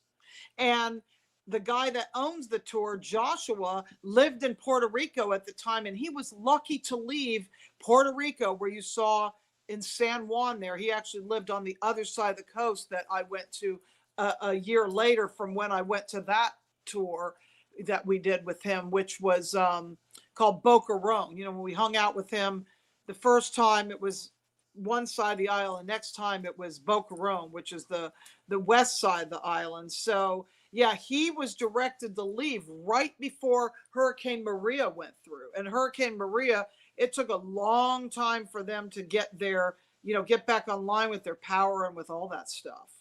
So yeah, I think a lot of these stories of like to do with weather changes is what actually is something that can actually clear a pattern. So even though that was a traumatic thing with Helene, it cleared an old pattern, but it brought a new one, and it was to the point it actually changed the terrain of the land and how the rivers flow. The rivers are flowing different.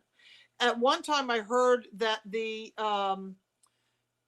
something happened with the New Madrid Fault. There was some earthquake that actually caused the Mississippi River to flow backwards. And they say that the French Broad River is like one of the oldest rivers, like the Nile River, and it does flow south to north instead of north to south before it goes into like the Tennessee River, which will drop down into the Gulf of America, Mexico. So when one is doing grid work, they're becoming aware of all the energetic systems and how they play out. The waters, how the waters flow on the 3D level first.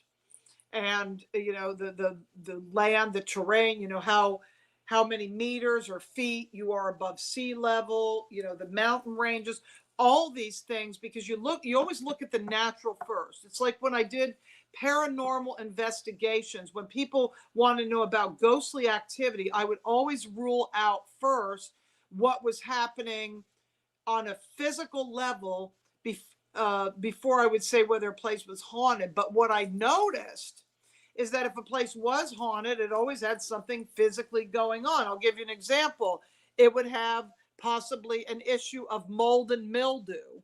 The spirits seem to like moldy, mildewy places. That's one thing. Or another thing could be that there'd be electrical problems in the house. I was just talking about this yesterday with Rob from Typical Skeptic, trying to figure out what is going on in his house, because his apartment is new. It's not old. He doesn't have any mold and mildew, but is there something with the electrical system? Is there smart meters? What's going on? Because when we were over the road as truck drivers, we got off the road. We were never technology buffs because we were always hands-on people. I mean, Ron worked for UPS back then and drove a truck, and I was a licensed massage bodywork therapist, did energy work, personal train, these kinds of things, and never sat in front of a desk or a computer. I can't sit still that long and do that. But so we didn't know much about MP3 players or any of this stuff. So Ron used to like to record coast to coast, get up every hour and record it on cassette tape. This wasn't that long ago. I guess we're just like a little bit behind the times. And he had this DC plug-in thing in the house. And I noticed when we had this DC converter instead of like AC, like alternating current, which is in your wall, this thing actually had plasma orbs about this size that were green that were floating around in our house. And for some reason, having that DC plug-in thing, whatever he was doing with that, was bringing in paranormal activity. I mean, I would see red. I didn't have any digital things in my house. I tried to even have the old, this wasn't that long ago. What was it? 20, I guess it was maybe it was 2009, 2010, around that time, 2011. Then we got into the MP3 players and all that stuff. But I'm thinking, or maybe it's a little bit before that. I don't know.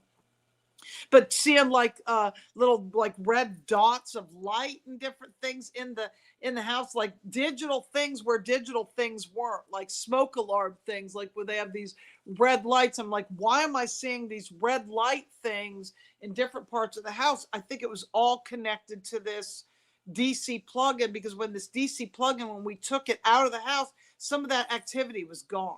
So it's very strange. Wow, so much information you have to share with us. And it's almost like you took a little glance at my questions here, because you answered and touched on a lot of things that I wrote down. I was going to ask you about the water, changes of the land, natural versus unnatural, like just, the natural rhythms of planet Earth, the river flowing, rocks moving, droughts, floods, that kind of stuff. But then there's unnatural stuff, like you mentioned a giant throwing rocks. It just kind of looked like that, and it's interesting too, because you were discovering Egyptian artifacts not found in Egypt. So it's like, well, how did that get there, right? And you talk about the American map. I'm Canadian, but I get what you're saying. Like the land changes and the lines on the map, we put those lines there. So you can have whatever state you want or country for that matter, but ultimately it's one big Mother Earth Pachamama. But I wanted to ask you about. I just want to tell you this. I walked into Canada from the New York side on foot. I went to Niagara Falls. We actually went to a casino and ate on foot. We were able to, just cross the border on foot. That was amazing. And did that Maid of the Mist. We loved it. Yeah, Maid of the Mist. I went on that. That's if you come to Canada, definitely Niagara Falls in Ontario. Go to Maid of the Mist. Can you tell us a little bit about how do you clear the land? Like, what does it look like, sound like? Like when you're like, okay, this land needs to be cleared. What do you do? Do you have a certain ceremony that you do, certain prayers or crystals that you work with? What does it look like and sound like?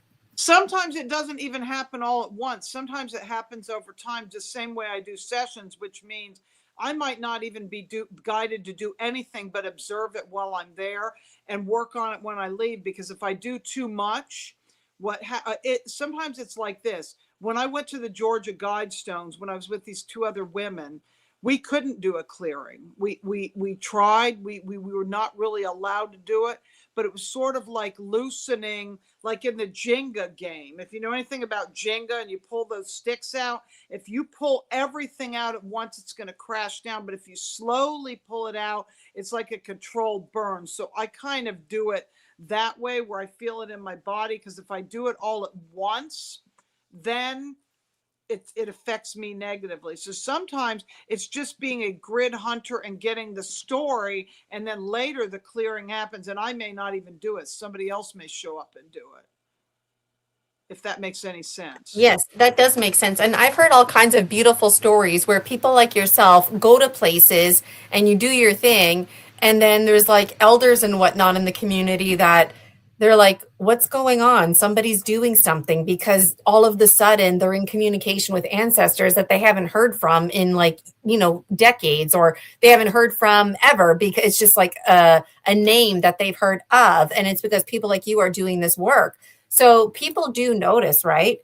And I was going to ask you. Let me give you an example, if I have time to give sure. an example about Charleston. I knew Charleston was important to clear for what's called Jehovian seals, okay, and trumpets, which will cause a deeper repetition galactically to do with the dark factions. We get into reptilians and Dracos and all these beings that we don't necessarily, that don't play nice here. Fort Sumter is holding something much greater that connects to wars to do with Atlantis, to do with Lemuria. I mean, it's like, because all these things can happen. I mean, it connects in with Montauk. For me to get into how and why that is, it's hard to explain, but I just set the intention. I wanted this grid work to happen. And I was with another practitioner. We tried to make this happen. It didn't fly. None of us could agree. No tickets got sold. I don't know. It just didn't happen. And then it came to me later. I actually saw that on another level we had done the ceremony and it was successful. But then I saw that they're on the 3D level, after going to like where the slave trade market was, and a place called where the Provost Dungeon, where signers of the Declaration of Independence were jailed there. And that's right next to the liquor store. I kind of got that the people that were from there needed to do it. It was the Geechee, the blacks that lived there, that were the slaves, that need to be involved and holding hands with the patriarchal ones that were part of the slave trade. And that didn't happen either. You know what ended up happening? The monks decided to walk through the area. The monks came. The Tibetan monks. I wasn't there. I was down in Florida when it happened. And it wasn't necessarily in Charleston, but it was in Columbia, and Columbia Pictures with the Statue of Liberty and the whole thing like that. The Columbia is right between the high country and the low country. It's the Midlands. So they walked right through there. So I put the intention out that the grid work did need to happen. And a friend of mine said it did happen. And I was like, yeah, you're right. Oh my God. So that's the first step in clearing of the land, that I might see it, but I don't have to be the one that does it. Me just seeing it as the observer is rewriting it, because I'm choosing that a clearing is happening, but that doesn't mean I have to do it. And that's the same with all of us. So what do we I love see? that. I never thought about that before. I really love that, because when we notice something, we feel like we have to take on the onus, and it can seem like a burden. But you're just like, no, you just throw out the intention and somebody else will take care of it. Nature will find its way. And that's the power of the subconscious mind. If anybody has any questions for Missy, put them in the chat. In a couple of minutes, Michael, I'm going to ask you to put one of those questions on the stage. How do you know the difference between when you're sensing, for example, like Civil War energy type vibes versus like male, like slavery type vibes? Like those are those two separate energies for you, or do you just recognize like this place needs healing? Like, can you discern, I guess is my question, and how do you do that? In the beginning, I didn't know what I was feeling and know the difference. But after doing this for a while and you start doing the research, then you're drawn to places that you know what battles happened, and because I'm a tour guide, so I have to know my history. I can't always remember every single date and all this stuff, but and being a tour guide, you have to combine your experience with history and being an entertainer. So you have to be all. So if I screw up a date or something, like if I don't get the Biltmore Estate, I can't remember, was it made in 1895 or 1896? That doesn't matter, because I'll find some way to cover it up if I screw it up, if I don't get the dates, or I can't remember that it was William Dudley Pelley that was a Nazi that came to Asheville, North Carolina, and he had his thing in the Oteen Bank building where he was printing off Nazi materials and all this kind of stuff. If I don't get all that right, or I get the building wrong, people aren't going to know. But I learned over time through a lot of research. I mean, I've been doing this is over 20 years doing this kind of stuff, 25 years. I don't even know anymore. So in the beginning, I didn't know, but now I can almost look at a map of the United States and I can feel what's going on where. Maybe not 100%, because if I don't know what Indian tribe in a certain place, and sometimes shows help me. Like recently, I just wanted to watch that show Dark Winds because I knew it was Navajo lands, and I wanted to refresh my consciousness with that, because I knew that Rise of the Guardians conference was coming up. And sometimes, even if we don't go to a conference, we're lending our energy and we're actually doing grid work by sort of remoting in, or knowing the people that are going. I mean, knowing some of the practitioners, knowing that Joshua Shapiro, who connected in with the Mitchell Hedges crystal skull, and that Bill Holman was there. And I'd like to show my crystal skull, because I had this on when I did the show with Chloe Ariel yesterday. So this is my crystal skull. These hold Pretty big boy you got there. This one's a girl. Her name is Esmeralda. I wanted to work with the hugest one because she works with the waters, because she sits in my hot tub, in my jacuzzi tub. She's in my jacuzzi tub. So I figured she has to get out and be grounded on land for a little bit, not just be in the water. Wow, that's really amazing. There is a question, but I just wanted to comment before I get that question, that what you say resonates with me a lot, because I work with people. I don't work with the land, but people are the land. And my whole life, random people coming up to me and telling me interesting things. And it used to make me feel uncomfortable, but now I like welcome that because I get it, But I bet when the land started talking to you, it was kind of weird too at first, like when you were saying I forget the name of the goddesses, but you're like, what are these like voices coming to me for? Well, yeah, So I one appreciate you time it sharing was that. Tiamat. One time I was picking strawberries. I was in Hot Springs. We were bobtailing on a hiking trail. I had gotten that book by Zachariah Sitchin called The Last Lost Book of Enki. And all of a sudden I'm feeling like I'm Tiamat.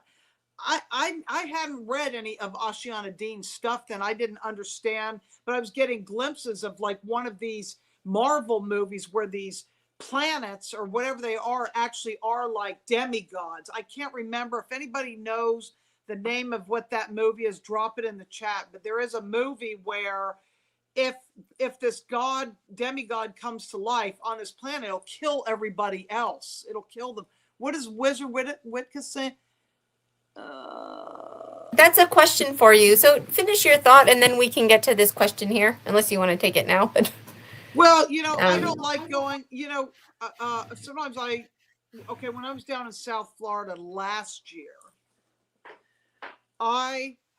we go down there for Ron's family, and what I don't like necessarily, I don't like much going to too many big cities anymore where there's too many people. That's what I don't care about. When I was at the South Florida Fair, I was actually feeling that people were literally the battery that kept the whole matrix thing going, that somehow people's energy was being siphoned and put into a battery pack thing and then distributed through the grid, and it connected with AI. And then they had even this festival thing where they had these sand sculptures, and the whole sand sculpture, the theme was all this AI stuff. So I don't particularly like feeling things like that where my nervous system gets really out of whack. And I don't like heat. I mean, even where I am right now, my husband is in love with this place, but to me, if it doesn't rain here, it affects me negatively. I need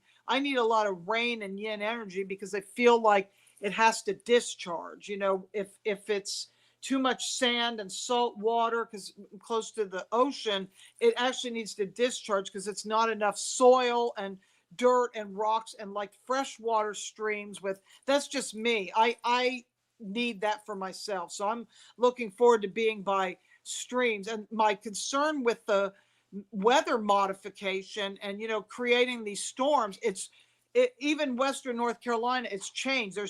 They've changed it as far as cities it's getting too built up, and with the storms it's removing the topsoil. The topsoil is being removed, and when the topsoil is removed, I'm noticing it's affecting the heat index. So it's much hotter because that dirt, that real dirt with that moss over and stuff like that, holds in that moisture, and now that's not there anymore. Absolutely. This reminds me of Sheila's presentation earlier about how we're all connected, because it's these exact things, the little things that are connected to these greater themes. Wow. Well, I can't thank you enough, Missy, for being here today. You did it. Your presentation, the 35-minute mark, woohoo, even had bonus time, so I feel excited for you about that.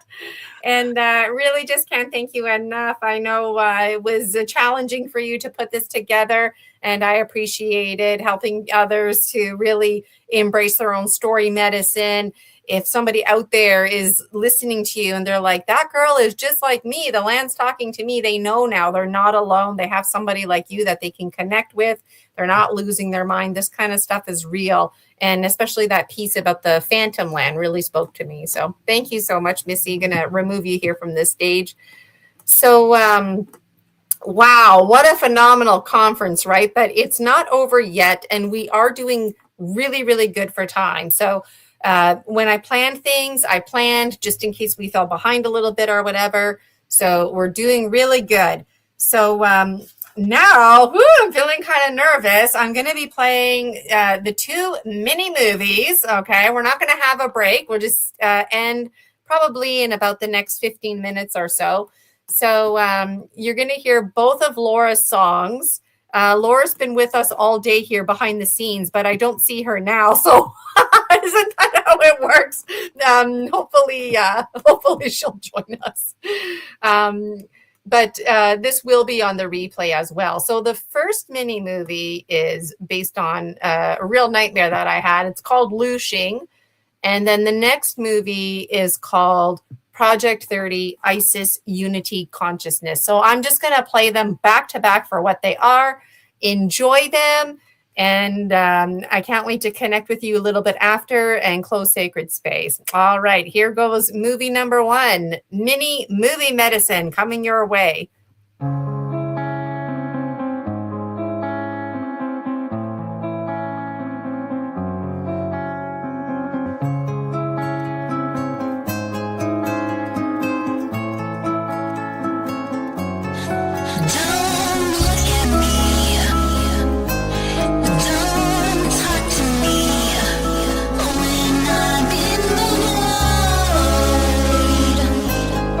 In the void.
an amazing day. And what an amazing day to end it with mini movie medicine. Those were just glimpses, by the way. And if you didn't make any sense out of them, that's perfect. That means you're right on the mark. So this is the part already where we conclude everything. Can you believe it? I'm just in denial here. And comments are coming in. I'm going to have to catch up on them. But I'm so grateful and thankful for today. Let me just pull up my little speech here. Okay, so before I do my speech is part of fire ceremony. So if you have a candle, grab it. If you have your stick, grab it. And of course, like I've been mentioning, if you don't have a stick or a candle, this is on behalf of you. So if you just want to give it a big exhale, if you want to say words, any emotion, have at it. Positive, negative, feelings of indifference.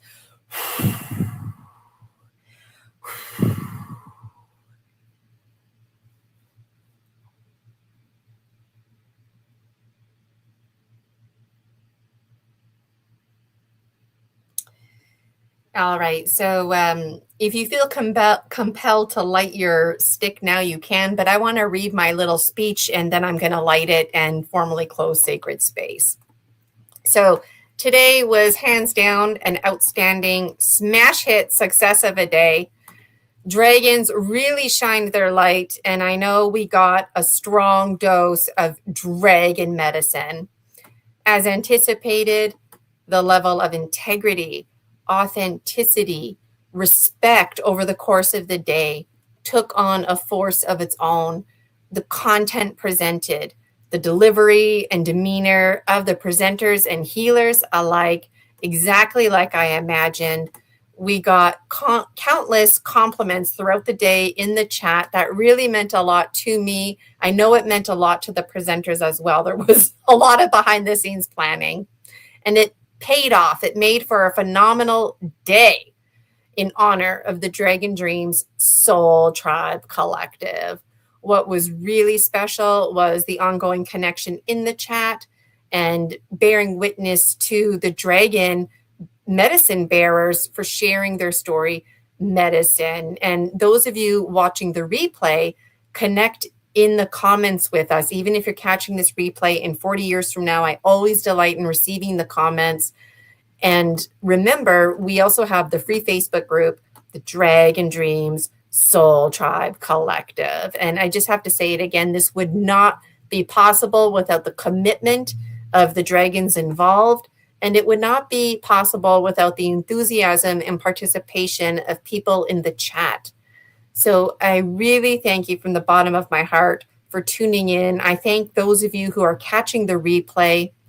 I would absolutely adore if you joined us again this 2026, September 19th for Falling Consciously, and this December 12th for Season of Dreams.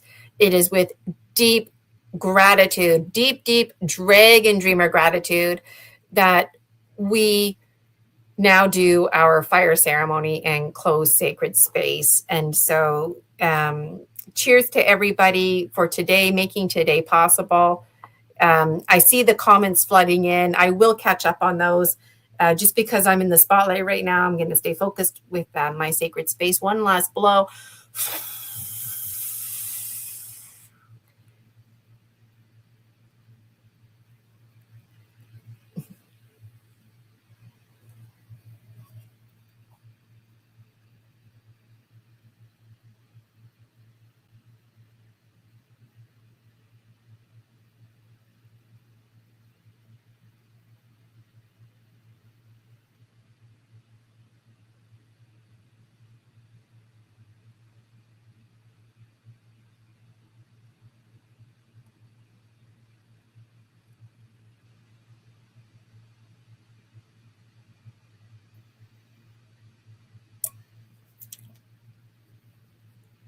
Still burning. I got some candle wax in there.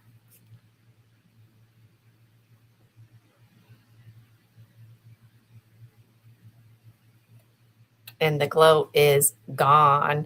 Wow. Whew. Still got to close the 4 winds here. Let me just get busy with that.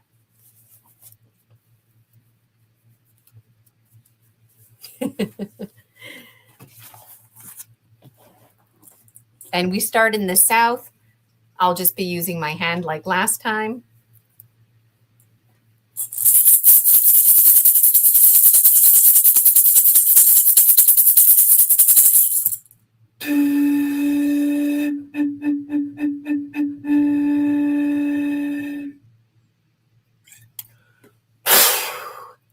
Great winds of the south, great serpent, thank you for teaching us your way, the beauty way, the way of shedding your past, the way we shed your skin. Thank you for being with us, great serpent. Aho.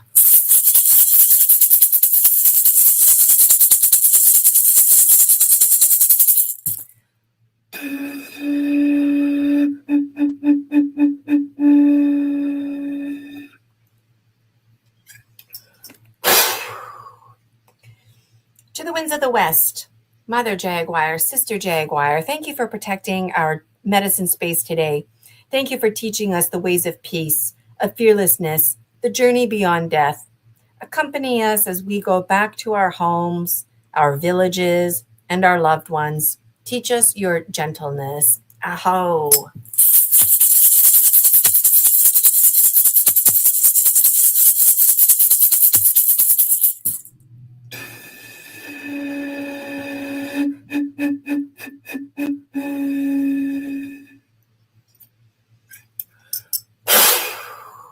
Great winds of the north. Seaward Kenzie, Sir Kenzie, my nickname for you. The north wind is the strongest wind, and today we got a strong dose of story medicine. Thank you, hummingbird, grandmothers and grandfathers, ancient ones. Thank you for teaching us to drink deeply from life. We have honored you, you who have come before us. We have gathered to honor you who will come after us, our children's children. Thank you for being with us. Aho.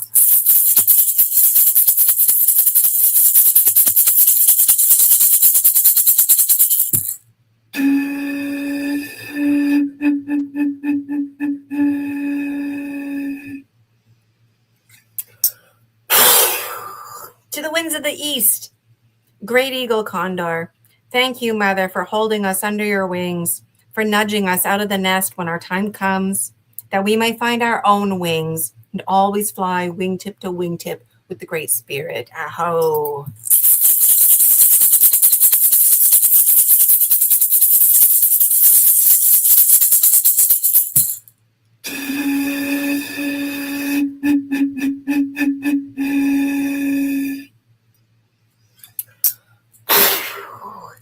Pachamama, Mother Earth, Great Spirit Gaia. Thank you, Mother, for all of your blessings, for your breath, and for your waters, and to all of our relations, the stone people, the plant people, the 4-legged, the 2-legged, the creepy crawlers, the finned, the furred, the winged ones, all of our relations. Aho.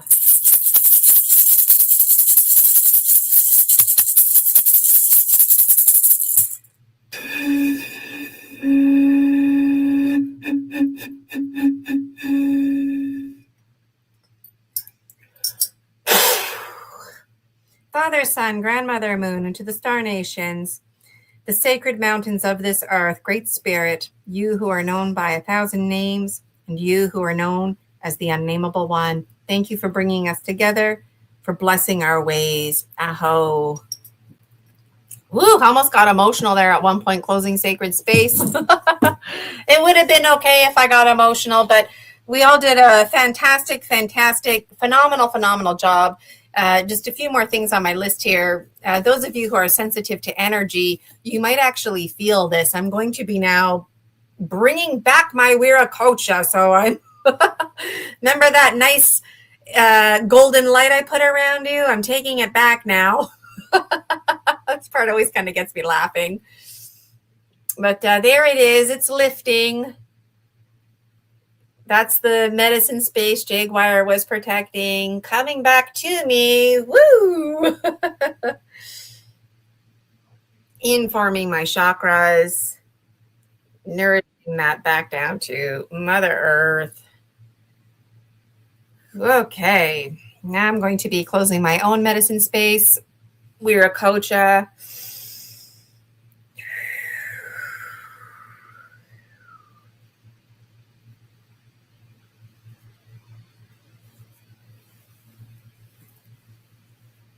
All right, the energy feels very excited.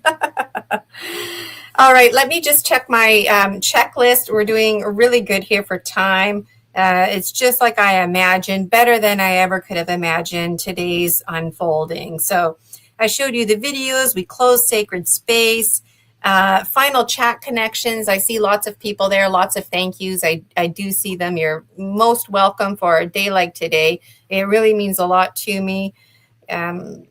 And again, wanted to remind you, good thing I checked my notes.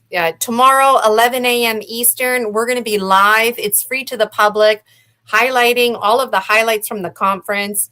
Last time with Promise of Spring, I think it was like a good 45 minutes or so before Julia had a chance to talk. So tomorrow I will be mindful to turn it over to people who show up. So presenters, come, don't come.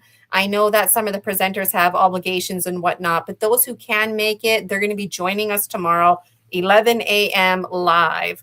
And that's going to be a separate part. In case you're catching the replay, that's going to be a separate video entirely. I will send that link tomorrow in my Buy Me a Coffee. And I wanted to tell you one other thing. What I wanted to tell you. Oh, yes. I wanted to reiterate that the free Facebook group, the Dragon Dreams Soul Tribe Collective. That's where you can continue to have conversations. If you wanted to try and find a presenter, you know that I've been tagging them in there. If you wanted to post pictures of your candle, or maybe you wanted to start an entirely new post talking about how today inspired you, or maybe you would like to share an interesting dream that you had, I would like to see the member engagement really rolling here. So you could be that person that helps out with that.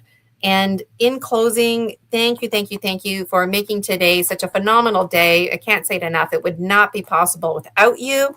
I've got some closing videos here, and we're ending early. You know, it's before 6 p.m. Yes, we did it.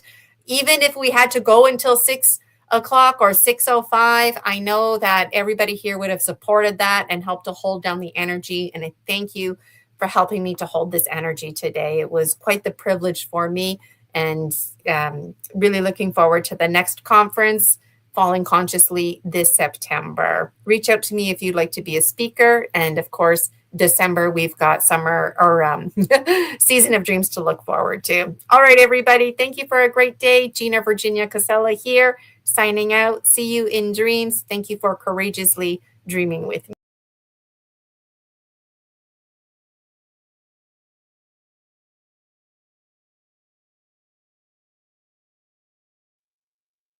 Gina Virginia Casella and the Dragon Dreams Soul Tribe Collective are thankful for your presence at the Story Species, Story Medicine Continuum of Conscious Evolution Conference Series in honor of the Dragon Dreams Soul Tribe Collective. Your soul tribe has awaited you, and we thank you for courageously co-dreaming with us this beautiful world into being. We would also like to thank the dragons involved for their passion-driven services. Without them, today would not have been possible. Behind the scenes, dragons stepped in and up to the tasks at hand, and we are greatly appreciative for their commitment and fine contributions in anticipation of our big day. The Dragon Dreams Soul Tribe Collective would also like to thank Gina Virginia Casella, the visionary and creator behind the Dragon Dreams Soul Tribe Collective and Project 30, Isis Unity Consciousness. Gina is beyond thrilled about this great unfolding. She inspires you to have the courage to be yourself and to be all you can be, to truly know your value. We would also like to take a moment to thank our mentors, spirit guides, and other members of our dream ecosystem. We're thankful for the humpback whales who showed up unexpectedly, who harmonized this song, and for Eagle Condor's empowerment to take charge of our present moment, which for us means taking charge of our unity. One of Gina's favorite Dragon Dreams Oracle cards is number 20, High Quality Beauty Prayer, because that's us, the high quality beauty prayer. Tomorrow is never promised, and it's always hardest for those who are last. Yet those who are last live like tomorrow is promised. United are we. Be free. Be free in the knowing you can live consciously to die consciously. You have a soul tribe, the Dragon Dreams Soul Tribe Collective. You're enough. Things are available to you. You're the same as everyone else. You matter. You're important. You're intelligent. You're a dragon dreamer.